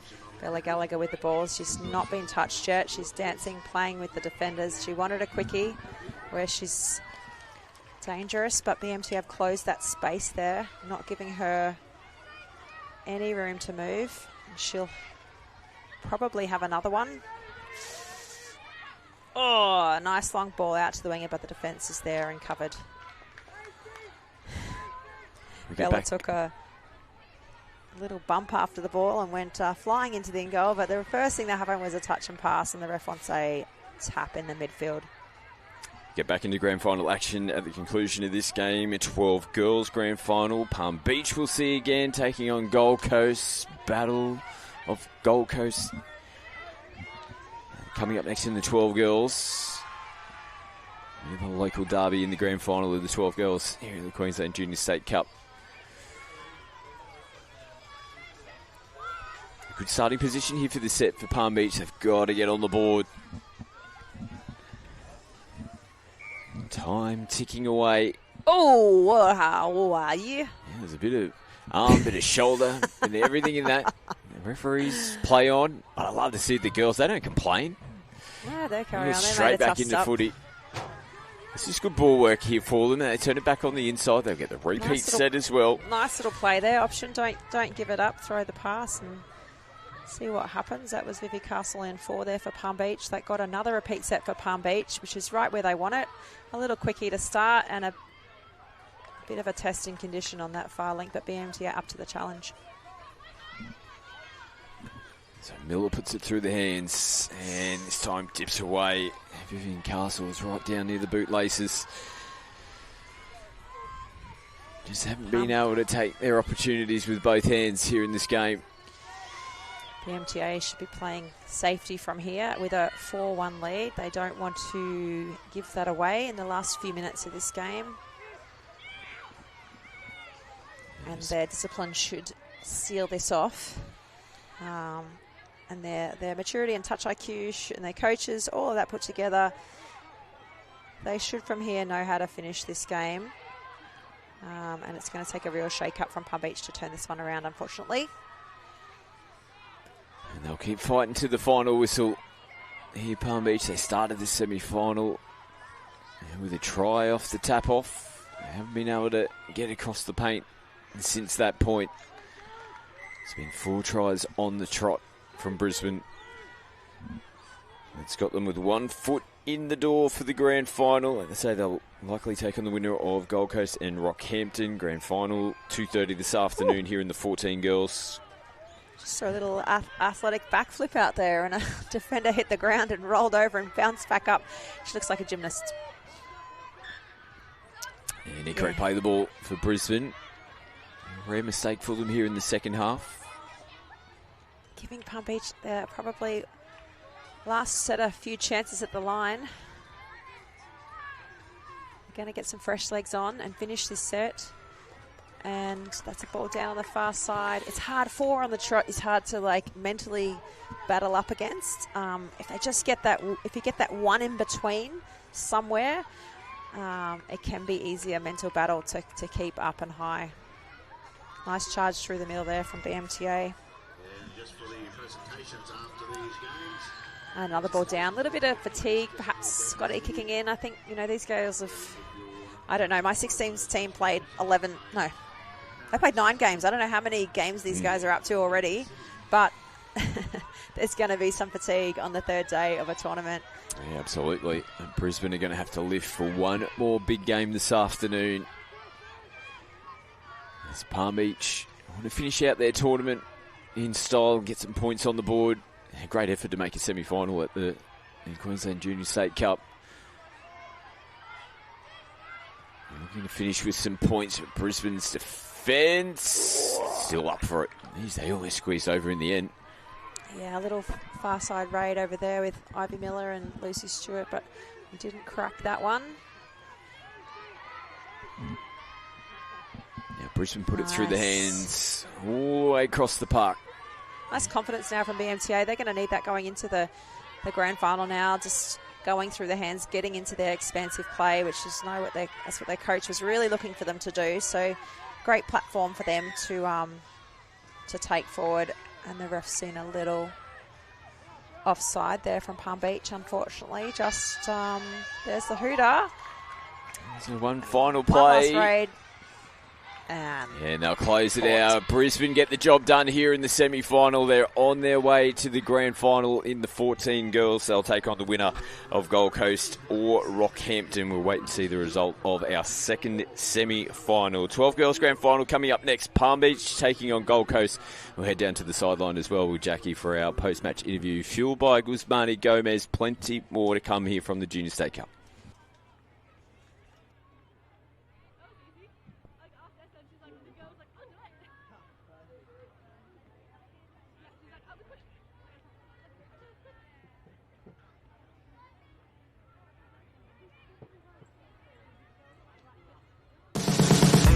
There's a lot of amazing athletes within touch football who are incredibly talented. As a brand, we have an ability to really support them and encourage them within the game. We're on the same journey, I feel. Really good people doing really good things together. I can see over the next few years the innovations with what we're going to be doing at the events and a chance not to just do uniforms together, but we're in a partnership. It's a pretty exciting time for touch football. The next 3 to 5 years will give us an opportunity to move forward and really set new boundaries for what is possible in sport. I'm really looking forward to putting a lot of energy into event experience or how we highlight particular athletes and really promote them within the game. So we're going to be building communities together, using clothing to do it in the same way that we use touch as a vehicle to just create better people. If we can have any impact on the experience that they have in partnership with Queensland Touch, and while we're doing it, that's the best part of our job. The clothing is a bonus.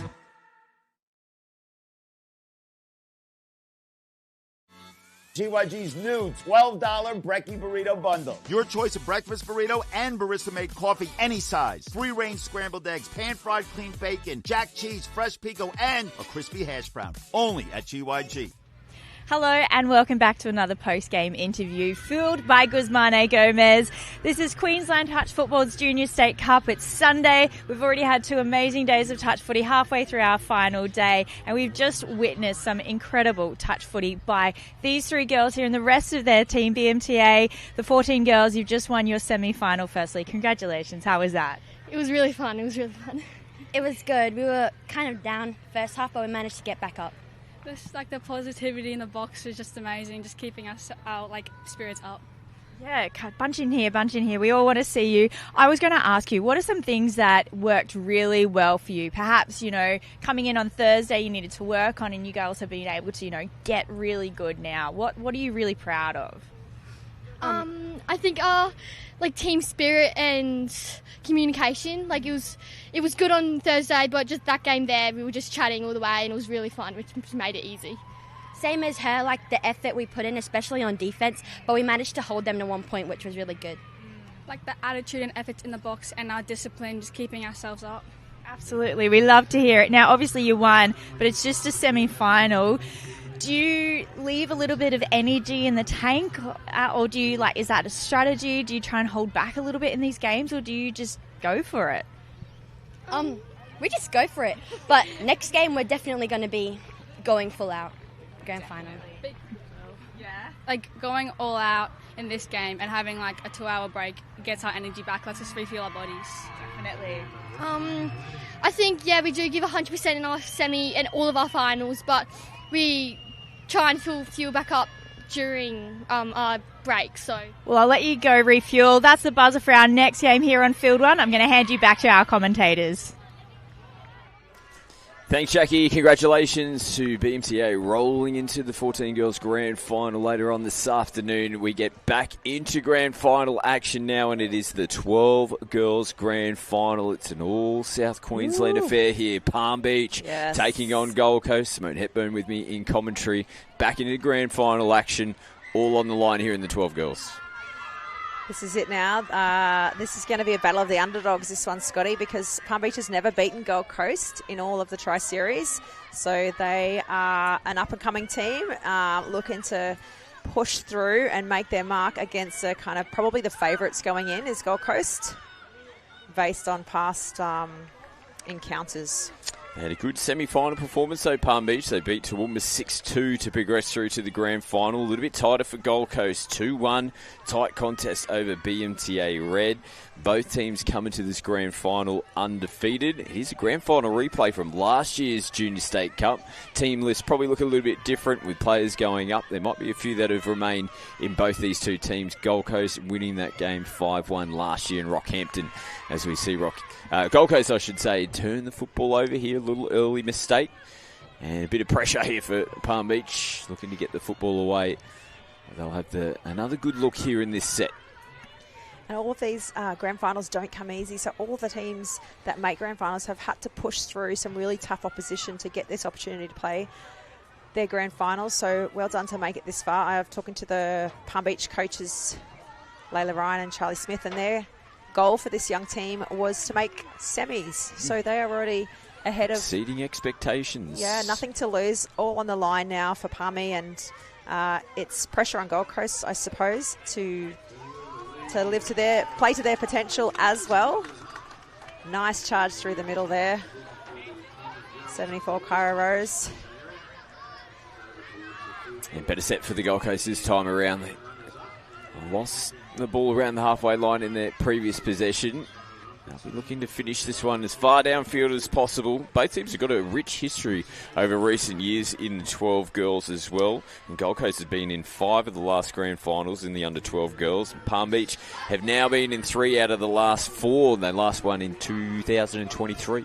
Yeah, and I wonder if that is a reflection of the strength of the junior comps in those affiliates. I mean, I'm from Palm Beach and I know what goes on down there. And their junior comps are heaving and they're starting young. You know, there's good platforms for young players, you know, from 8, 9, 10, that they could have had a couple of years under their belt before they get to this point. So there's plenty of opportunities in those younger years, in both those healthy big comps, to get to this level of skill by 12. Like, this is great. Oh, here we go. Nice beautiful little shell and go straight through the Palm Beach defence, looking for a blue and gold jersey to come, and Palm Beach scramble to make the touch and snuff out Gold Coast from scoring the first try here in this grand final. Nice run there from Jewel Lagasic to make her mark early in the game and rip through the middle there.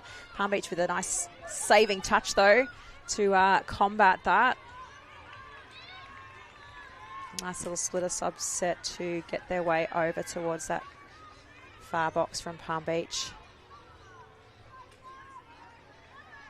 These girls are got great skills by 12. Lots of years of touch experience already to be able to put on these, you know, like a splitter subset from 12. It's great to see.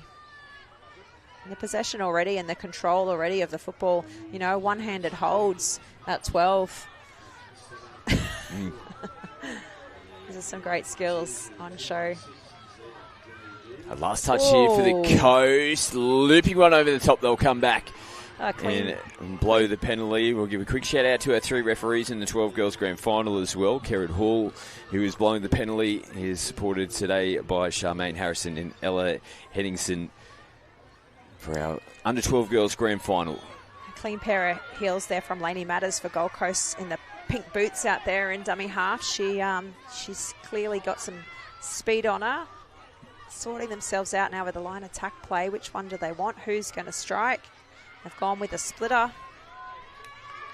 She's gone nice and low. Ref thinks that there's been a touch there.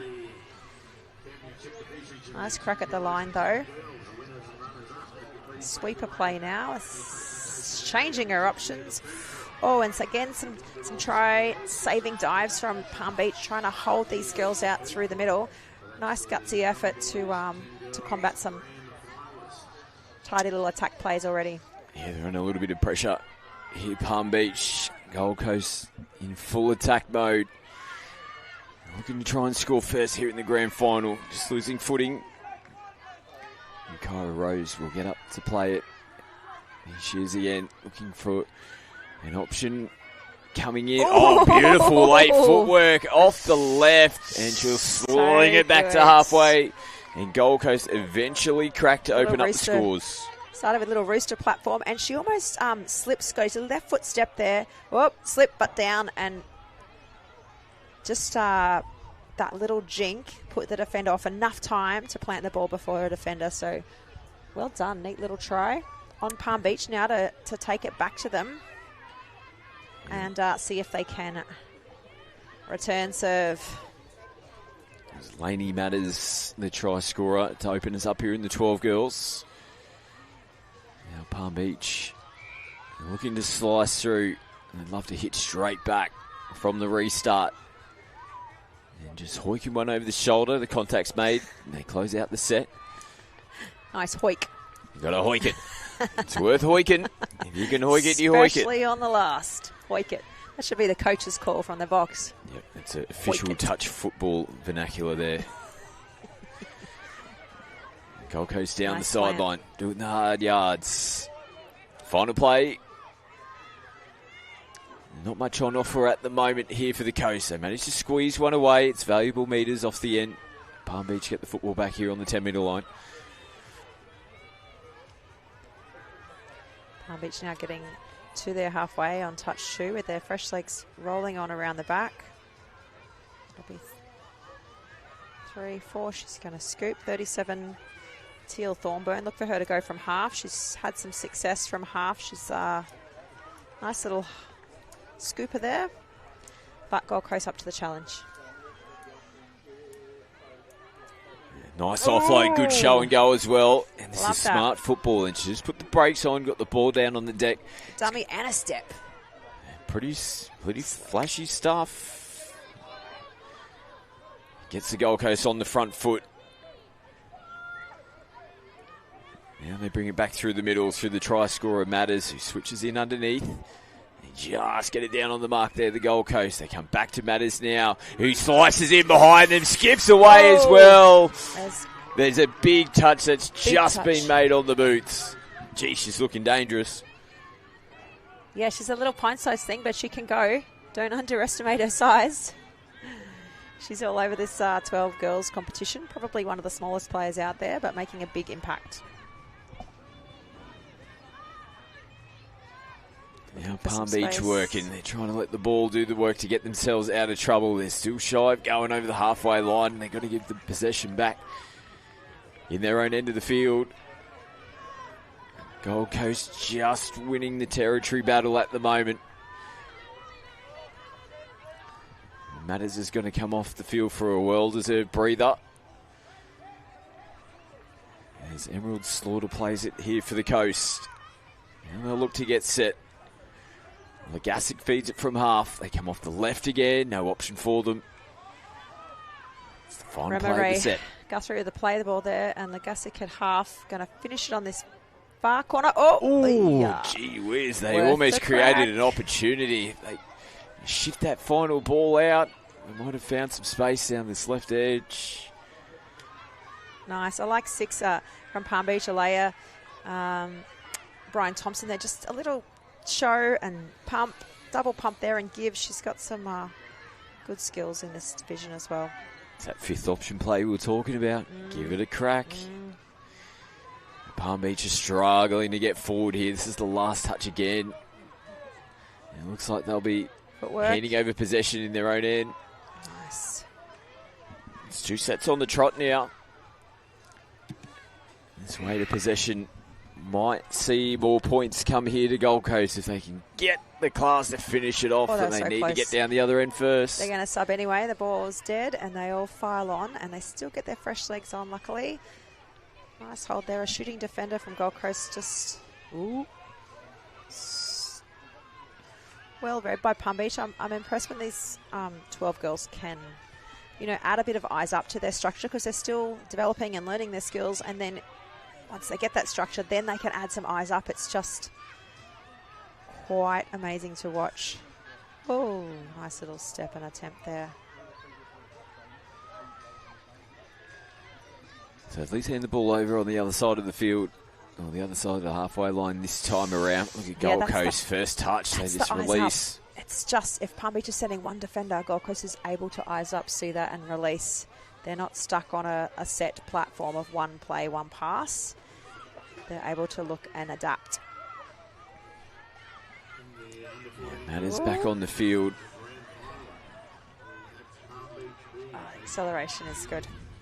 Kyra Rose. Now they look to shift. This time they found a little bit of space again. Referee Hall picks up the touch and pass. It's getting warm now, Scotty, in the afternoon here. Some sun beating down. These kids have been out in the sun for 3 days, so they're all the recovery things and the hydration, nutrition all comes into it now on the last day. And are you still running with the same energy as the first day? And probably at 12 you are, I would say. Yeah, this isn't going to faze these young ladies, that's for sure. They'll run all day if you give them a chance to. Clock winding down here in the first half. Just the one try in favour of the Gold Coast. Feels like they possibly could be more in front than what they are at the moment. That's the real positive that Palm Beach can take going into the halftime break. There's only one try separating this at the moment. There's a couple of girls in this Gold Coast team holding the ball in one hand at 12. I just think that's quite remarkable. I know it's they've had a lot of time at touch, and that's just a really cool example of what kind of skill level they're up to. Final play of the set. Garcia tries to get in between them. Ball hits the deck. Yeah, another nice raid there from Legasic there. Whee, clever. Okay, Gold Coast just got caught in involuntary play the ball there,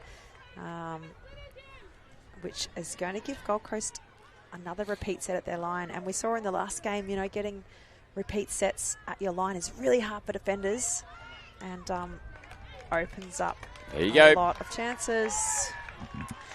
I was just going to make comment, it almost felt like they lost their positioning a little bit there, Palm Beach. They also didn't start their set by bringing the ball up to the 7-metre line. They started it a little bit further back, and then when Gold Coast started, they were standing behind the try line as well. So that just allowed Gold Coast to just nose down, dive in at the line, and with 60 seconds left on the clock before the break in what's been a low-scoring game, a 2-try margin to the Gold Coast might be an important one. Palm Beach get the penalty here, and they've got some time on the clock. They would love to score right before the break, please, just to get themselves in this grand final. This is a big set here for both teams.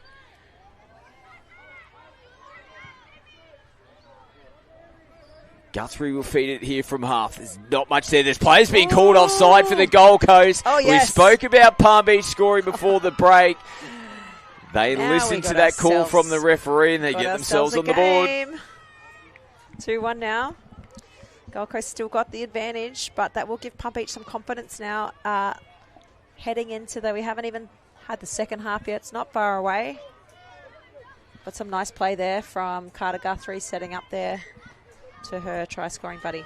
Yeah, it looked like it might have been Emmy Piltz who scored for Palm Beach. A crucial try right before the break. Gets them back into this grand final. But it's Gold Coast in front at the moment. Score 2-1.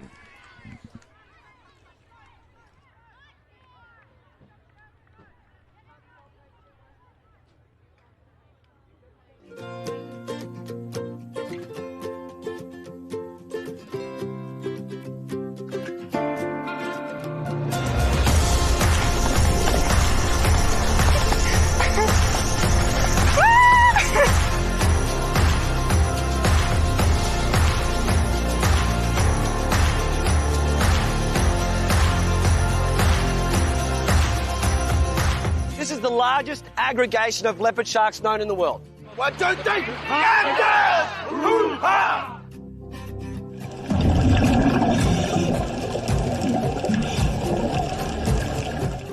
We're paddling nice and strong. Look where you're going, bend your knees.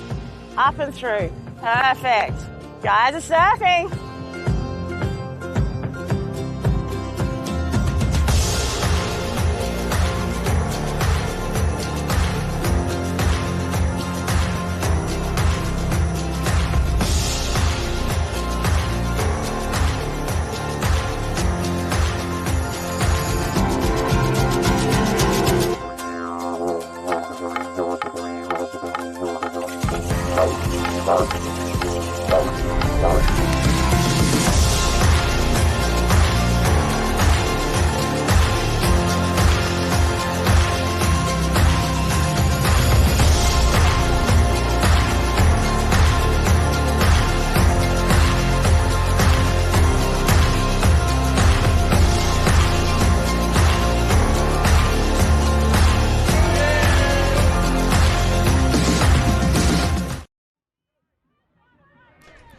Back here for the second half in the 12 girls grand final. A late try to Palm Beach before the break.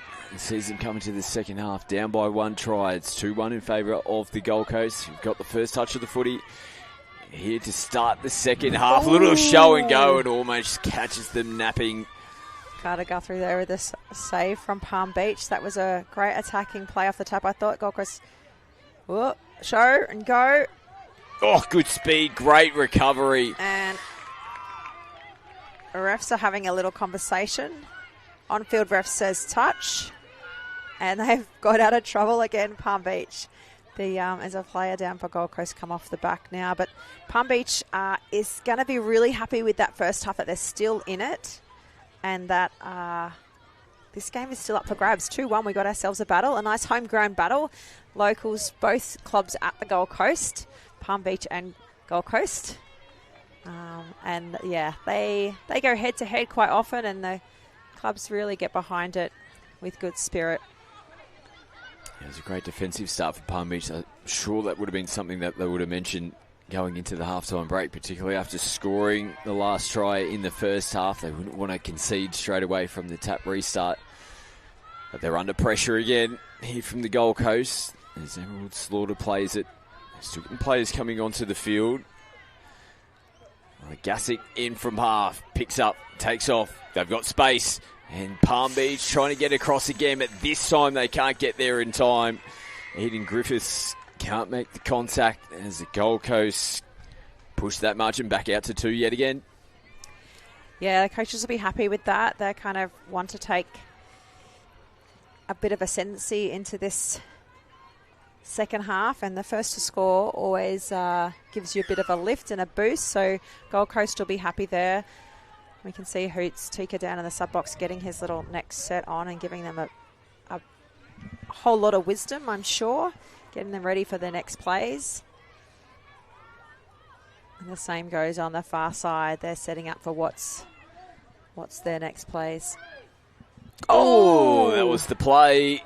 Great over the top cut out. Didn't have enough sauce on it, and that was the play. So it's a little positive there for Palm Beach. They didn't come up with the points, but they could have cracked this Gold Coast defence. Now they're running in and bumping into each other as they're making changes. There's a good chance here for Palm Beach to get up and put pressure on, and it ends up being a mistake. Yep. They're up and about on the far side of the field. I think Palm Beach will be looking to Alaya in 6 to stay on and attack this line if she can, because she threw that nice, beautiful cutout. She's got a lot of good skills, Alaya. They've got nobody Quick home sub, at the though. moment. We'll get some other fresh legs on for their strike opportunity.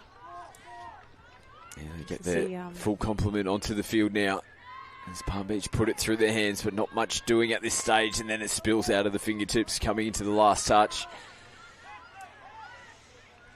Again, every moment now when you're down 3-1, every chance at the line needs to be maximum effort. So they'll be looking for the next try, Palm Beach, if they're going to stay in this game, with a nice pressure set in defence, pressing up high. They're It's a little bit clunky again here from the Gold Coast. A little pick up and go, and then nice touch on the bootlaces. Scramble there from Jovi Hurley. And that's what Palm Beach has actually done well to stay in this game, is that little scramble, that willingness to dive and cover some space that Gold Coast has been creating. And that has kept them within reach here in this game. That, oh, yeah, she didn't want to play it, before you knew it. The ball was down on the deck. Oh, and they've had too many players on the field as well. And this is a massive leg up. You can see the Gold Coast now going all the way up to halfway. So a little 7 on penalty means the subs will come on a little bit early, a little bit keen. The refs are quick on the mark there. Having 3 refs really watches both boxes and makes that fair and even, that you don't run on early and give your team any advantage, that there's a need to get to the box before your subs come on. Oh, now they don't play it square. So Palm Beach aren't taking these little opportunities that Gold Coast are giving them. You just feel the quality of this Gold Coast team. They'll just start to rectify those errors and mistakes that have been popping up. Yeah, Palm Beach doing a lot of defence now in this passage of play, and, you know, that's giving Gold Coast some real opportunities now to take another try. Yeah, that's the last touch of the set. Yeah, counting in those touches. They looked ready to strike, Scotty, and one little fix will give them a chance to really put it on the last. Yeah, definitely thought they had one more to come there, the Coast. Palm Beach working hard to get downfield. 3-1 here in the grand final of the 12 girls. 14 boys grand final coming up next. Redlands, the home team, taking on the Gold Coast. Palm Beach throwing everything at it on the last there, just trying to get some little space to open up. Their willingness to stay in it has been really admirable. They're not by any means giving up here. They're still taking it to Gold Coast. They're going to have to work through them to get something. And the pick up and go from half. They're looking for players offside. They're going to get the penalty. Yeah, nicely done. Lainey Matters again. A little jack in the box she's been throughout this grand final. Scored a try in the first half. Earns a team the penalty there. Oh. Gold Coast running again. Palm Beach caught napping. And on the back foot again towards their try line. A nice, well-executed quickie there. I think the Palmy defender thought she might have been off because she kept backpedaling. She's heard something and she's backpedaled again, and then just late to react. Attacker first to react, to hit the paint early. And a nice try there. Was that Desantika 8? Oh, no. 31, Layla Warboys. So it's a handy margin now. Yeah, that one will hurt Palm Beach. Yeah, nice footwork. Cut away in behind, getting away from 2-3 defenders from the Gold Coast. Beautiful. Did they get it down cleanly? A few protests from Gold Coast. Oh, they're happy. Look at them celebrate. That's Teal Thornburn, that neat little half runner, and she's connected there with her length to finish off. She's happy about that one. The team has a little celebrate. Brings it back now to 4-2. Gold Coast still with 2 tries up their sleeve. Love to see them celebrate. Enjoying their touch. These girls will be back again. They've got a long time in the sport and a lot more fun to be had. This was a great run from Teal Thornburn from half.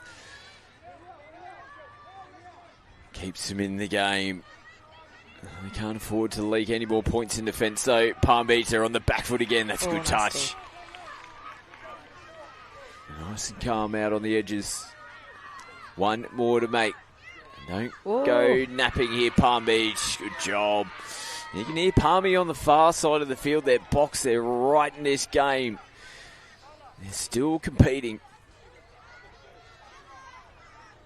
Nice little splitter and then checking off. They're doing some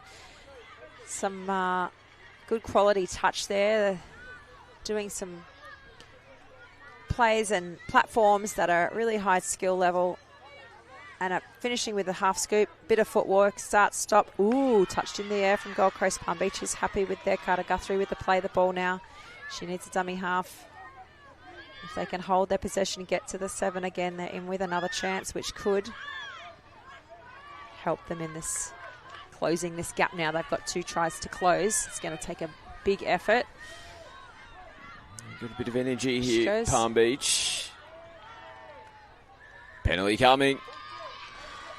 That's what Emmy Piltz running straight at the offside players. She'll get it back here again. Emmy has a look. This time sends it out. Gold Coast say, you're not coming through here. Nicely read there. Shut down that play. Little rooster platform. Footwork. Nothing happening there. Carter Guthrie and dummy half with Emmy Piltz looking for their options now. Who's going to step up now for Palm Beach? It's another penalty, so the second one within the 7. So if there's 3 penalties, we know that one of the Gold Coast players will be sent off, and they're going to... Oh, it's a try. Oh, that's going to be an offside. She's called play through, and that's closed the gap now. Palm Beach having another massive celebration, 3-4 in this grand final with not long to go. So you can see the touch was made right on the 7, and it just mustn't have got back to the line in time. So 2 tries on the trot from Palm Beach, and now they're down by 1. The clock is winding down. They can't let Gold Coast score another try. It's been a great comeback for them. Gold Coast looking to ice the game here. I hope Penny will play it. Ooh. They come back her way now. Oh, they're up and in. And shot well. One more touch to make. And Gold Coast are going to have to play it. The referee did call play on, so they were allowed to go forward. They end up coming backwards, and she makes the touch anyway. Wow, on the line. Great athleticism there. I think that's little Teal Thornburn. She's probably the littlest on the field out there for Palm Beach. And she shot early, recovered well, and still made the touch on the dummy half. So well done, Teal. Great run. Bit of yards there. Palm Beach. The play the ball, though, just bobbles away. It's unfortunate. Eden Griffiths did a great job to pick up big meters and get her team on the front foot. But the play the ball was just a little unclean. They did get fresh legs on now, which is going to help them defend this set from Gold Coast, because they really don't want to let any more tries in. In fact, they want to get a turnover and have another crack if they're going to be in this game. So pressure on Gold Coast now to hold this lead. And they would love to score now, I'm sure, to help secure their win. And she's great from half. And that is, again... She's got wheels. Still there. Have to scramble. It was a great diving effort on the boots. It forces the penalty, because it did end up coming off in the arm of one of the Palm Beach players. The touch and pass was first. Palm Beach are back in possession. Phew. Out of danger there. They've got some work to do. Here we go. Beautiful little dummy. This time down cleanly. They don't want to get themselves under pressure. Now they're avoiding the Gold Coast defence. They're getting themselves out of trouble where they need to here, Palm Beach. They've got the momentum with them at the moment, almost slicing through. They've got to come back to the mark. Gold Coast There's now not having much to scramble. time left. They pick up and go. Nice ball, but it hits the deck. Palm Beach with a big lift now. They've got some high energy. The coaches are going mad in the box over there. Charlie and Layla are giving it their all. It's only their second time coaching, Charlie and Layla, and they're all in this with their young 12-year-olds. Only 21 themselves, and they are putting some energy in that box over there. Good on them. Gold Coast are just going direct on the first 2. Now they bring it out towards their sideline. Just getting it down on the mark as they get those final changes onto the field. And a loose ball, good touch, good contact. Palm Beach still hanging in there. Time's a ticking, girls. They want a little bit of hustle. The coaches are on to them now to... And this is it. It's got to be this set for Palm Beach. They get the penalty. They got to get on the football, get up to the mark and get going. One final set. Not much time on the clock. They're down by 1. Can they force extra time? We've had a few false starts to get this back underway. Oh, I'd love some Here we extra go. time. Who wants to see a drop-off? Can they score at the death? It needs to be now. It has to be on this play. Palm Beach almost slicing through the contacts there. The referees haven't heard the hooter. It has gone now. They've got one final play. Gold Coast close it out. The referees just confirming the hooter did sound. That is the game. Well done, Gold Coast. They're going in for a big celebration. Well done, Palm Beach.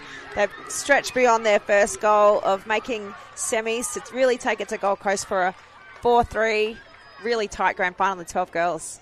What a game. Gold Coast hang on. McGallant in defeat Palm Beach. What a performance. They made a game of it right at the death to almost take it to extra time. But the Gold Coast 12 girls are champions for 2026.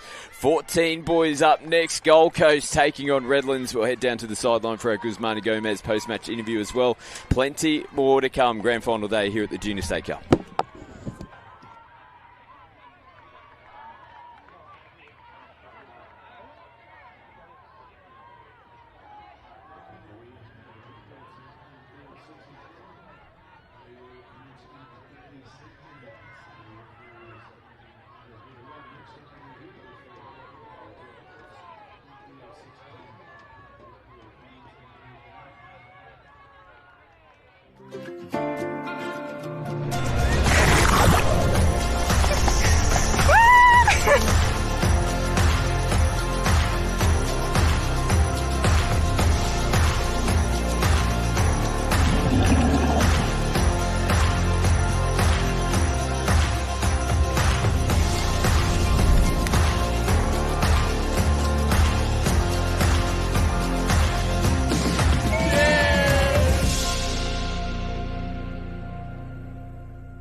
GYG's new $12 Brekkie Burrito Bundle. Your choice of breakfast burrito and barista-made coffee any size. Free-range scrambled eggs, pan-fried clean bacon, jack cheese, fresh pico, and a crispy hash brown. Only at GYG. Welcome back to another post-game interview fueled by Guzmán Gomez here at Queensland Touch Football's Junior State Cup in Cleveland. I'm very lucky to have two players from the winning team who just played just now. Congratulations on winning 12 girls final. Ladies, how does that feel? Amazing. Really good. I think they're really tired from how tough that game was. Come on in here. Don't be scared. All of the players are behind the camera right now. They're very excited to be sharing this win with you. Can you tell us what worked really well for you as a team? What helped you get the win this weekend? If we made any mistakes, our team would get around us, and hard defense after. I like teamwork together, us all putting in the effort, and yeah, I'm really glad. Now, there must be something in the water on the Gold Coast for two Gold Coast teams to be versing each other. Can you tell us about your training? Like, how hard is it? Do you train on the beach, like do some sprints? We train a lot, yeah. It's like, yeah, we train hard every day. We work for this win, and a lot of fitness. Lots of fitness, I swear, yeah. And what types of drills do you do then? Broncos, shuttles, and around the field, running around the field. Okay. Well, it's clearly working for you. Now, are there any shout-outs, any special thanks that you want to dedicate this win to? Shout out to our coaches, our manager, and shout out to all the girls. And the parents for bringing them here and paying all the bills. Yeah. I think all the girls are about to surprise us right now.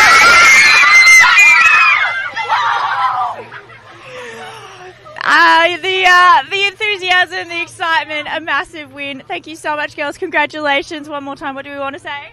Thank you!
14 boys grand final time. Teams have made their way out onto the field. We've got the home team of Redlands taking on Gold Coast. And one of Redlands' best in commentary with me this afternoon, Corey Russell. 14 boys GF. These two teams came out of the same pool. They've come up against each other once already. Gold Coast winning 7-2. They're going to come to this game heavily favoured. They've got nothing to lose here. The home boys try to knock off one of the heavyweights in the 14 boys. Yes, it's we've got ourselves a South East Queensland derby here, mate, and we all know when Redlands come up against Gold Coast, doesn't matter what division it is, things can get a bit heated. They can get a bit personal. And speaking from a Redlands point of view, being the underdogs is nothing that we're not used to, so I'll try my best to be as non-biased as possible. It might slip through the cracks of here and there. So 7-2, like we said, the round game result between these two teams, but since then Redlands have not dropped the game, including an impressive 6-2 win over Palm Beach in their semi-final. And the Gold Coast have been as impressive. 5-0 was their semi-final score against Rockhampton. They have not dropped a game all tournament. They come into this grand final undefeated. And it sets up to be a big clash here in the 14 boys grand final. We've had some games on the backfields go to extra time. There's been high drama. We've just seen Gold Coast win the under 12 girls grand final as well. It's grand finals all the way from here to round us out at the Queensland Junior State Cup. What a big day 3 it has been. 16 girls grand final up next. Palm Beach taking on BMTA Red, but all eyes now on Gold Coast and Redlands in the 14 boys grand final. It's the home team that get us underway. And their first touch of the footy, they would love to start with a strong performance here, get some points on the board nice and early. They're working towards a nice little set piece. They've got players running all over the field at the moment, looking to try and get some points on the board nice and early. Last touch. Link ball out in front. Nice sharp footwork. Nicely defended from Gold Coast as well in the opening set. Yeah, good start from both teams there. Gold Coast defending well, turned them away. Redlands threw a few good shots at them, but Gold Coast good enough at the moment as they work it off their own end. And they're just casually rolling downfield at the moment here, the coast. Looking nice and calm, as all Gold Coast teams tend to do.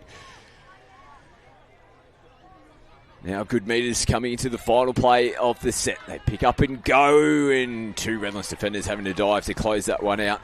Yeah, nervous signs already there for Redlands. Gold Coast looking good. They sort of just cruise down the end of the field, and the last thing that you want to see is the middle having to collapse late like that and make diving touches. So Gold Coast asking questions early as Redlands turn the ball over. 3 referees for the 14 boys grand final. Brianne Legrand, who's on field at the moment. Riley Watton on the far sideline. And Tim Keeley, our third official here in this 14 boys grand final. There's going to be some sort of mental scars from the last time these two met, being that Gold Coast won 7-2. If you're on the Redlands side of the fence here, they need to start well. They can't let Gold Coast get away, otherwise those mental scars might just get a bit bigger. Now the coach looking to split through. Beautiful little left to right out of the hands. And there we are, the splitter, left to right, the whole perfectly designed play, perfectly run from the Gold Coast. Redlands just a touch late there to close the gap. As we see him go into the line, holds it up nicely, hits the link. What a start for the Gold Coast. Great ball from Phillips. And putting it on a platter. They set up the first try here in the 14 boys grand final. Coast up by 1.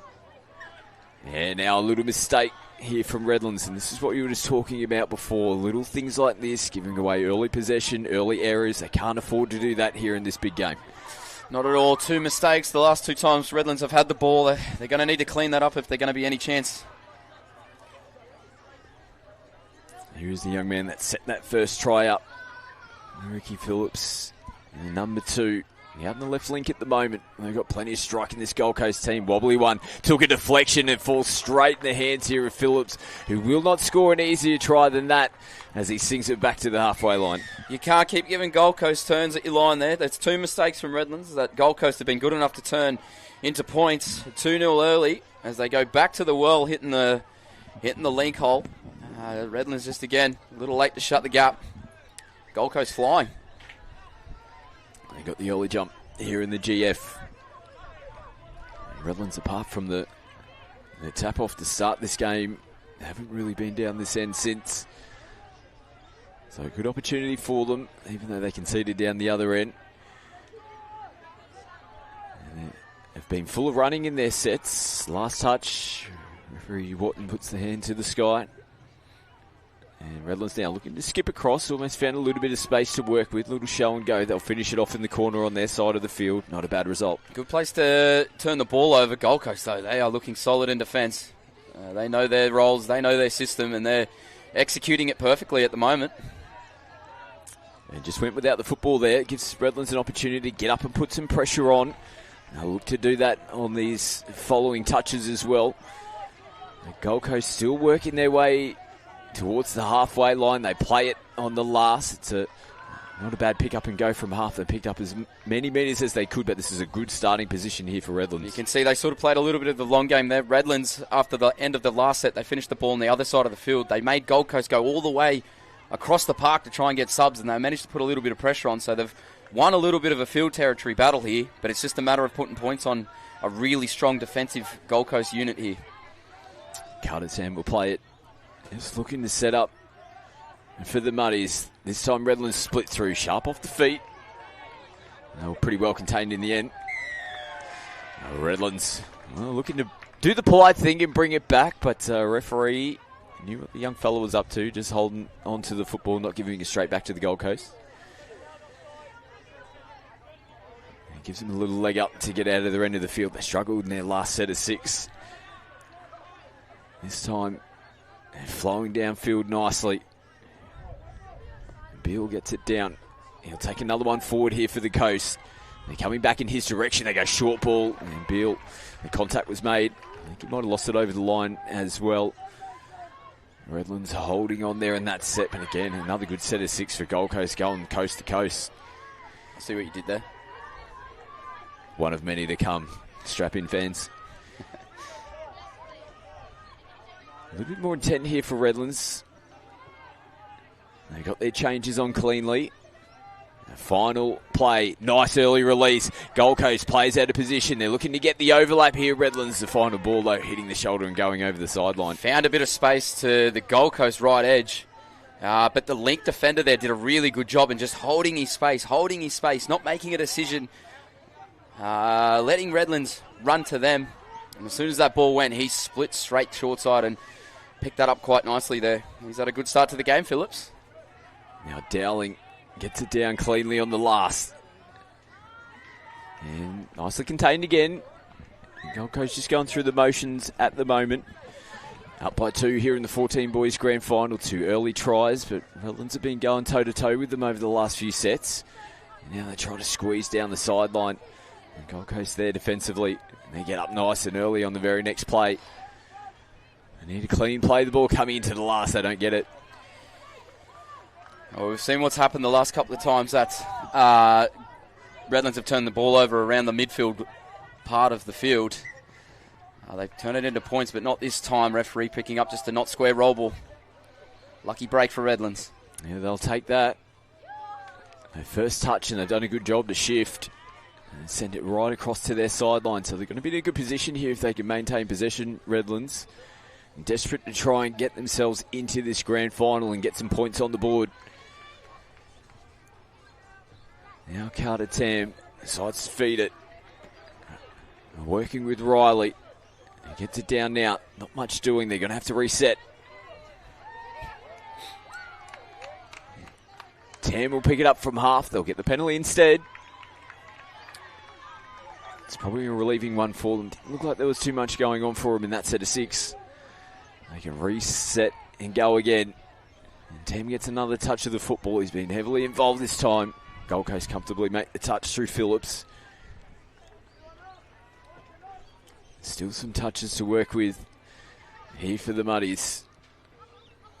That was a bit of a loose one, trying to split through. Had to reach for it. Yeah, they reset. You could see he wanted to let that go. He was already winding up before he got the ball. He wanted to send that long. If this turns into a bit of a counties play for him to go open, I wouldn't be surprised if it goes long. Yeah, they end up running straight into a brick wall. And that was the last touch of the set. So a disappointing finish to that. Yeah, just looking from the wide angle there, Phillips from the Gold Coast is probably not the player that you want to run that type of move on. He's a defensive machine at the moment. He's had them covered left and right as Gold Coast using the footy now. It was a risky ball, but nicely taken. Boy Mafiti out there on the right. He's got the white sleeves on. Did the right winger's job there. Now hold on to the footy for the Coast as now they slice in behind Redlands yet again. This time into the in-goal area they go. And any half chance they've had down that end, they've come up with points. Pretty simple there. I think Redlands just lost their numbers, lost where they were on the field as we see a half run who just splits the middles straight through, stays nice and patient, waits for the man to get open, and Gold Coast take a 3-0 lead. Yeah, doing it a little bit too easy at the moment. It would be alarm bells starting to ring a little bit for Redlands. Again, off the back of that last result they had when they played in round 3. Gold Coast stretched away from them. They've already got 3 on the board at the moment. Redlands would love one of their own. Final play of the set. It's going to have to take something pretty creative here on the last. Gold Coast just happy to herd and back. Oof, almost squeezed through. Almost snuck something special in there, but Gold Coast again just keep turning Redlands away. Very well defensively minded at the moment. Their attack is awesome, but defensively on the other end of the field, they just keep turning Redlands away every chance they have. But they're going to be under a bit more pressure now. Redlands, they need to be next to score. If they're not next to score, you can almost shut the gate. This Gold Coast team's too good to get out to 4-0 and try and chase it back. And at 3-0 now, Redlands need to be next to score. Otherwise, you can put a nail in their coffin. There's a rare mistake from Gold Coast, handing the football straight back. Now Redlands, nice little show and go back on the inside. Well, you called it perfectly. They've ticked that box. They had to be the next ones on the board, and they are. It's the brothers, the River brothers. Look out for them. Slows it down in the middle. Quickie holds him up. Dummy gets over the line. Redlands back in the game, 3-1. It's the first little chink in the armour there that we've seen from Gold Coast defensively, and it come off the back of one of their mistakes. They put themselves under just a little bit too much pressure. Redlands good enough to get some points out of it. It was Ethan Rivers who got the points. Now they really need to turn up defensively here, Redlands. They can't afford to let Gold Coast get another one on them. And it'll just take a bit of air out of the balloon after that last try.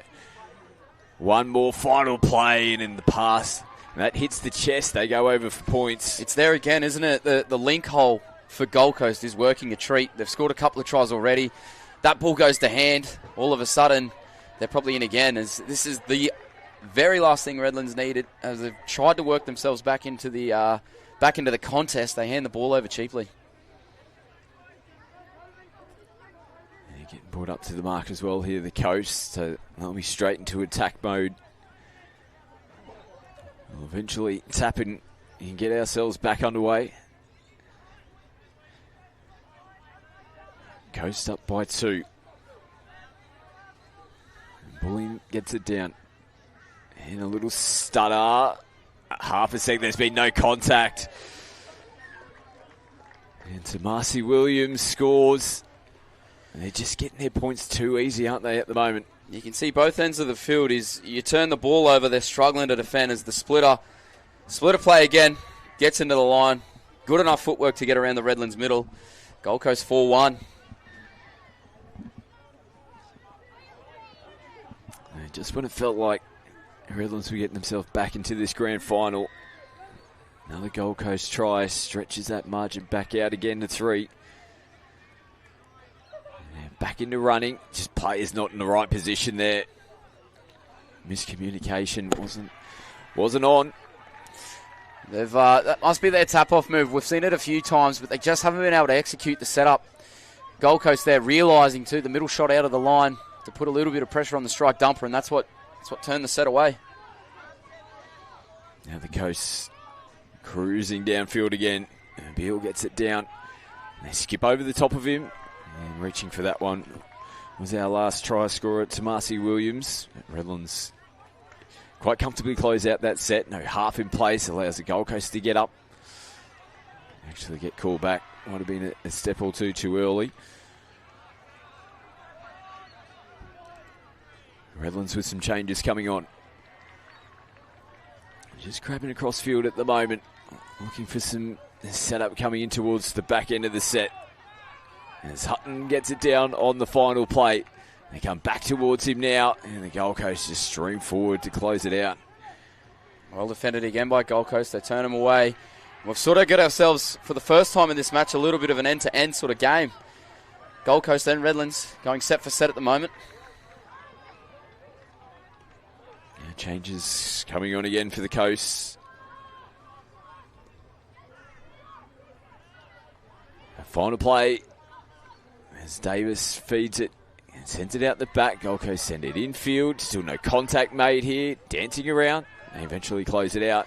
Good use of the footy there from the Gold Coast. A little bit of a bump wrap, whatever you want to call it. Colours created a little bit of space on the outside, but again, Redlands turn them away as they try to put the ball down the other end of the field. Hoonstown's in the background, and that will close this out for the first half here in the 14 boys grand final. It's all Gold Coast in this one in the first half. Halftime score here, Gold Coast 4, Redlands 1.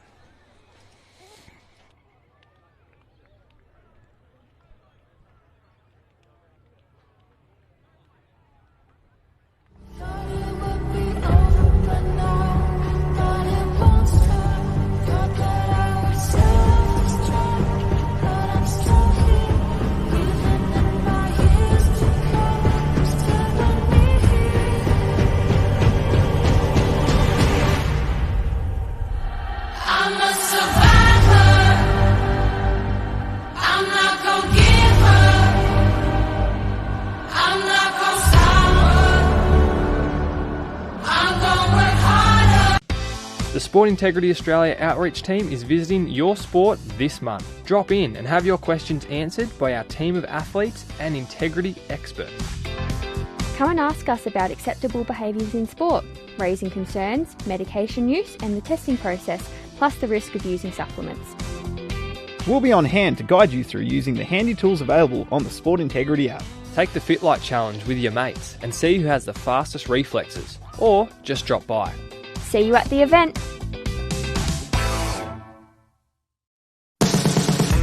There's a lot of amazing athletes within touch football who are incredibly talented. As a brand, we have an ability to really support them and encourage them within the game. Well, we're on the same journey, I feel. Really good people doing really good things together. I can see over the next few years the innovations with what we're going to be doing at the events and a chance not to just do uniforms together, but we're in a partnership.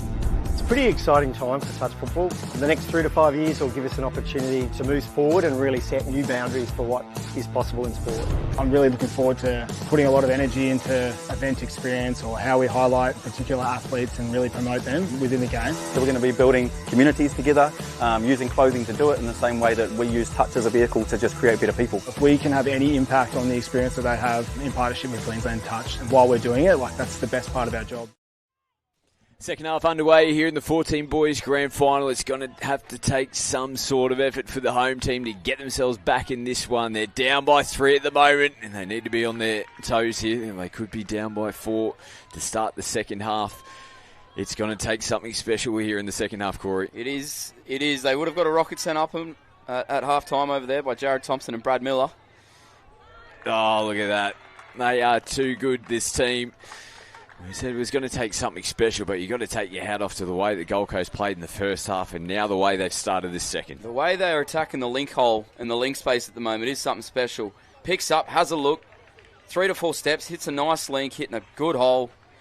Gold Coast now 5-1, and you just start to think, do those mental scars from the round games start getting bigger here for the Redlands? They're going to need to show some sort of fight because this Gold Coast team is some sort of unit. Ricky Phillips has scored his second. He's been a gun as Redlands almost stretched down the sideline. Dylan Klopper finding some space. Now they've ended up turning the football over. Now they're going to get marched upfield as well. There might be some early frustrations. Probably a little bit too early for Redlands to be getting into that sort of headspace. Still plenty of time here in the second half. They have to be near on perfect defensively. And that is going to be some sort of task to try and stop this Gold Coast team from scoring more points. Been impressive with Sonny Phillips, this young man who's just offloaded. He'll get himself into half. He is pretty agile on his feet. Doesn't find a way to squeeze through on that occasion. Yeah, Redlands turn them away there. They look sharp again, Gold Coast. I'd like to see Gold Coast stick to what's working for them. They've gone to the link platform a few times, hit the link hole, they've scored. They haven't had too much luck going through the middle, although they have asked a couple of good questions, but their tries are coming from playing a bit more expansive. Now the pick up and go from half. Nice ball. Oh, jeez. That was taken. He was punching straight through the hole. They would have loved to have gotten that one there, Redlands. Another half chance goes through the hands. Yeah, that's one of the River brothers again. He picks up. It's a nice link hole, maybe just a touch behind him. And Gold Coast now, forward pass, turn the ball over cheaply. They can't get themselves into a situation here, Gold Coast, where they turn this into a bit of a dogfight. They have a stranglehold on this game. Little stuff like that can just get Redlands back into it, and all of a sudden can make things a little ugly when it's just going nice and well for them at the moment. Stick to what's working. And Redlands shifted across the field. It's Clopper again. We saw him streak down the sideline just a few moments ago. He'll feed it here from half and send it back infield. And a hop, skipping a jump as Redlands come into the last. Nice clean pick up from half. Couldn't get away from the Gold Coast defence. They finish it on the 7 though. Ethan Rivers, the only try scorer for Redlands. Handing the football back there to the Coast. Now under a little bit of pressure here, the Gold Coast. They'll have to take it back to the mark. And back into the set now. They play out the back. A little bit of a juggle. Great footwork, though, and skipping away. Nichols almost slicing his way through. He is dangerous. He's light on his feet. Got on the outside of the Redlands link there. Had him in a bit of trouble as Redlands turn it over. As Gold Coast could really hurt them here with more points. An early mistake for Redlands. Gold Coast get the football straight back. Here he is again. Sonny Nichols. They go away from him this time and dive in at the line. This time, Mason Nicholson happy. Too good. Nice and direct off the sweeper line here. As he comes around, you can see him straighten up there. Just go up the line nice and hard. Nice slide dive. Gold Coast really starting to push away here from Redlands. This is starting to get a little ugly for the home side. This Gold Coast unit is something not to be messed with. The next generation of superstars just coming through yet again from the Gold Coast. You saw the 12 girls win in the previous game. 14 boys. One hand on the championship again. They might be playing for pride in the rest of this game here, Redlands. A great performance to get through to the grand final. As you said, they probably weren't expecting to be here. They've done the hard yards. They just want to finish this one off strongly. So they'll get the penalty and a fresh set of 6 to work with. Chasing their second try of the game.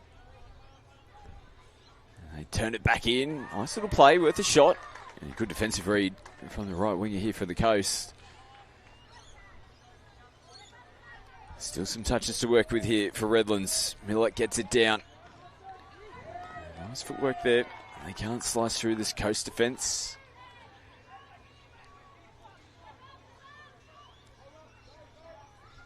They'll get it down coming into the last. Now they rip long and it goes over the fingertips. There of the 23 and Joshua Haig out here on the left. Turning them away again, Gold Coast. As they are one hand on the trophy here. It could be time to start celebrating in the box for the boys. Back in field they go through Nichols. He picks up big meters yet again. And the Gold Coast will be looking to flow off the back of it. Kingy plants it, follows suit, and will get them going forward again, coming into the last touch. Couple of steps shorts there from Redlands. Kingy sums it up beautifully to send it over the top. Cool head on young shoulders here for the Gold Coast. Bit of an offside playthrough sort of call here as they get into the middle. Yep, well offside. Good use of the hands. Nice finish from the winger. Probably the easiest try he'll ever score. But he gets one on camera in a Junior State Cup Grand Final. How good's that for the young fella? Oh, you'd be replaying that over and over and over again tonight. What a grand final performance it's been. They've just done the job, what was required here, Gold Coast. Almost slicing through. There's been no contact yet. We just need someone in a green jersey to get there. But look at this from the Gold Coast. And who else? Sonny Nichols. Never giving up on the play. What an effort to get over there from the young fellow. That Redlands split the line. They go through again, staying nice and patient with the ball from dummy half, waiting for a play to get open. Thought he found someone, but geez, Gold Coast well defended. Good defence again. They've only leaked the one try in this game. They want to keep it that way by the look of it. They close out this grand final. Short side play. And they're not going to get through there.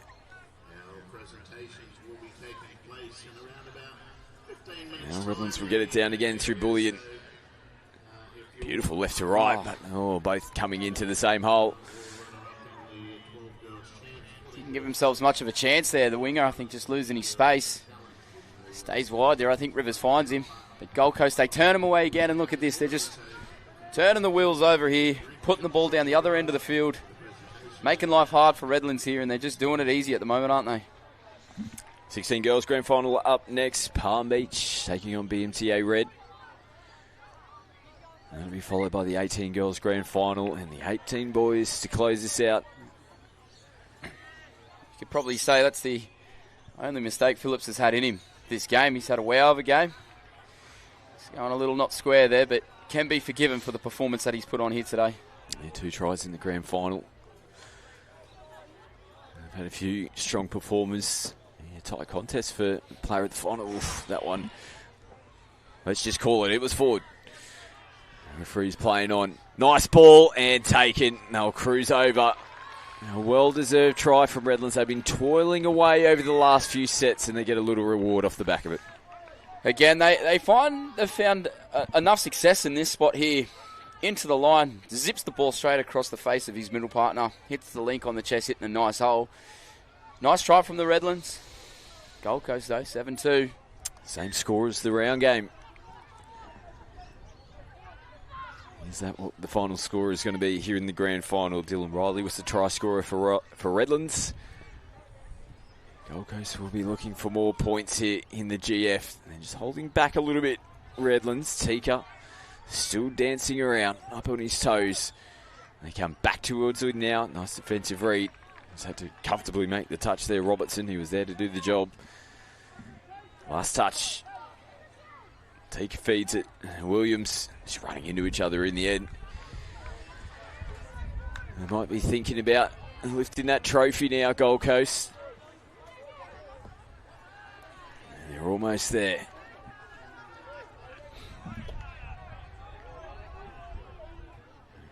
Redlands looking to finish this one off strongly.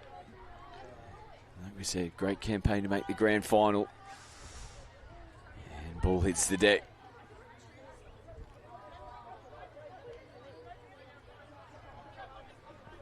They'll make some changes again. Nice release, just shy of the halfway line. Here the Coast. Now Kingy pumps it, decides to hold it and get it down himself. Takes another one forward. It's been a bit of a workhorse for them here in the second half. This time they loop one over the top. Doesn't have enough on it. You can sort of just... They're trying hard here, Redlands, but you can sort of just... You can tell Gold Coast know they've got this one wrapped up in the bag. They're just going through the motions here at the moment, doing what they have to do to lift that trophy at the end of this game. Good roll downfield here for Redlands. And they want another one on the board. They go short and can't get that through there, but they will get the repeat set. No complaints here from the Gold Coast. They'll make their way back to the try line, defend another one out.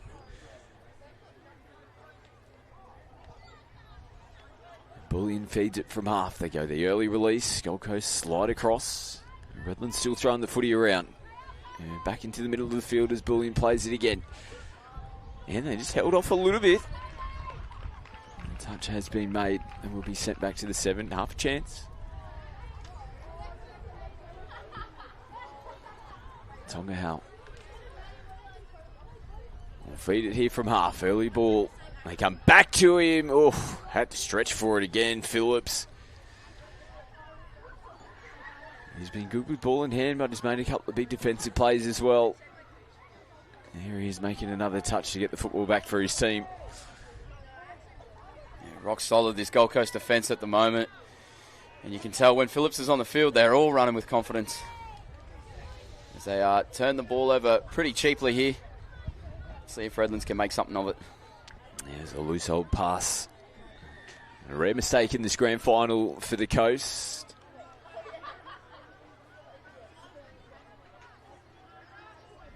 Redlands with a full set, attacking the line again. Oh, nice dive, big stretch as well. And the referee's going to back it up and point to the spot. He likes the look of it, the ref. He gives it. Nice try there, and again, it's one of the River brothers. Gets the job done with these lanky limbs here. Quickie sort of play. Gets the ball back nice and quick there from his dummy half, and he gets to the ground quick. Gets over for a try. Good on him.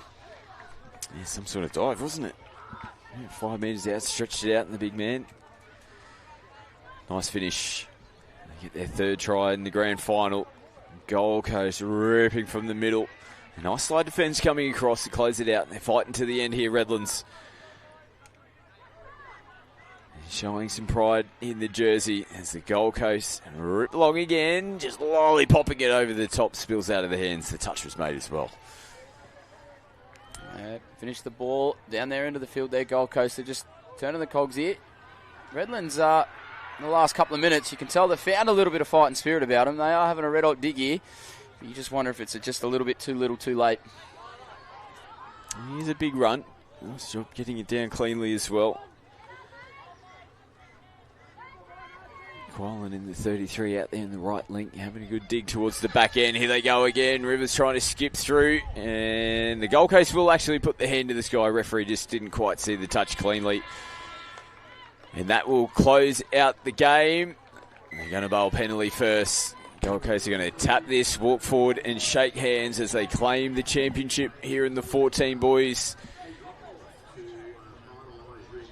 In a comprehensive performance here in the grand final, they get the job done, 7 tries to 3. What a performance it was from them.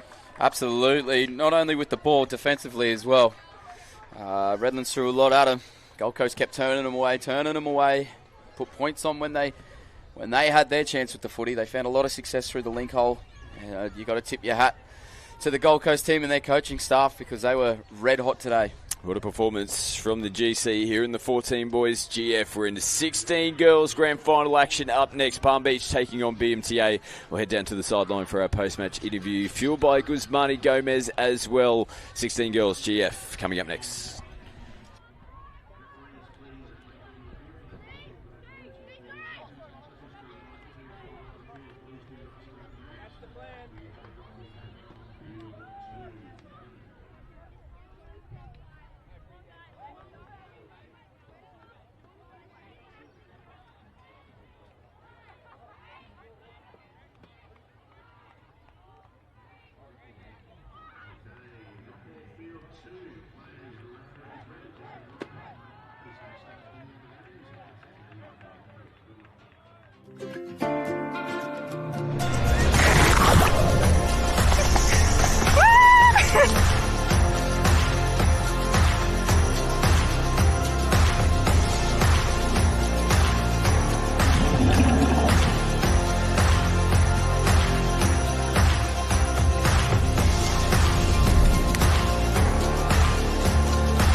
GYG's new $12 Brekkie Burrito Bundle. Your choice of breakfast burrito and barista-made coffee any size. Free-range scrambled eggs, pan-fried clean bacon, jack cheese, fresh pico, and a crispy hash brown. Only at GYG.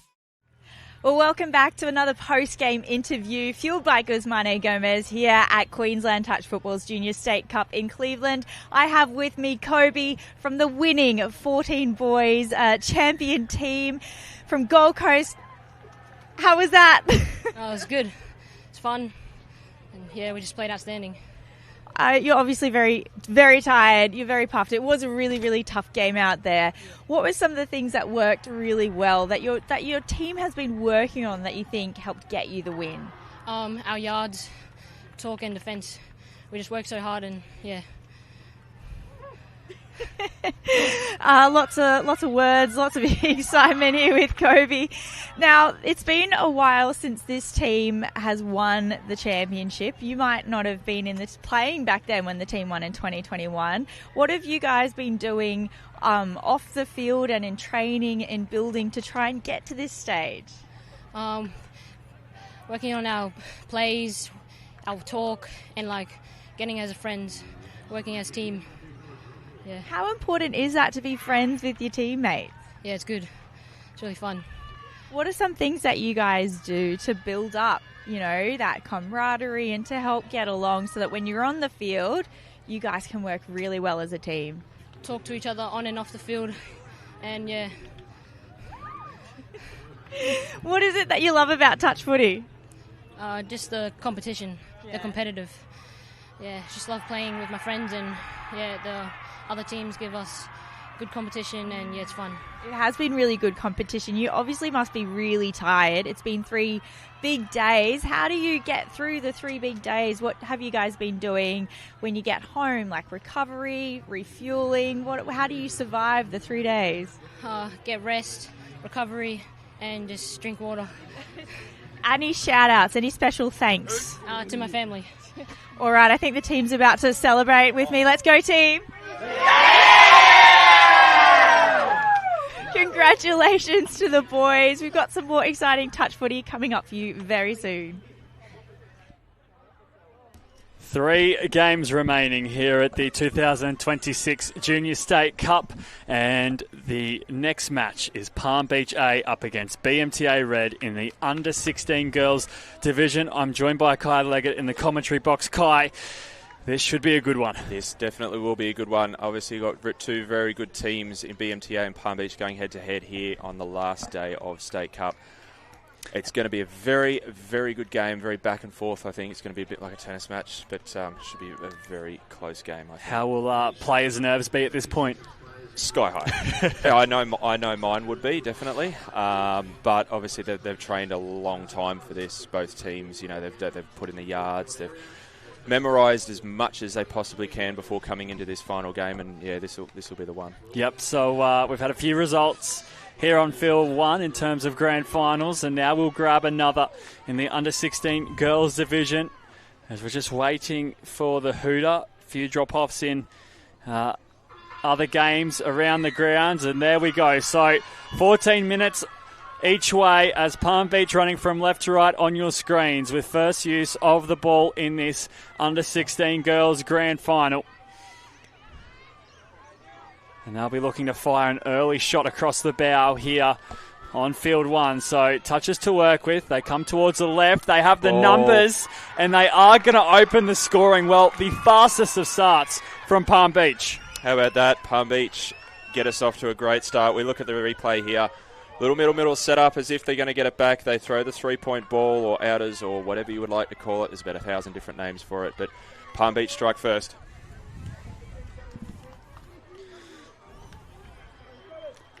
So BMTA will tap off from halfway, and now this is their turn with ball in hand as they hunt down the right-hand edge of the field, and now an early error on their first set. So contrasting opening sets from either side here. And we may sound like a broken record, but the start is just so important in a 28-minute match of touch. Yeah, definitely. It's a grand final nonetheless. You've got to make sure the team gets off to a great start. Everyone's doing little things right. Everyone's completing sets. This is the second set for Palm Beach, and they've completed it in the very far side of the field, which is an ideal position for them. So it's just all about making sure that everyone plays their role, everyone does their job, and hopefully they can come away with the result. So BMTA now run a subset as they get some fresh legs on the park. This is the last, so some really strong defence from Palm Beach, but they breach them here, BMTA, and they get it down just in time. Caitlin Palmer going over to score to level things up. They get the one back that they needed. We look at the replay here. They go take off short side. Half never made it back, and the gap opened up, and the link followed through all the way. And that's exactly what you want when you're running from half, drawing that other defender in, making it an easy overlap. And they strike back to 1-1. Well, 2 minutes gone, and it's 2 tries already. So if we continue at this rate, it's going to be quite entertaining here in this grand final.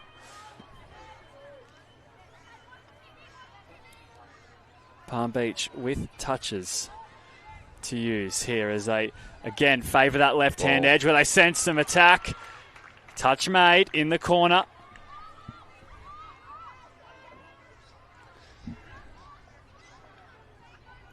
And now that's the end of their set. So they're certainly favouring that left-hand edge, and it almost opened up for them again. Yeah, definitely. They're doing really, really well, that defence as well for BMTA. They're reading it, they're chasing out, they're letting it throw long because it's quite obviously a hard pass that way. They're actually passing into the wind slightly, so it makes things a little bit more difficult. But yeah, BMTA doing a really good job. So BMTA up over halfway as they extend the pass, and they have some metres here to make as the touch comes. So in the end, it won't be a try, but they'll be hunting right on Palm Beach's 7 here. As they turn it, play it back underneath, come back towards this left-hand hedge. It's a dash in the corner. Question marks. All clear, and BMTA have the lead. What a ball. That was a really, really good switch in the middle there. Drew the middle defender in, 2 of them actually, and the long ball all the way out to the winger who finishes off brilliantly there as well. So BMTA back on top. Yeah, Elodie Boyd, the try scorer there. And 2-1 the score. So a very quick start. Plenty of points here. 4 minutes gone. 3 tries. It's huge here at the moment. It's very back and forth. Some good footy being played.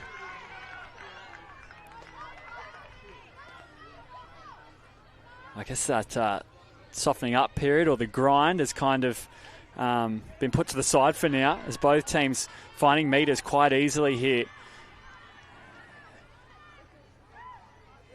And that last try from BMTA, it didn't look like too much was on, but they were very creative on that last touch, and it paid off. So good defence here from BMTA as they get up in Palmy's face. And they'll look to come towards the sub box.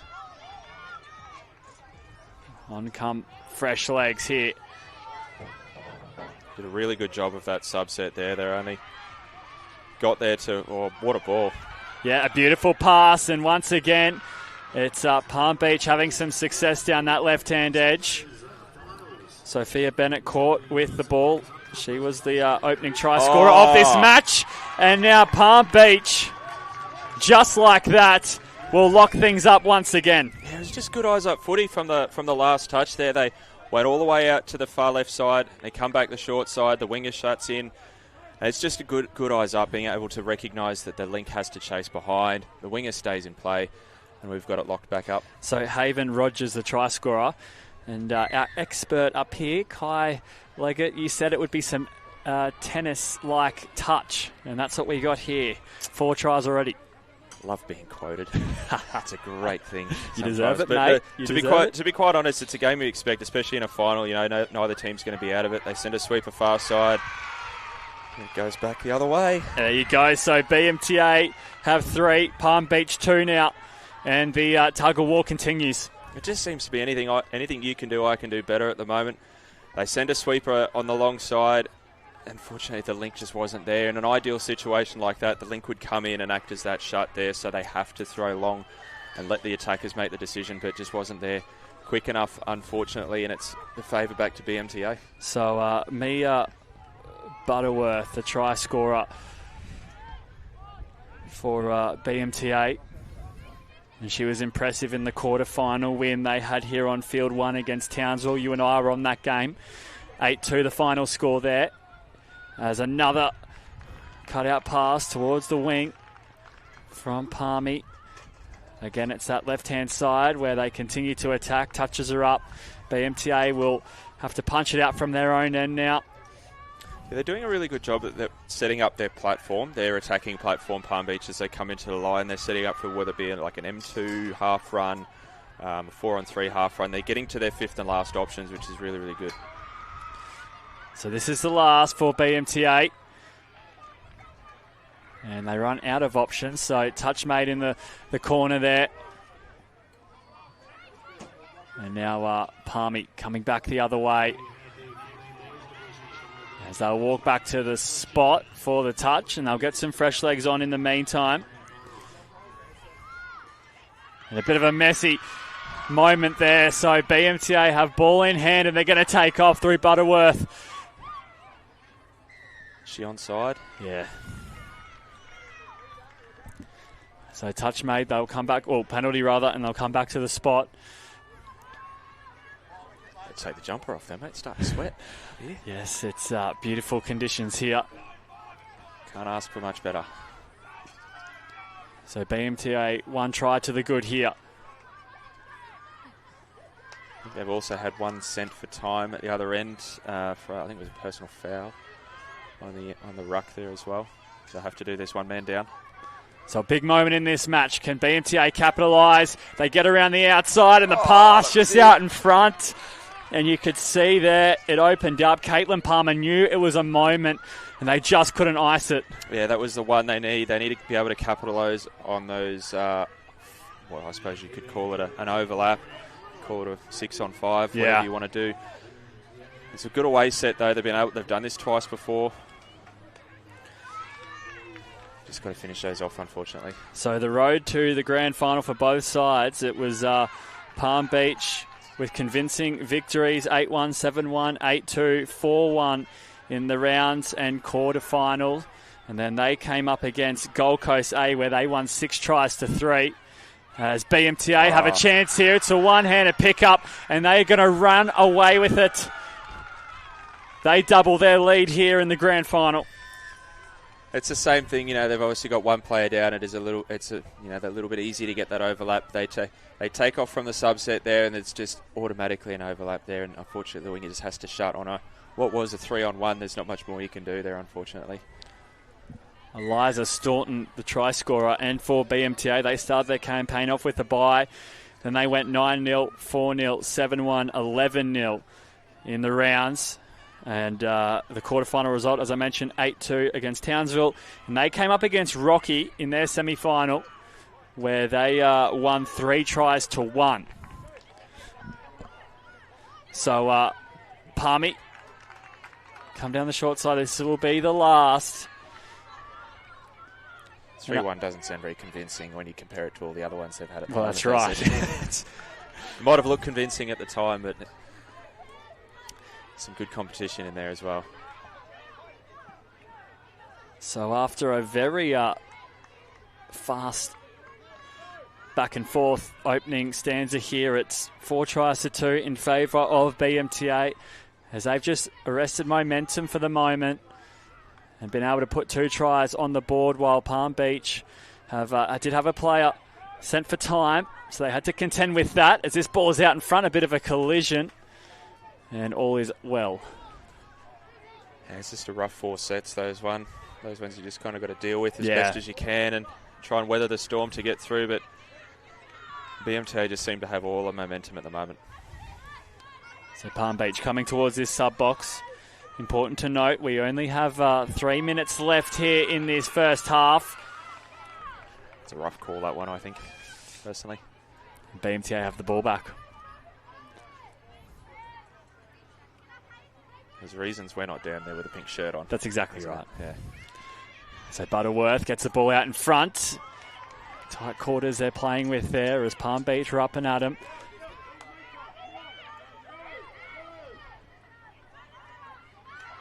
And they try to promote the pass. Ball down, so Palm Beach will come back the other way. And if they can jag a try here before half-time, Palm Beach, it won't be a bad result, all things considered. However, they do need to get down the other end first, as BMTA strangling them a little bit at the moment with their defence. That's 4th touch, and they've just got to halfway. So not many options on here for Palm Beach. And now they're going to have to bite down on the mouth guard.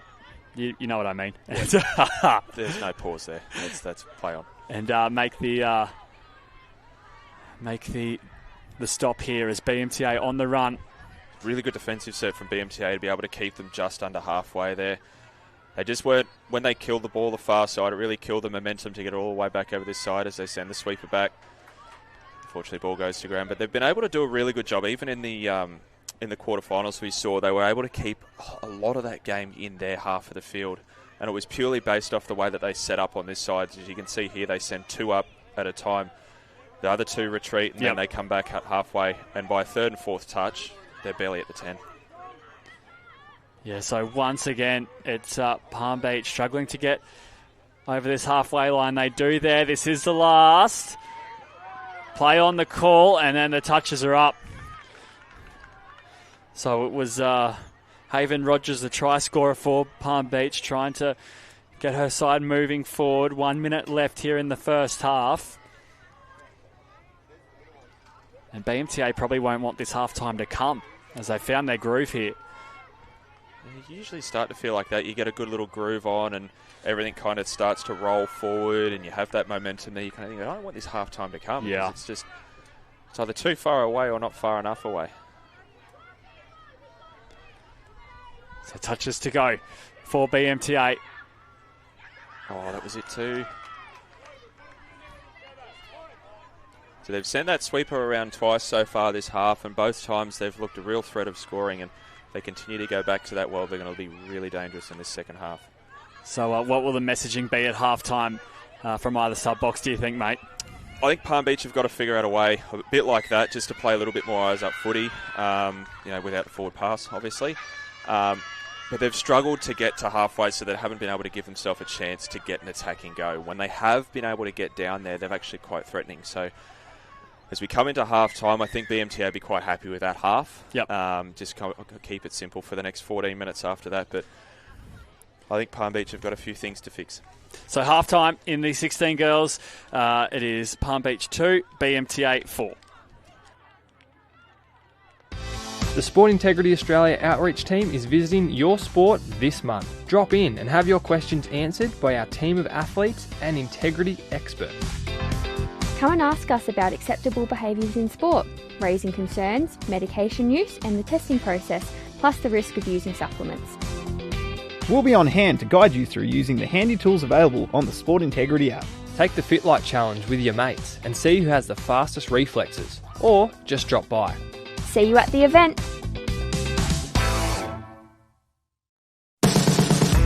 There's a lot of amazing athletes within touch football who are incredibly talented. As a brand, we have an ability to really support them and encourage them within the game. Well, we're on the same journey, I feel. Really good people doing really good things together. I can see over the next few years the innovations with what we're going to be doing at the events, and a chance not to just do uniforms together, but we're in a partnership. It's a pretty exciting time for touch football. The next 3 to 5 years will give us an opportunity to move forward and really set new boundaries for what is possible in sport. I'm really looking forward to putting a lot of energy into event experience or how we highlight particular athletes and really promote them within the game. So we're going to be building communities together, using clothing to do it in the same way that we use touch as a vehicle to just create better people. If we can have any impact on the experience that they have in partnership with Queensland Touch, and while we're doing it, that's the best part of our job. The clothing is a bonus. So the general analysis of that first 14 minutes has come and gone, as both sides will come out of their sub-box now. And we were just talking off air for a moment, and Palm Beach look really good when they get inside the red zone. It's just about getting there for them, hey? I think so. I think, obviously they do look quite threatening when they do get down into that 7-metre line, and they have a few options to go to, whether it be that 4-on-3 long ball or they've got sweepers and everything like that. The problem is just unfortunately that, credit to BMTA, that the defence off the line has been so good. They haven't really allowed them to get over halfway. So I think messaging from BMTA is just keep things simple, stay the same, don't change too much, and they might walk away with a championship.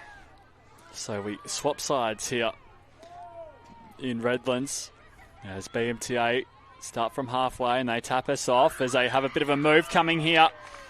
And the call comes away of Palmy, so perhaps they dodged a little bullet there. They don't want to concede early points here as they're chasing the game at the moment. So the BMTA defence, they're sending 2 up at a time, and then that third touch, the winger makes the only one, so they've got 2 back there to make the next touch after that. It's a smothering defence, and it sucks to get out of, and that's a really good sneak down the sideline. Unfortunately, the ball goes forward. Oh, yes. But it's just that smothering defence that BMTA are just not giving them a chance to be able to get down towards their end, and it's really good touch football. So try scorers for Palm Beach include Haven Rogers and Sophia Bennett. As for BMTA, it's Mia Butterworth, Caitlin Palmer, Elodie Boyd and Eliza Staunton.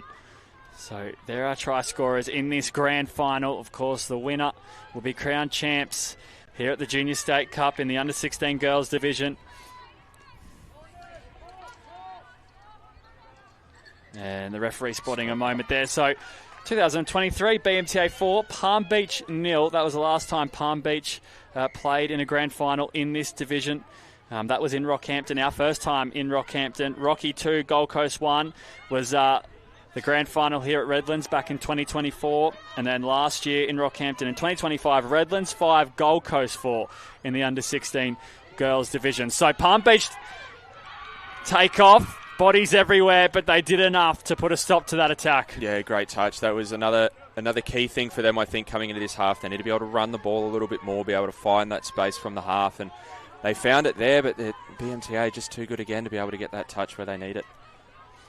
So there's still time here for Palm Beach, but their backs are certainly against the wall. BMTA aren't going anywhere, however, that will help for the moment. They'll start this set in a good part of the field. This would be a key set for Palm Beach. They need to get forward, need to get some metres. It's a good start. Get some fresh legs on the field. Yeah, so they punch forward there. Nice pass out in front, touch made. And now they just plateau a little bit. This is the last. What have they got? It's a long ball. It's out in front. Palm Beach, it's not going to count. Man, oh man. That was it. That was the one. That was the one they needed. They keep coming back to that platform, that 4-on-3 or that little M2 pickup from half, a middle roll ball. They look really dangerous when they can do it, and that she's thrown an absolute seed there, and they do get a reprieve here, the ball back.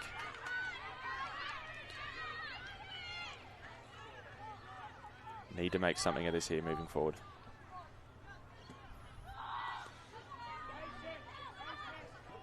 So Palm Beach, can they cash in? If they can, it'll be a 4-3 score line. Just made the touch just. Good defence. Yep, they'll come back to the 7 here. So what do they got? Players wrapping around. Can they find a bit of space? They keep going to the outside. And again, BMTA's defence has an answer to every question. This will be the last. Well, there's no touch made. Play on, looking for support. Lots happening here. A little bit of confusion.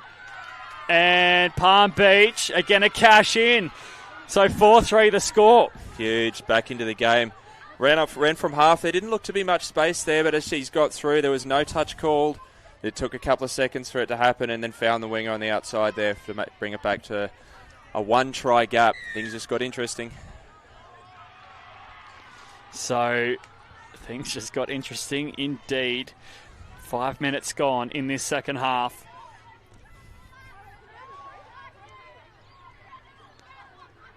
BMTA, they want to put a try on themselves if they can, as this is the last. Little ball over the top, and it's picked off by Palm Beach. 6 touches waved on, of course, and that helps their cause. Could be a little momentum shift here if they can figure out this subset.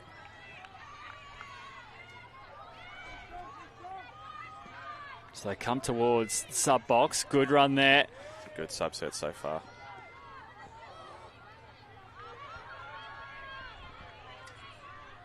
So they're up over halfway.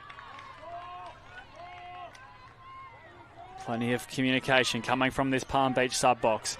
This is the last now. A little bit of footwork at the line. And they can't create anything there. So BMTA will come back the other way. And like we said, Palm Beach, if they could just get down that end, they could put points on. That's what they did. And now defensively, they need to dial in. And that's the thing, like we have said it for most of this game, they're a really good attacking team. It's just getting over that halfway line. They've been able to do that so far this half. They just need to hang on, stay in the grind. They're only one behind. This is the last. BMTA pick up and go through Butterworth. Can she find support? She does, but it won't count. Palm Beach's defence converge, touch made, and they'll come back to the 7 now. They're staying in it. They're doing a really good job at staying in it. I think she's touched that. That's not ball down. So, in any event, it will be BMTA's ball here. Big defensive set. You do not want to let them get away again. As we come down to the final quarter of this grand final. Ball out in front. And a moment there for BMTA. Palm Beach breathe a sigh of relief. Key set here for Palm Beach. Box is laid down in front of us here. At 4 touches to get to the other end. Really good meters here. Over halfway on 3. Yeah, another good run to back it up. So can they keep moving forward here, Palm Beach? They just plateau a touch.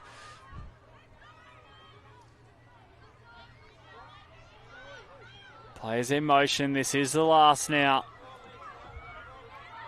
They come back towards this left-hand edge where they've had some success. BMTA number up nicely. But in any case, they kill the ball on the far side of the field. So they're doing the little things right as they try and wrestle for this scoreboard once again. That's where they needed to leave that there. That's touch 2, and they're still not at the 10-metre line yet. That's 3.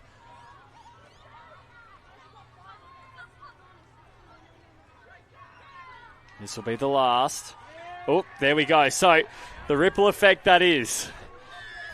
This is where they need to score here. It's a big set. There's not long left in this game. They need to keep themselves in it. BMTA doing a good job to hold on. Yeah, just over 5 minutes to go here in the grand final. 4-3 the score in favour of BMTA.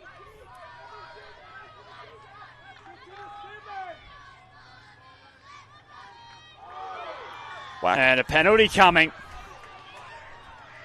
So what do you want to see from them? How do they approach this set here? The thing is, so very good structurally defense with BMTA, so they need to be able to exploit that as best as they can, pick out the problems. I reckon they've got to go to their links. So here they go, trying to sneak underneath. Touch is called. Maybe running like a sweeper on a link, or are they going a sweeper short side? But they need to be able to find the middles are very tight, and they're doing a very good job at the moment to be able to not let anyone through. So I reckon they need to come back this way. So this set is to level up the game in the grand final. They keep the ball alive. Touches to work with. This is the last now. Options at the line, and BMTA hold on as their sub-box cheers that on.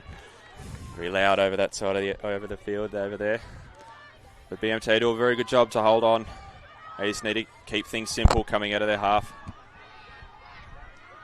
Make sure there's no mistakes. Get to their sub-box. So BMTA with subs on. Touch made here. This is the last. Over halfway they go. Butterworth gets the pass on. Ball hits the deck. So they're winning this midfield battle now, Palm Beach. 4 minutes to go. Can they execute down on BMTA's line? They need to start going forward though here. That's 2 touches expired. That's a bit better there. 3 touches gone in this set. Doing a really good job at getting one person up to make that touch. The more they can isolate one of them, the easier it is to make that overlap. Here's the last. Footwork. Again, it's the left-hand edge. Lane. Intercepted from BMTA. So what's critical for BMTA here? They are one try ahead. However, just struggling with the territory at the moment. Just important to complete a set. Yeah, definitely. I think you just got to complete, do the little things right, get over halfway, try and get the ball as far as you can down the other end of the field. It's fifth and last. So BMTA, ooh, an important touch made from Palm Beach. They're doing a really good job at the moment, Palm Beach, of doing exactly what BMTA are doing to them. It's basically roles of switch with the defence, so they just need to hang on as much as they can, get forward with all of their drives. Make sure their playmakers have got some field position to work with. So they drop it down on the 10. Touches to work. Oh, hang on, this is the last. So that came a bit quick for Palm Beach. And the referees make the call. Sixth. So... Big touch. Yeah. Big touch. So just over 2 minutes to go here. 4-3 the score in favour of BMTA.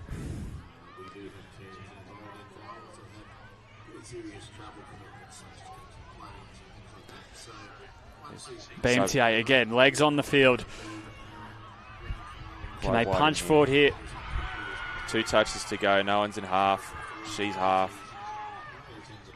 Big changeover there. All right. So Palm Beach, have they got it in them to get down the right end of the park and execute a moment? That pass just releases a few more metres here as they look to tag on the back of it. Touch made. We haven't had a drop-off on field one yet. Will we have one here in the 16 girls grand final? They continue down the right-hand edge, straighten up their attack. Great touch. Critical touch.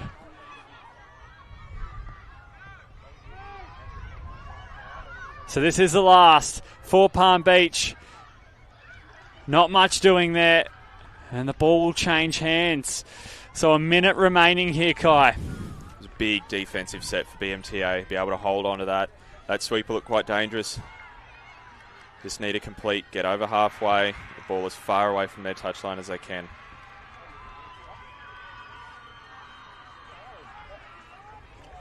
BMTA on the move. That's another very handy run. They're going to make the touch. They certainly do. So we've got about 40 seconds remaining on the clock. And yeah, well, we have a player down. So valuable time here for Palm Beach, as it looks like they'll be making a quick substitution here. That's the siren. Ball back on the inside for Palm Beach. Touch is made. And BMTA are your under-16 girls champions at the 2026 Redlands Junior State Cup. Unbelievable effort from BMTA there to hold on for as long as they did. Did a really good defensive effort there. Held strong. You know, Palm Beach threw absolutely everything at them in those last 5 minutes there, and they did a brilliant job to be able to hold on.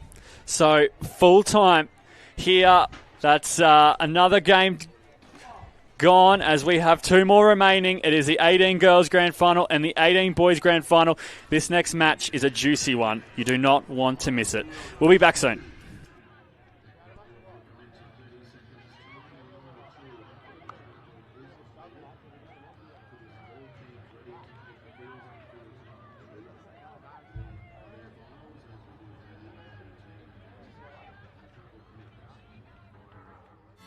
GYG's new $12 Brekkie Burrito Bundle. Your choice of breakfast burrito and barista-made coffee any size. Free-range scrambled eggs, pan-fried clean bacon, jack cheese, fresh pico, and a crispy hash brown. Only at GYG.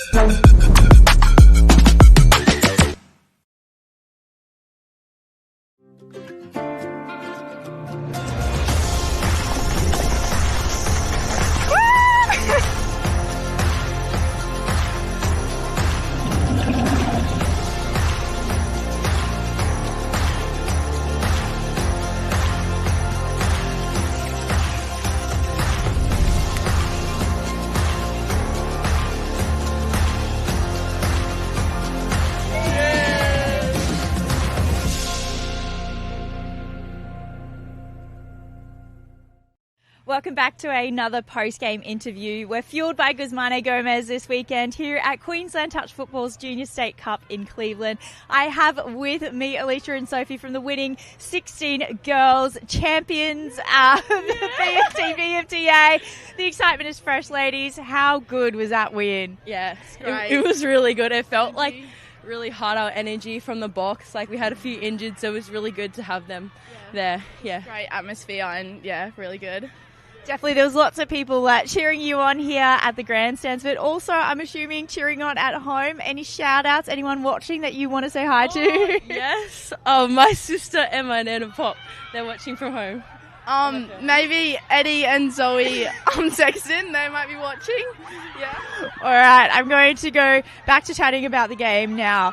That was a really tough game. It was exhausting to watch. It seemed like after halftime, Gold Coast went and found a different gear and really put the pressure on you. But you girls, you didn't let any points slip. You didn't drop your defence. You didn't make any mistakes. Can you talk us through what worked really well for you? I guess just like talking each other through the game. Like our communication all round was really good, so that helped so much. Our energy was really high. Like no one dropped their heads. It was just really good energy, and it was great to see. Fantastic. And tell us about your club. What makes BMTA the successful club that it is for you guys? What do you love about it? What's special? I think we're all just like a community. We all support everyone, and it's just a really great community. Yeah. Hashtag one herd. We got our tattoo, so yeah. It's a really good community to play in. Yeah, they wash off, don't they? Yeah. Schools in a few days. Yeah. Now, how are you going to celebrate? What's the plans? Dippin' Dots. Yeah, and ice cream. Dippin' Dots and snow cones. A bit of sugar. We love it. Well, enjoy the win. Soak it up. We have more exciting touch footy action coming for you on Field 1 here. Another final. I'm going to hand you over to our commentators.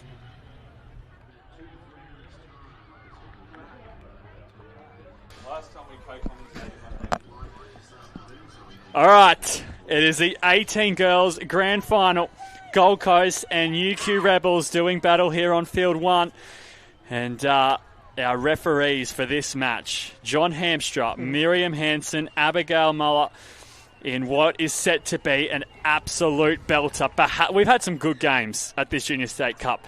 However, this has the potential to top the tree, Kai Leggett. Absolutely. It definitely has all the makings of a brilliant game. And after this, the 18 boys grand final, that'll be just as good. Yeah. So we've got a few drop-offs that are complete. And now we have a couple minutes before the start of this one. All right, grab out your crystal ball. What can we expect? Oh, can I borrow yours? Mine hasn't worked so far. I reckon it's going to be very close. I'm going to say, was it 3-1 in the rounds? 3-1 in the rounds, yes. I'm going to go... Gold Coast went to a drop-off in the semi, and UQ won 4-1 against Redlands. I'm going to go the exact same score as it was before. I'm going to go 4-3 Gold Coast. Right. Well, we're going to hold you to that. So I could also be a million miles off, so don't trust me. Well, look, if it is 4-3, we will take that. What a tight game it will be. So we're ready to go here. Should prove to be a very good game. It's and it's an all-star lineup on the in the coaches box as well. Evie Clarkson and Semi Joe down there for UQ Rebels. Denny Norman over in the sub box for the Coast. You don't get better coaches than that, do you? No. A lot of experience there. These girls would have worked very hard alongside the rest of their team as they come into a very big grand final. So plenty of players on show here as we're just waiting. Thank you to John Hamster, who's trying to tell me how to commentate a game. He should focus on refereeing the thing himself. So plenty of players on show here. Maya Colley, Harper Eldridge, Oceana Graham. There's some of the names that will be running around here I on think Field 1. We talked about it a little bit in in the quarterfinals as well. You know, we've got Metro Cup coming up. There's Senior State Cup coming up as well. A lot of these girls will be probably putting their thoughts forward to maybe playing Division 1, creeping into Prems for Metro Cup. So with the skill set we should have on show here, it should be a very good game to watch. So what are the key indicators both sub-boxers will be looking for from either side to start? How do you know you're on? If the sub-box is loud. Okay. That's how, even back when I was playing in 18s, if you were playing against a really loud sub-box, it was sometimes like hard to get over. Yep. So if they've got really good comms and they're playing a really good game and they're confident in themselves, it just shows, and it kind of vibrates across the ground. But a lot of that comes from internally, and a lot of that starts from the sideline as well. So it should be a very good game to watch. So it is the UQ Rebels tapping us off, running from right to left on your screens up against the Gold Coast. And a chance here for the Rebels as they march down towards the 7 metre line. Good touch made. This will be the last. And Gold Coast see off the first attack from UQ. So as I mentioned in the semi-finals, UQ Rebels 4, Redlands 1, Gold Coast 6, Toowoomba 5 after a drop-off. Plenty of conjecture coming out of that match. And of course, UQ Rebels defending their crown after a 3-0 victory over guess who? The Gold Coast in Rockhampton at the 2025 Junior State Cup.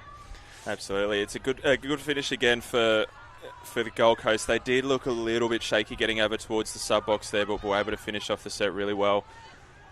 UQ just need to get up the field and try and put the first points on the board. So the Rebels drop it down. They got players coming on, and they just get the pass away. Questions over it, and yet the call will come.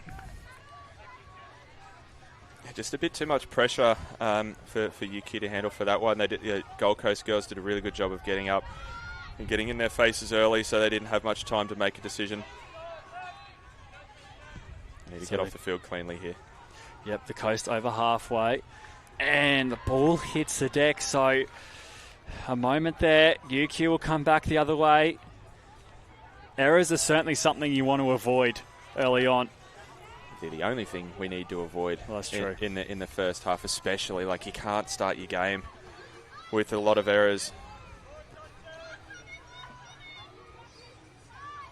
So UQ drop it down. This one is the last.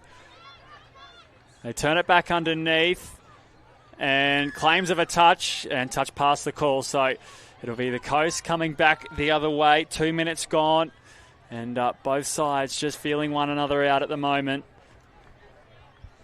Yeah, it's a bit of a guessing game at the moment. I think both sides, I wouldn't say they're hesitant to throw the full 9 yards at each other, but there just seems to be a lot of trying to figuring out what their defensive structure is, how are they attacking, how are they subsetting. As we see a changeover in the middle of the field here, gives UQ some more valuable field space. So the Rebels don't hesitate. They come straight to the sub-box. They get it down and just looking to gather some momentum out of the box here, but they're struggling to do so at the moment. Gold Coast defence really turning up as another touch is made.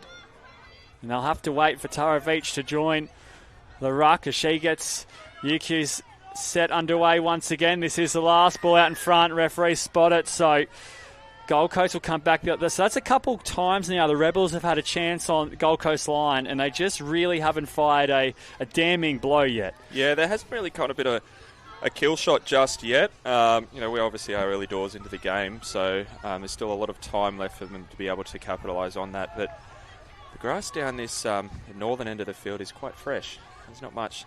Has been over halfway, which is good from a UQ side of things, as we see the ball go into touch. But that's, again, we talk about, credit to UQ and their defensive structure and being able to keep them over one side of the field and make sure that their role doesn't take over a lot of the game. So, like we mentioned, in the pool stages in round 3, it was Gold Coast 3, UQ Rebels 1. So Gold Coast have the wood on them in this Junior State Cup so far. Wonder if that'll be playing on the minds of either side. first chance here. Middles need to separate. Here's the last. Short ball at the line, nothing coming of it again, and Coast will come back the other way. So the quarterfinal results, it was Gold Coast 3, Rocky 0, and UQ 3, BMTA 2. And in that match, the only time UQ led was when they hit the front to make it 3 tries to 2. So they came from behind in that contest. However, the remaining results they've had throughout this Junior State Cup have been quite convincing. 5-1s, 8-1s. They did have a draw against Townsville 4-all. As they have the ball back here, the Rebels. And as for the Coast, well, they've had some convincing wins themselves. They did lose to Redlands 4 tries to 0 in round 4, which was a shock result. Big shock, that one, yeah. But that's the tale of the tape as these two arrive in a grand final decider once again. A repeat of the 2025 edition. Still 0-all the score. 5 minutes gone in this first half.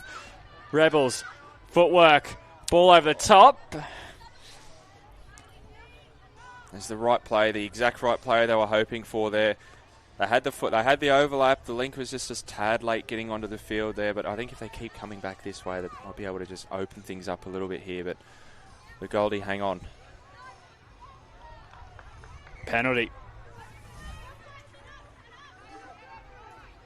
Not afraid of a solid touch or two. It's good touch football. It's a good carry from the Coast. It's an overstep. Oh. So Rebels, here's a chance for them. So now they've had a few looks at this Gold Coast try line.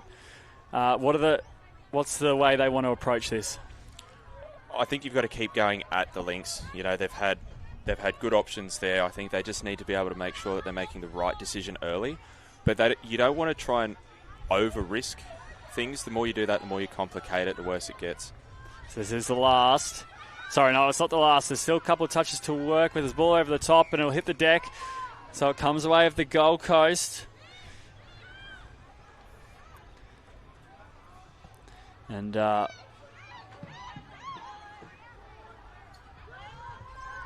Coast drop it down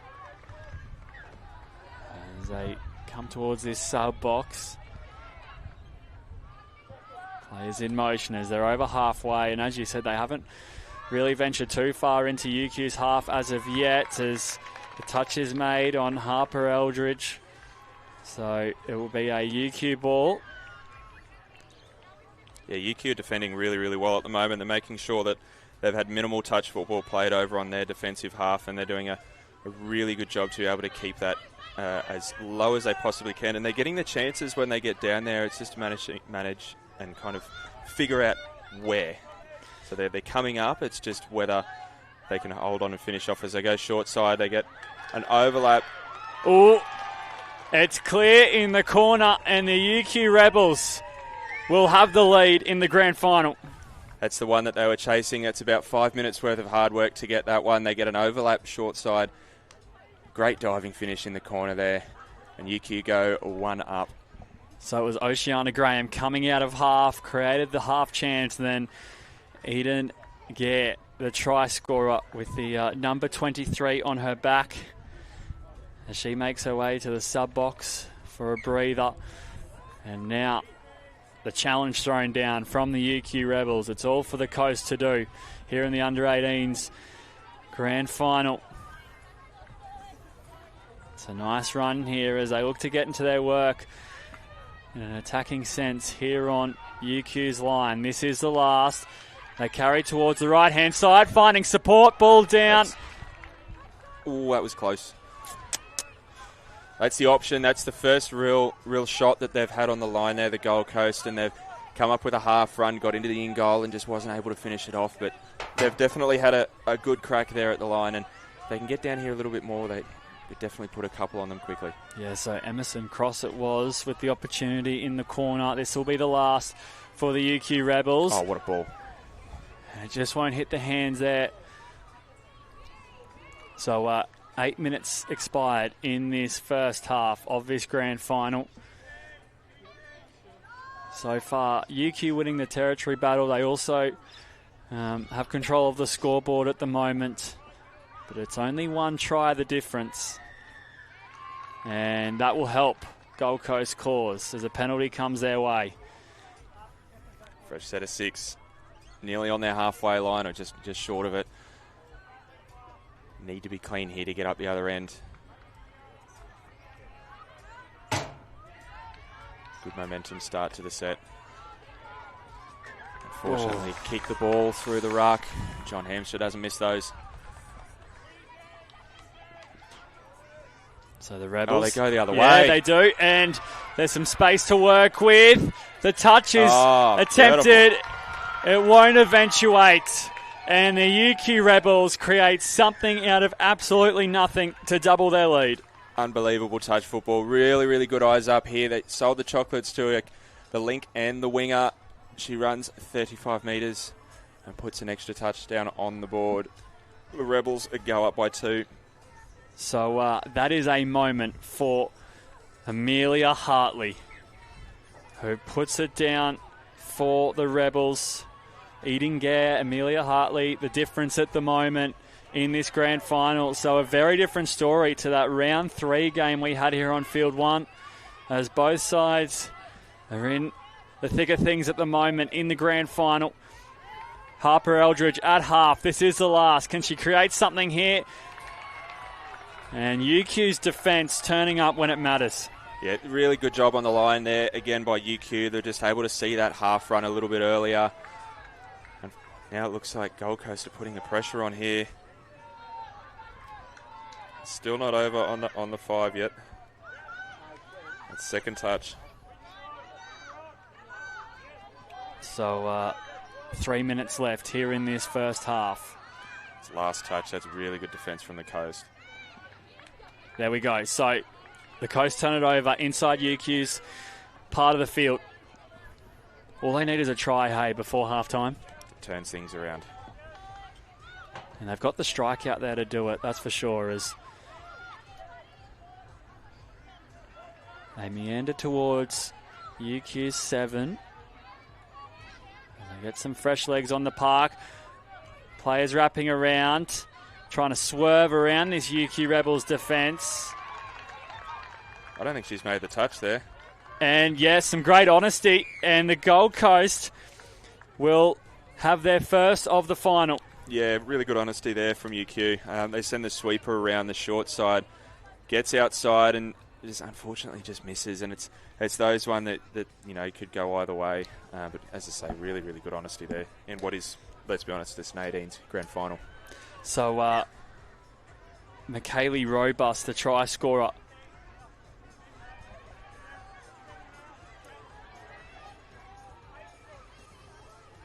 (2-1) the score, and that's what we just spoke about. All they need is some points on the board with 2 minutes left here in this first half. If they can hold out UQ here, which they do, things start to look a little better for the Gold Coast.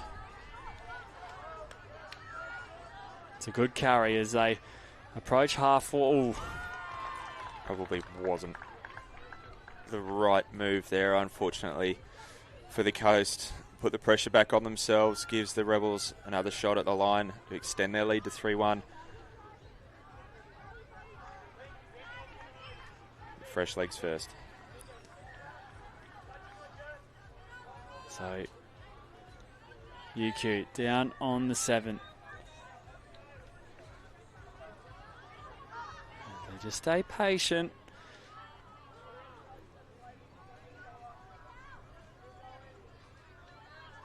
Players wrapping around. They go against the grain and it's intercepted. I was just about to say, how important is it with seconds remaining in this first half for Gold Coast to see off that attack? How much confidence will they get from that? Oh, definitely important, that one. They'll get a lot of confidence from that. Winger did a really, really good job. They've done it a couple of times this half, UQ, where they've gone around towards the long side. They've stepped back to the short side as we see a sneak down the line. She takes off. So a bit of a stutter step there as they eventually take the touch, the Coast. Here we go. This is the last. Ball at the line, and it won't eventuate for them there on that set. But halftime is right around the corner. Indeed, it is here. And UQ Rebels lead 2-1. the messaging at halftime?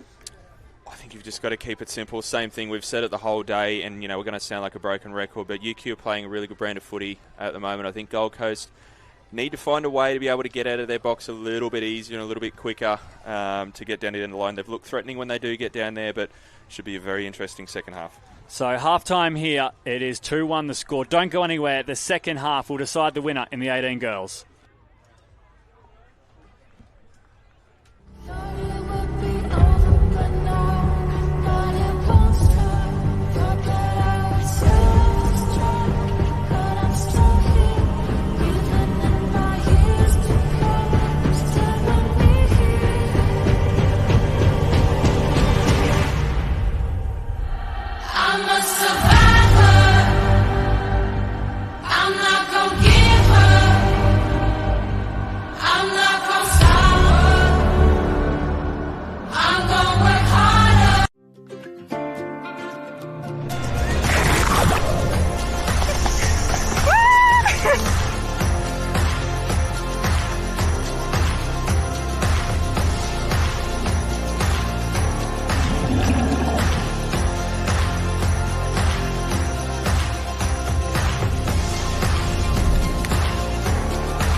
Thank you for joining us here on Field 1. It's half-time between the UQ Rebels and the Gold Coast. 2-1 the score in favour of the Rebels. And so it's all to play for here in the second half. I'm joined by Kai Leggett in the commentary box. Kai tries to Eden Gare and Amelia Hartley, as well as Michaeli Robust in the first half, is the way this match sits. Your thoughts on where this game's positioned at the moment in a grand final? Well, I think it's still advantage UQ. They're doing a really, really good job once they get into that defensive line. Gold Coast have looked really good once they get down to their end of the field. I just think, it really could go any way at the moment. They're both playing really good touch football, so it'll be a very good second half to watch.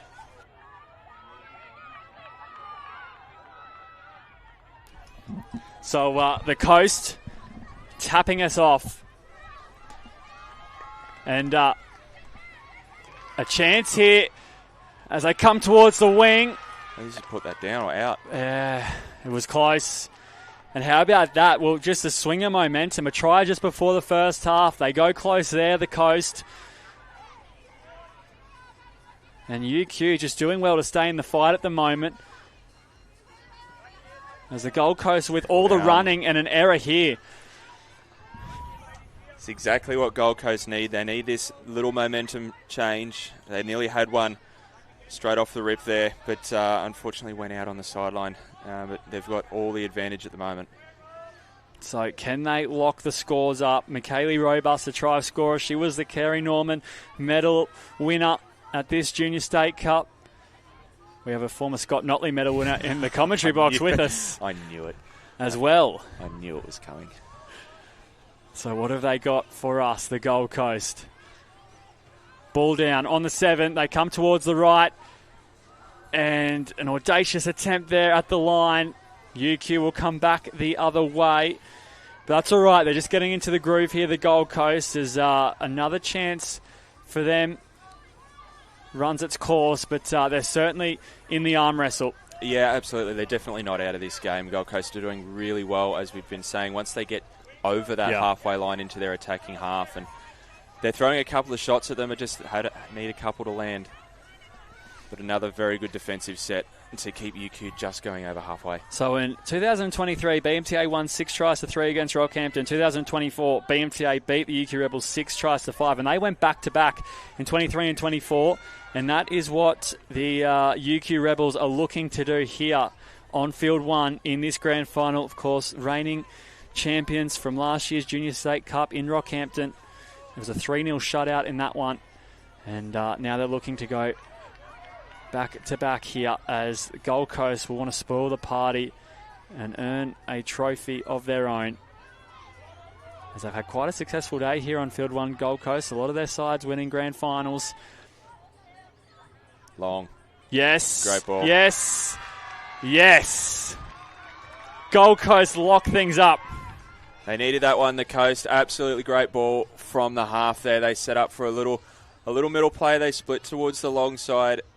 It takes them on, and it's a great ball out to the winger, and the Coast even things up. So Williams scoring in the corner, and it was Talia Eriksson with the assist. Now, you have mentioned we haven't had a drop-off just yet. That's right. Things looking ominous here, you say? Ominous is the right word. As we see another touchdown. So here it is on the replay for UQ. Oceana Graham evading the touch.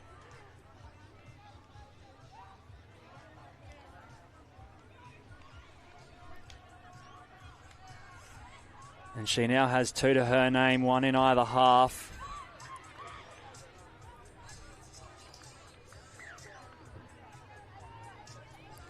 So I think the Coast need to find a little bit here. They probably need to go a little bit more towards their links. They've shown a couple of times when they have that they've been able to get that overlap that they need. The 2 times that they have gone out to that right-hand side, they have scored. So see if they can continue that pattern.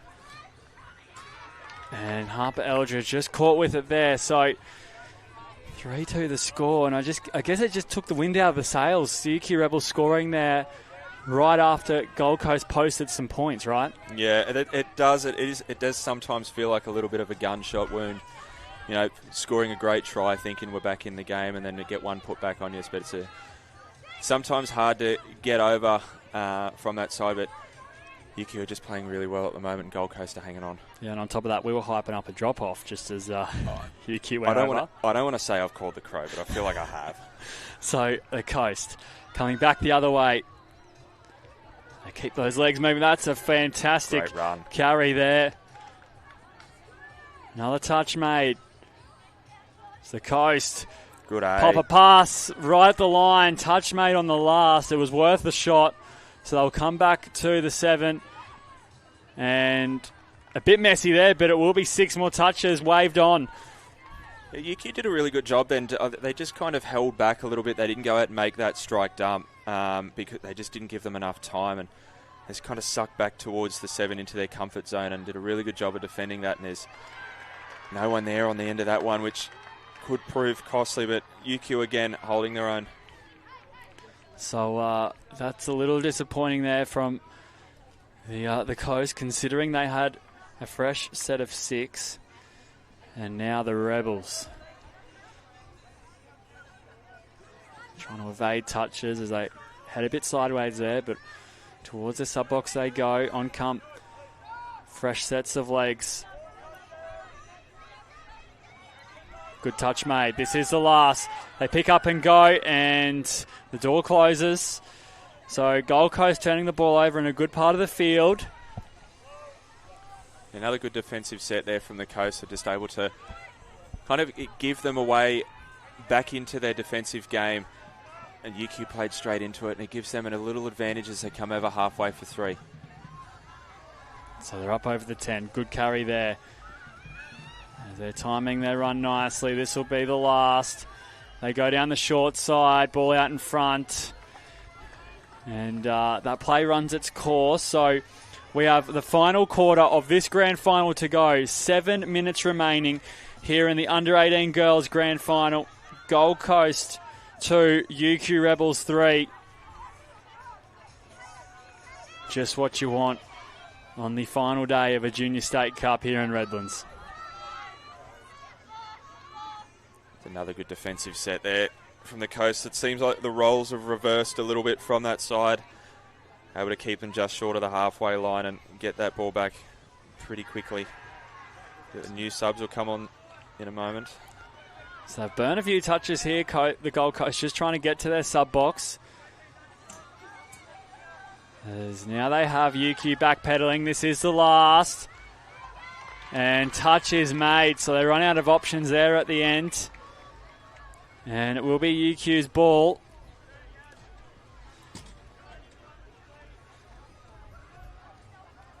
How heavy are the legs after pool games, quarterfinals, semi-finals? Mine, extremely. I'd be in a walker, I would think. But they're doing a really good job. You know, they've had a couple many round games. It's probably been the 8th or 9th game. To pick up from half, play short. Touch was made. Ooh. Just. Yeah, the fatigue would definitely be starting to set in right about now. There's, in a grand final, that's nearly the last thing you want to think about. You know, you've got 5 minutes to try and win your team and your club a grand final. Yep. So the Coast get the ball down, subs on. They come back towards the centre third of the field, right on that Queensland touch logo. Glistening in the sun as this is the last. Not sure which way to go here, the Coast, and now they turn over the ball in a part of the field that's optimal for the UQ Rebels.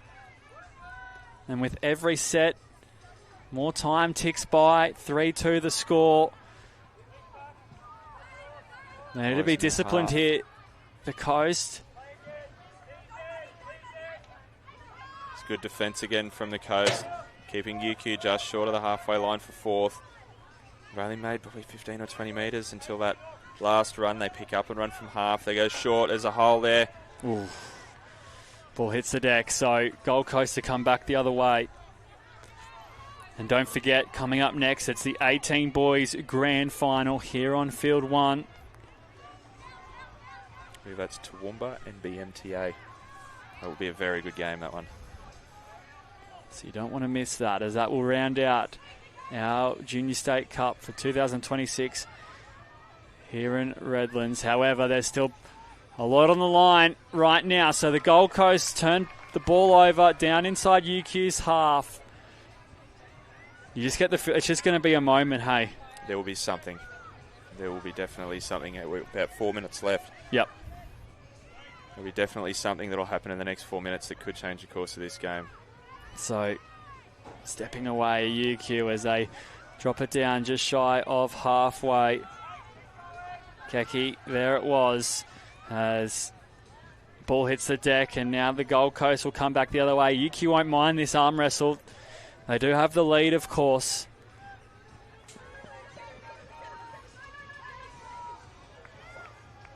There's a little bit of confusion here on the sub box for the Rebels as to whether they had 5 or 6 on the field. It's a good run, that one. Really good run. Oh, that just hurts a little. Yeah. So 3 minutes to go for the Gold Coast. Their first task is to stop one. Their next is to score one. Is to go the other end. Yep. However, coast to coast. That's right. That's right. However, for the Rebels, a try here would all but seal the deal for them. And the UQ Rebels will take their time to restart things. They won't mind. But the clock continues to tick.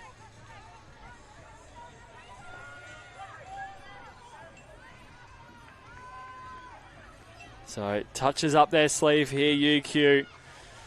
2 minutes and change remaining in the grand final. This is the time you need your key defensive players to step up, make the hard touches. It's the last. Now, Rebels at the line. Penalty. So 2 minutes to go.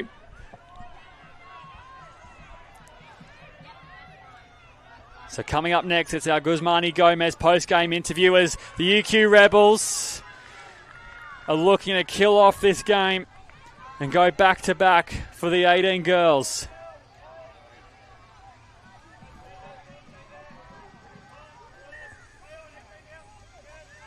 They're inside the 7. Coast make the touch. And here we go. So 90 seconds remaining. The Coast have to get down the other end, of course, as they're behind by 1. Oh, they go the length. That's a good run. There's a moment. Oh, the touch made. It was brewing there for the Coast. However, they'll take that as they're inside UQ's half. On come a fresh set of legs. All they need is one try to send this thing into a drop-off. You've got to be clean here. Need to be clinical. They've got to the 7. Need to find the playmakers. 60 seconds to go. Here's the last. It's a bit lackluster at the end of this set. Oh. The Coast looking for support. Are the touches going to come? They There get it it down. is. Oh, referee's got a call to make, and it goes the way of the Rebels. Oh, no. Well, a bit of pointing going on here. Plenty of pointing. There's lots happening. Big call made in the middle of the field. It looks like the half was touched and just couldn't find that pass a little bit quicker. Not long left now. So UQ come back the other way.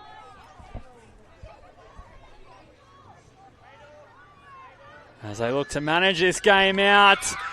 It's all over. The UQ Rebels do the double. They go back to back and are your champions here in Redlands. Yeah, what a game from the UQ Rebels. They played really, really well from start to finish. Defence set it up the very first moments of the game. Didn't give Gold Coast an inch, but Gold Coast fought back during the middle of that one and unfortunately just weren't there enough. Full time here at the Junior State Cup in the under-18 girls. We have the 18 boys coming up next, and that will be Toowoomba up against BMTA. But first, we have our Guzmani Gomez interview coming up with Jackie with the winners of this one. Thank you for your company. Enjoy the next one. We'll see you soon.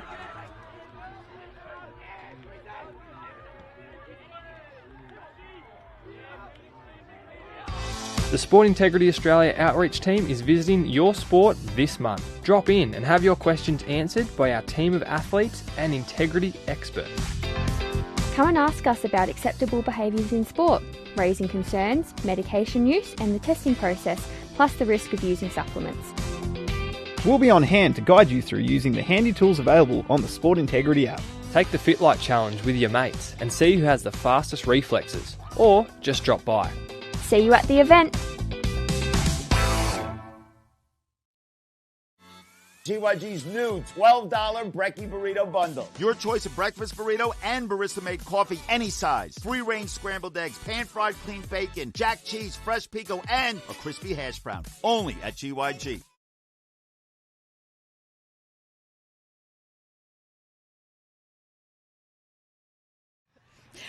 Welcome back to another post-game interview fueled by Guzmane Gomez. We're here at the Junior State Cup for Queensland Touch Football in Cleveland, and I have some very, very excited young women behind me, winners of the 18 years championship, the UQ Rebels. Girls, back-to-back winners. Congratulations. How does that feel? It feels really amazing. Like, we're so proud. I'm so proud of every single one of my girls here today. We dug deep. You know, we didn't come in here thinking we were going to get a back-to-back, so really just a cherry on top to finish out my under-18s. And a lot of the girls here, it's their last year too, so it's a really great feeling. Absolutely. No, I understand that this was a rematch from last year as well. So you knew that this was going to be a tough one. They were going to come after you. They've got, 12 months of preparation. So obviously you've been working really hard behind the scenes.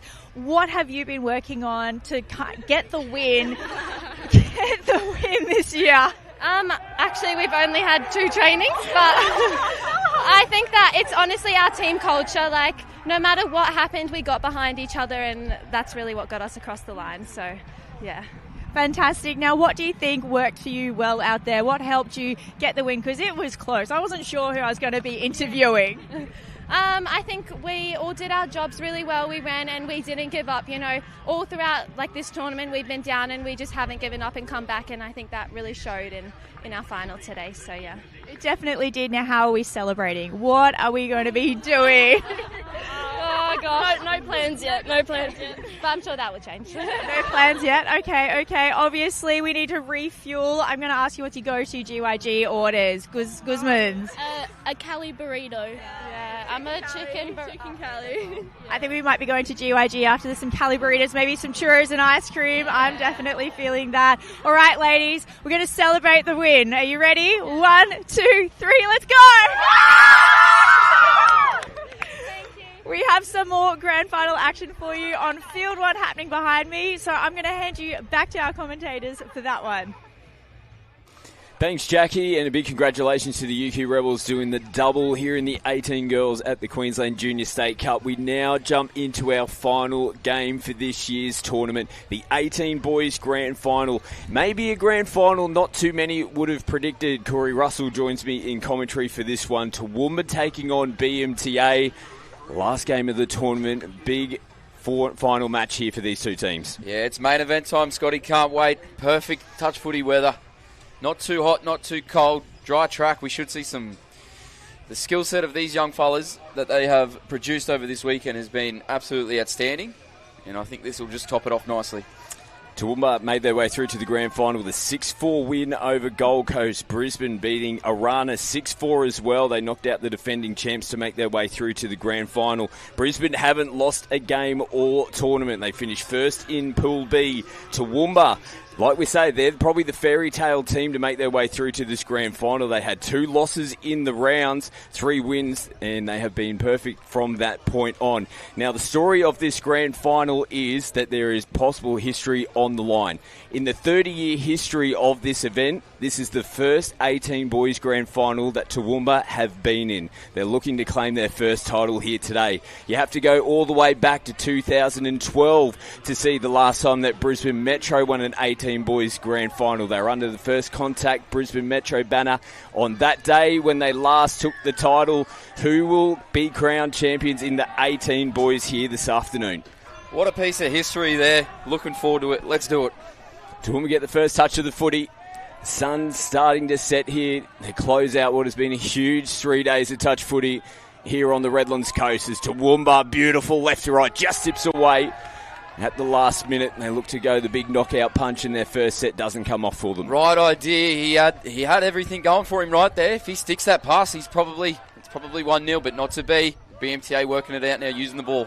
This BMTA team have been fantastic throughout the tournament. Like we said, they haven't dropped a game.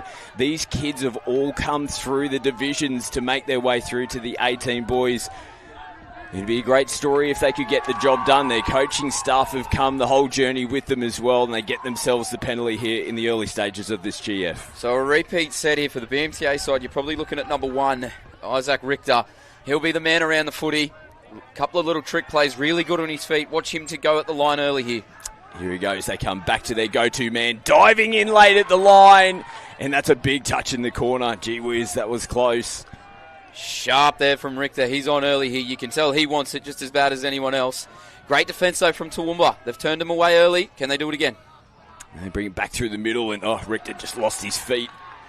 And referee Randall's just holding things up. He'll just say touch, making sure all the players are all good as we bounce back to feet now to close this set out. Or can Brisbane crack through? Toowoomba holds strong in defence. Very good early signs here from both sides defensively.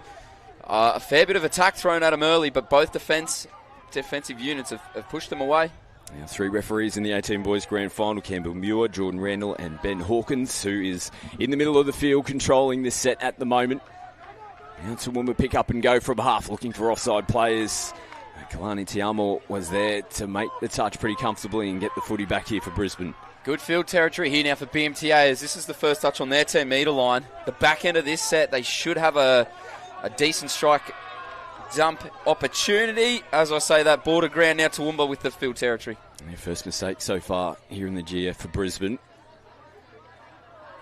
Players still slipping around a little bit out on the field. Toowoomba making a couple of changes, so just burning some touches as they look to get themselves set and into an attacking position on the back end of the set. Nothing doing here on the first 3 touches, so look to get straighter in now as Newton gets it down. And they'll come to Nate Scott, who takes off on his left foot. Scott tries to get on the outside. And good defence on the line again from Brisbane. Need to see a bit more footy out of the Toowoomba boys there. They had very good field territory, but it looked like they just wasted that whole set. Pretty much last touch was a Rooster play, almost scored, but Need to see a bit more during the set. Another penalty. Toowoomba trying to get up early and stop this rolling out of the back end of the field from Brisbane. So they've given a couple away in the early stages here to Toowoomba. Now they're going to have to back their defence.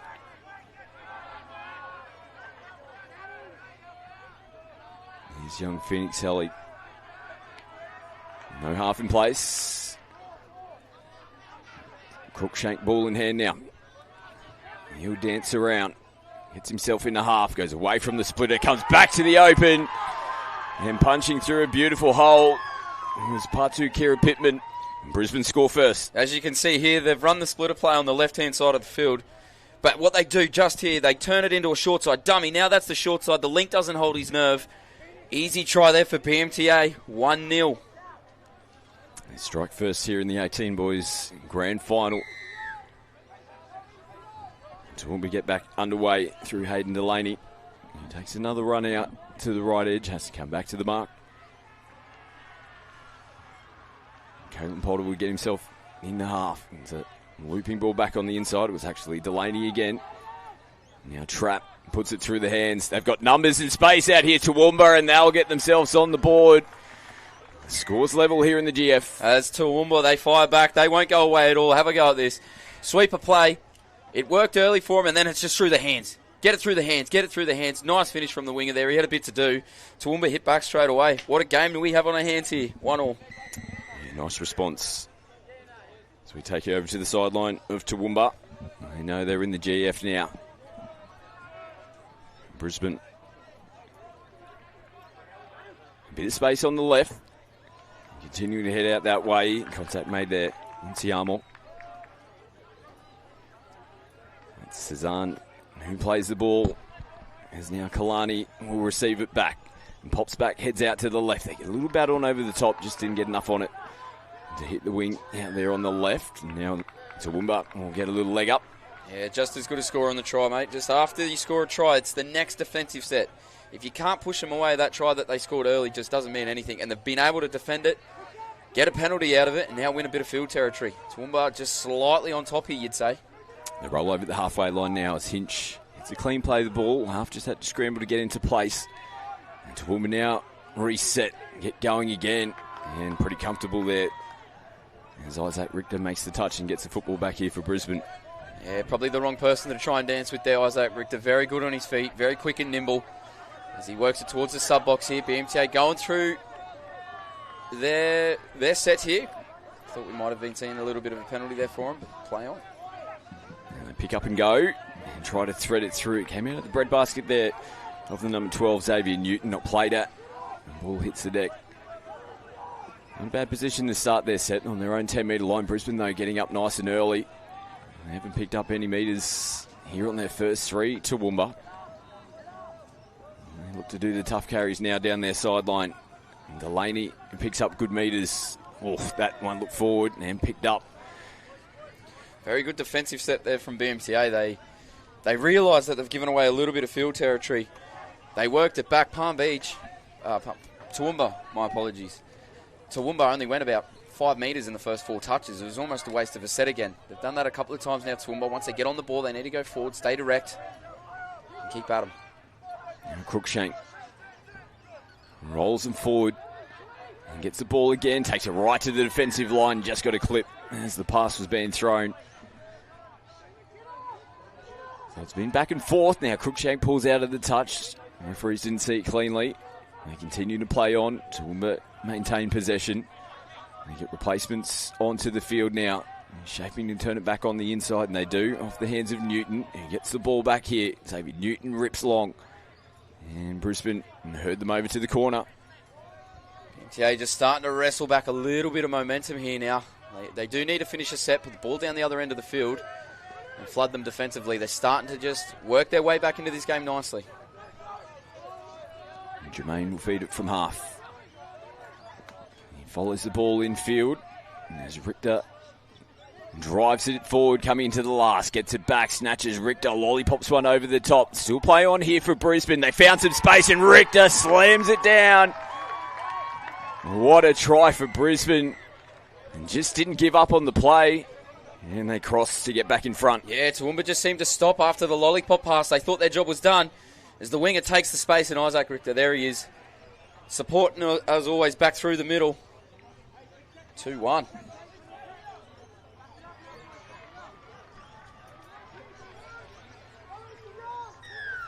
Toowoomba will get back underway through Michael Hinch. Now penalty. Early stages, just making contact on the arm, I think it was. So an early repeat set as Hinch grabs across field. Famous name out of the Toowoomba region, the Hinch family. His dad Alky's here in the crowd watching today. Now a bit of footwork, and they come back towards him now.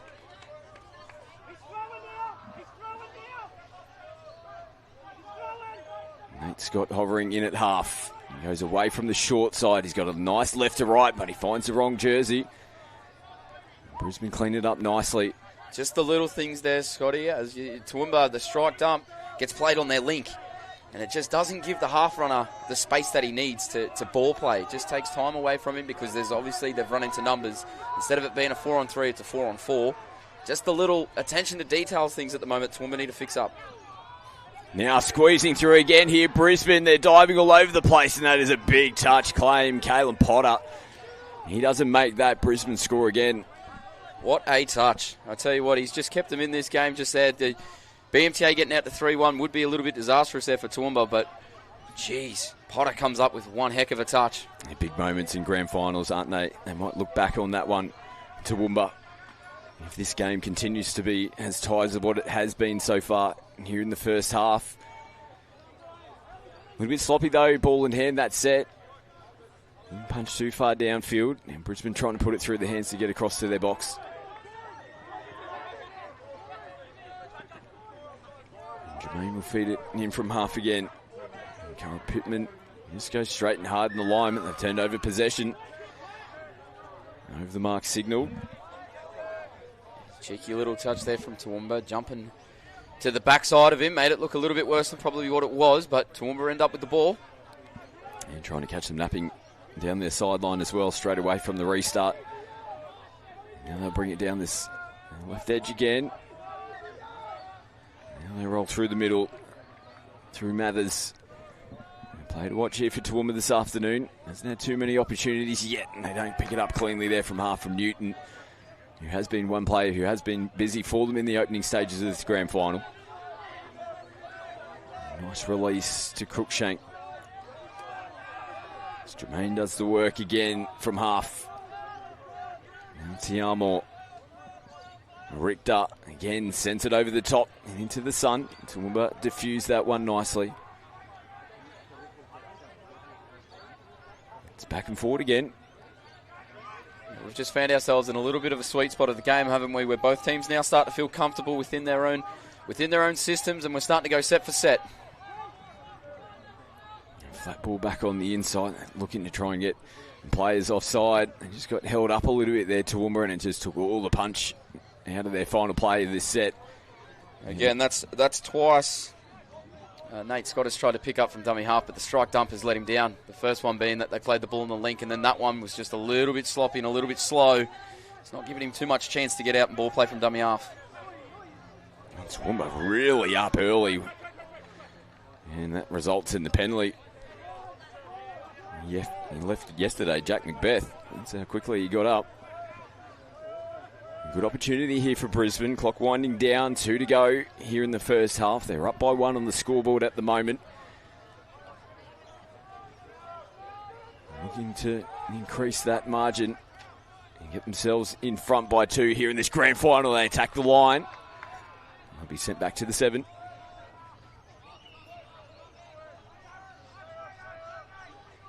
Final play of the set. No options left. And they close it out. We just got the assignment wrong there, Brisbane Metro. Yeah, they had that was the play that they scored their first try off, so they've gone back to what worked for them. Toowoomba up to the task this time round, though, as they get a penalty. That's going to help them at the back end of this set of 6. Just over a minute to go here before the halftime break. They would love points in this set.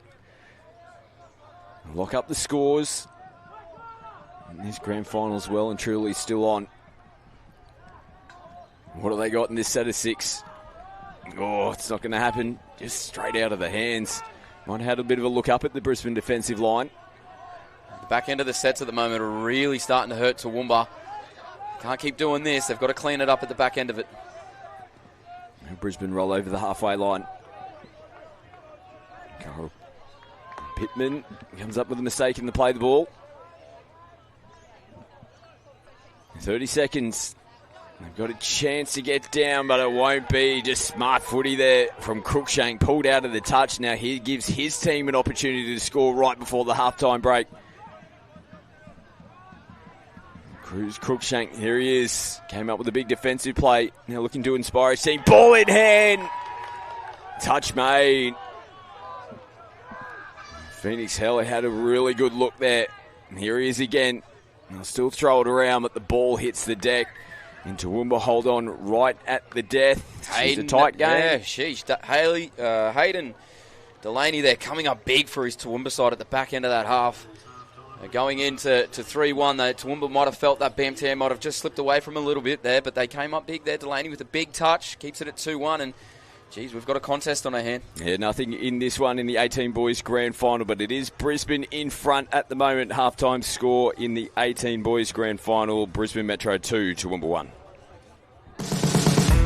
There's a lot of amazing athletes within touch football who are incredibly talented. As a brand, we have an ability to really support them and encourage them within the game. Well, we're on the same journey, I feel. Really good people doing really good things together. I can see over the next few years the innovations with what we're going to be doing at the events and a chance not to just do uniforms together, but we're in a partnership. It's a pretty exciting time for touch football. The next 3 to 5 years will give us an opportunity to move forward and really set new boundaries for what is possible in sport. I'm really looking forward to putting a lot of energy into event experience or how we highlight particular athletes and really promote them within the game. So we're going to be building communities together, using clothing to do it in the same way that we use touch as a vehicle to just create better people. If we can have any impact on the experience that they have in partnership with Queensland Touch, and while we're doing it, that's the best part of our job. The clothing is a bonus.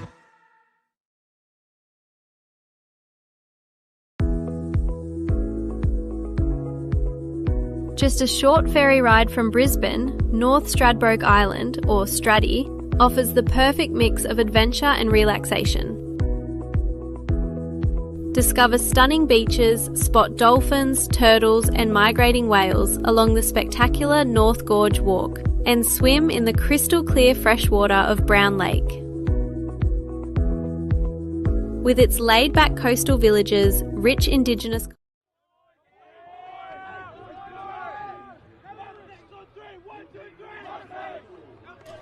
Teams are making their way back out onto the field. Big second half coming up here in the 18 boys grand final. Last match of the 2026 Queensland Junior State Cup, the 30th anniversary of this event. As we said in the lead up to Toowoomba, their first time in an 18 boys grand final across those 30 years of the Queensland Junior State Cup. In Brisbane looking to win their first title since 2012. 14 minutes left to go here in this second half. Just the one try separating these two teams. It's Brisbane in front at the moment, and they've got the first touch of the footy to kickstart us in the second 14. Richter's on there, as well as Kalani Talamo, who they come to now. He gets a little bat on, and it almost comes out to Ellie Germain. A little bit of a low percentage play in the end. Probably just not the execution, linking up through Richter and Tiamo there. Now Toowoomba doing the hard yards. Oh, loose ball. Newton looking to get that extra pass across. Ends up sailing across the sideline. BMTA are one of those teams that you just can't keep giving cheap opportunities to. The talent that they have on their side outweighs anything else here, so they'll do well to stop them here. And a correct play, the ball didn't get between the legs, so nice response there defensively. Now Toowoomba get marched up as Brisbane didn't return the ball. Well done, Toowoomba. They've turned them away. Need to finish down their end of the field now. They just had to come back and replay that one again through Delaney. He'll head over for a breather now as Nate Scott gets it down on the deck. Just simple footy on the first few touches here for Toowoomba. Another touch there for Scott coming into the last. Nice footwork play on. Toowoomba have got in behind them. They need a blue jersey to get there, but who else to cover up in defence? Isaac Richter, but a penalty will come here to Toowoomba. Yeah, Richter getting called offside there. That was the play through. He could have just stopped and threw the toys out of the cot there, but he kept his feet moving and ended up saving a try at the back end. Toowoomba now with a healthy set on BMTA's line here. And referee Muir there signalling there's a bit of contact off the ball, which was the result for the penalty. This is a big set here for Toowoomba. I'd love to be the first team to score here in the second half. Lock up the scores and get themselves back into this grand final. Scott plays it. Mathers working with Simmons. They come to Simmons, who early releases, but again it's an error in the play the ball. Forward pass out of the ruck. You've got to get those ones right in the GF. It's just the back end of Toowoomba sets at the moment, isn't it? It's when they get to their strike dumps that are just really starting to let them down. If they're going to be any chance in this game, they need to clean it up. Brisbane going through the paces here in this set. Pearson feeds it, or gets it back. Now Pearson goes through the line. They've got some space. There's Jermaine. It took a little deflection there. Another full set to work with. And pressure here for Toowoomba. Sloppy play the ball. Forces Brisbane to reset. There's players down on the deck here for Toowoomba. They're back up to their feet. It was Simmons. They continue to roll around here, Brisbane. Heavy contact in the play the ball. They continue to play on. And being nice and physical, trying to defend their line at the moment, the Twisters. And they've got to give the penalty away. Geez, they're under some pressure. This is the moments in grand final where you start going to dark places. You've got to dig deep here if you're Toowoomba. Get yourself out of a hole. Pearson short side comes off his right foot. The referee's doing a lot of pointing, and the final one will be right on the spot. Just too much possession for BMTA. Toowoomba giving up penalties and dropping the ball. It's a punish play. Bit of a slip over, and he actually steps back inside the middles to put his team up 3-1. BMTA now with a healthy 2-point lead. Yeah, it's a handy margin, isn't it? And what's been a low-scoring game here in this 18 boys game. Now Toowoomba finds some space down the sideline. And Jack Macbeth, he is quick. Couldn't quite streak away, though, from the Mustangs' defence. He came across in cover. Newton sends it back infield. He'll get another touch here. Ball in two hands, looks at options. Nothing there for Toowoomba yet. Now Hinch back on the inside and flying through. Well, we made mention he's been involved in pretty much everything this afternoon for Toowoomba. This time Newton gets across the line. It's the sweeper platform as he comes around here. He straightens up, goes nice and direct, holds the middle up. What a finish. What a finish from Newton. Toowoomba fighting their way back into this game now, 3-2. This is the one they need to stop, though. And they just won't go away, will they, Toowoomba? Brisbane are really going to have to continue to fight to the full-time whistle to get this victory, if they indeed do. Now Cruikshank again. They split through, diving in at the line, but it's another incorrect play the ball. It could be 2 tries that have been taken away for Brisbane just for not getting that roll ball right. Cruikshank tries to pull out of the touch again. He's reeled out of that quite uncomfortable as well. Here Cruz Cruikshank. He doesn't look like he's in a good way. He's out in the left link position at the moment. They might be able to come his way. Might be cramping up. Hopefully that's the worst it is. Final play here for Toowoomba. They're just going to concede it in the corner.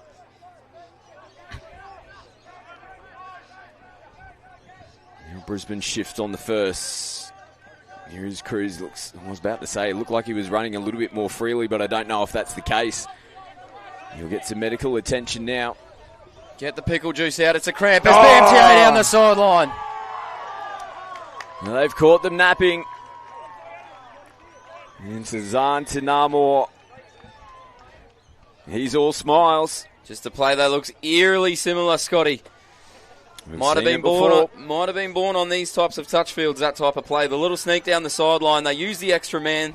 They send the extra man down the sideline to make it a 2-on-1 with the winger. And BMTA, with a little bit of an ace up their sleeve there, take a 4-2 lead. Yeah, that margin gives them a level of comfort yet again. And Toowoomba now going the big dummy, trying to get in underneath. It's Caitlin Potter. Now Hinch decides to rip, sends it out in the breeze. They finish it off on their sideline. Toowoomba have had to chase for the majority of this grand final, and nice defence there forces the mistake. Good opportunity for them. They need points. It's not quite panic stations yet for Toowoomba, but at the time of the game that it is at now, when you get possession like this where you are, you need to make it worth it. Now off the right foot, yes. A lovely try, Nate Scott. Again, just keeps this Twisters team in the contest. Lovely finish. It's the splitter platform. It's the flavour of the month at the moment, isn't it? But what a try there from Scott. Uses his long limbs. Dove from about 5 metres out. Made it look quite easy. Splits the middles and gets his Toowoomba side back in it. Yeah, just grabbing at the peck or the shoulder as well there, Nate Scott. Took a heavy knock, scoring that try. Big try for his team. Keeps them in the grand final yet again. One more play to make. Can they hold them out? Brisbane are in again. Just when Toowoomba feel like they're getting themselves back into this grand final, Brisbane get the football. Just shooting themselves in the foot. And it's the splitter platform again. Nice little short ball. The link coming in late, and it's a 50-50 call. Goes BMTA's way, and they just push that lead back out to 2. Billy Pearson gets his second try of the game. And that might be the most important one right there. Hinch gets it down. Scott sinks it up in the breeze. Lovely little cut back in. Back to Hinch. Oh, what about the touch on the inside? Rico Ngatai coming up trumps there for his team. And Toowoomba will send it into the grandstand. What a touch. What a touch there from the young fella. It's moments in grand finals that like that you look back on after everything's done and you think to yourself, that was a moment. And right there, and that could have been the straw that broke the camel's back there for Toowoomba. Because if they finish this ball down the other end here and BMTA are next to score, geez, I tell you what, it'll be hard to come back from. They're getting themselves into a position. Cruikshank running a bit more freely now. They pick up and go, and they get in behind Toowoomba yet again. They just can't quite finish it off. Could have put them away there. Really could have finished the game off nicely there. Not to be, though. Slips out of the mitts. Toowoomba now need to put the ball down the other end of the field as they're going to use some space. Yeah, if it's on offer, you might as well take it. Xavier Newton came out to this right edge. They just have to reset here. Delaney feeds it again. Another flat ball back to Delaney. And coming into the last, it's Clunky coming into the roll ball. And it's going to be a penalty here to Brisbane. There it is again. I've said it a few times. It's the back end of Toowoomba's sets at the moment. Their strike dumps, they just can't clean it up. And it's really shooting them in the foot at the moment. Cruikshank will take one forward and come over for a breather. A little bit clunky here for Brisbane. They somehow earn themselves a repeat set. Caitlin Potter coming up out of the line. Getting hands on the footy. Back end of the second half now. The last thing Toowoomba need is for Richter to put on a show here. He looks sharp. He's dancing around. He won't mind that at all. BMTA really just got a nice control over this game at the moment. If they were to score here, the celebrations might be coming early. Richter sends it open side. Tiamo, he's sharp on the feet. You can probably hear a bit of crowd noise over on field 2. We've got the 16 boys grand final taking place at the moment between Redlands and Palm Beach. I dare say that was a home team try there for the boys in the red and the green, as we now see Tiamo. Oh my goodness. That was one of the best. Something special. Something special indeed. And that could just be the one to put BMTA as the 18 boys champions. As Richter there, hands all over the footy. Catch and pass. Winger in the corner. It's 6-3. Yeah, lovely hands. I'm going to finish there off the back of Kalani Tiamo. And too good this afternoon, Brisbane. Toowoomba will keep playing footy until the end. Just over 2 minutes left in this one. It's been another huge Queensland Junior State Cup, and here we go. Toowoomba, like we said, they'll keep fighting. They'll keep scrapping to the very death. Yeah, not going away, Toowoomba, showing that nice country style of fight, aren't they? As he goes into the line, nice step, short ball. It's easy as it comes. It's 6-4, but BMTA have control of this game at the moment. Toowoomba fighting hard, but it might just be a little bit too little too late. Fletcher Simmons, the try scorer for Toowoomba. Brisbane running again. Ashton Albert Parpuni will come back and play it. And the big number 11 with ball in hand again. Now they come back to Pearson. He's been good. Now Ellie, almost got on the outside. And he's picked up a little knock. He came into this grand final with a little bit of an injury cloud. He's done a good job to pretty much get his whole way through, but that might see him finish for the day. Toowoomba now they look to go down the sneaky play down the sideline. Well read by the winger. All over it. Fine to play the set here for Toowoomba. They got all their numbers on the left. Nice sharp work. It almost finished off. Again, desperation defence for Brisbane. And while they're up by 2, they did not want to concede another one. And they hold them out yet again. Well done from BMTA there for Toowoomba, not going away. Still fighting to the very end, which is what you want to see out of your teams.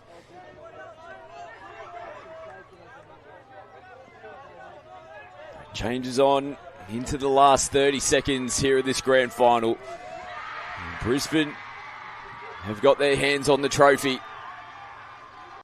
And they want to finish this one off with more points. And there's going to be a penalty. Toowoomba well and truly offside as the hooter sounds in the background. We'll have to play the penalty first. The boys were ready to run onto the field.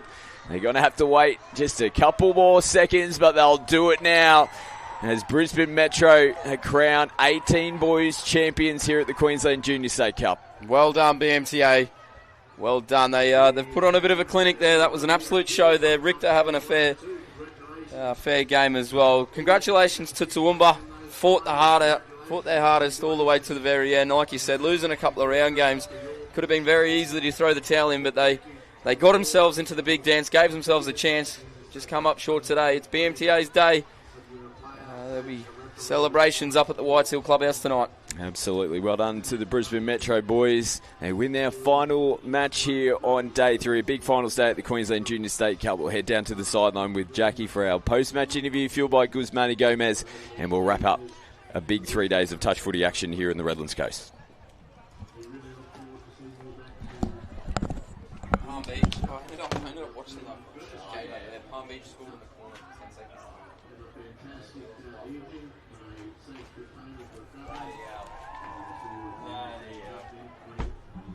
I didn't know any of that. You came ready. First grand final.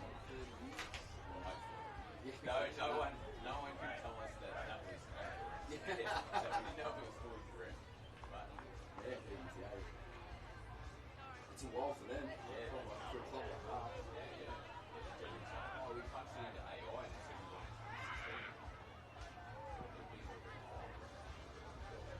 Even there, there's fucking AI on it. Even there, it was like first state team. So it's like you're like you're more than that. Adam.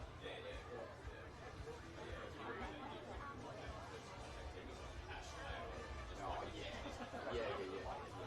And they've just gone and went. They won't be in that.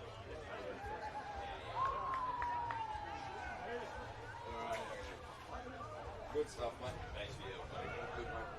Thanks for having me. I love it.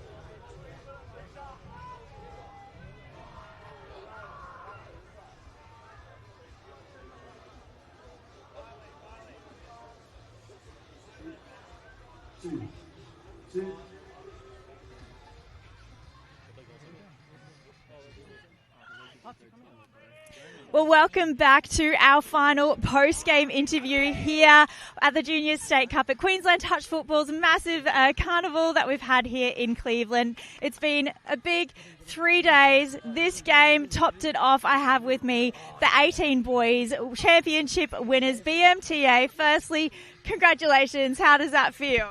Feels great. You know, we've got some boys. This is their last year, so it's a great way to send them off. And shout out to the family and the boys. Full credit. Now, I understand it's been a while since this team has made the final. You've obviously been working on things and is my information wrong? You've obviously been building on things. Talk us through, what have you been working on? What are you proud that you've achieved these 3 days? I'm proud of the camaraderie we've built, the friendship, the lifelong bonds. And of course, the win is the best part. And we've been building, you know, we've got some boys from the coast that we've taken in and are now family. So, clap for them. We love to hear it. Obviously, for the boys that get to come back next year, what are some things that, you know, we might be able to work on? You know, what are some things that you didn't quite achieve these 3 days? Honestly, not much. I think we achieved all we wanted because, you know, we've got the W, we've got the friendship, so I think we're just going to have some new boys that we're going to have to build into the family and go again next year, back to back. Back to back. There you go. You had it here first. How are we going to celebrate? How are we recuperating?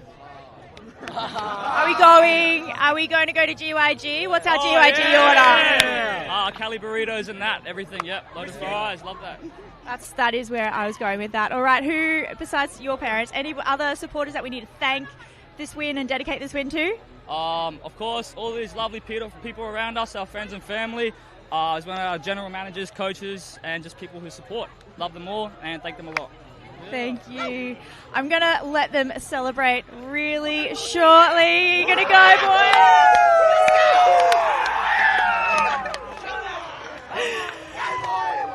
I'm going to go let them celebrate, but that wraps up not only our live broadcast here at the Junior State Cup, but the entire Junior State Cup itself. Thank you to Redland City Council for hosting this event. We wouldn't be able to do it without their support. Thanks also to our other supporters, to Guzmane Gomez for fueling us all weekend. Thanks to Tribal Sport, to Steeden and to Echo IT. Thanks also to our referees who have clocked up tens of thousands of steps across the weekend.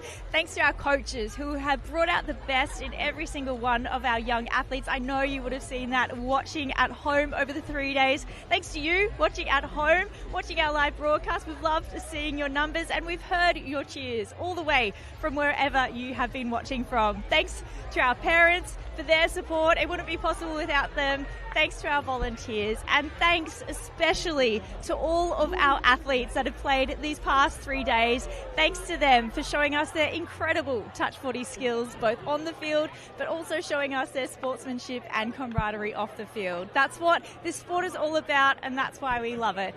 Well, that's enough from me. We look forward to seeing you back at the Junior State Cup in 2027.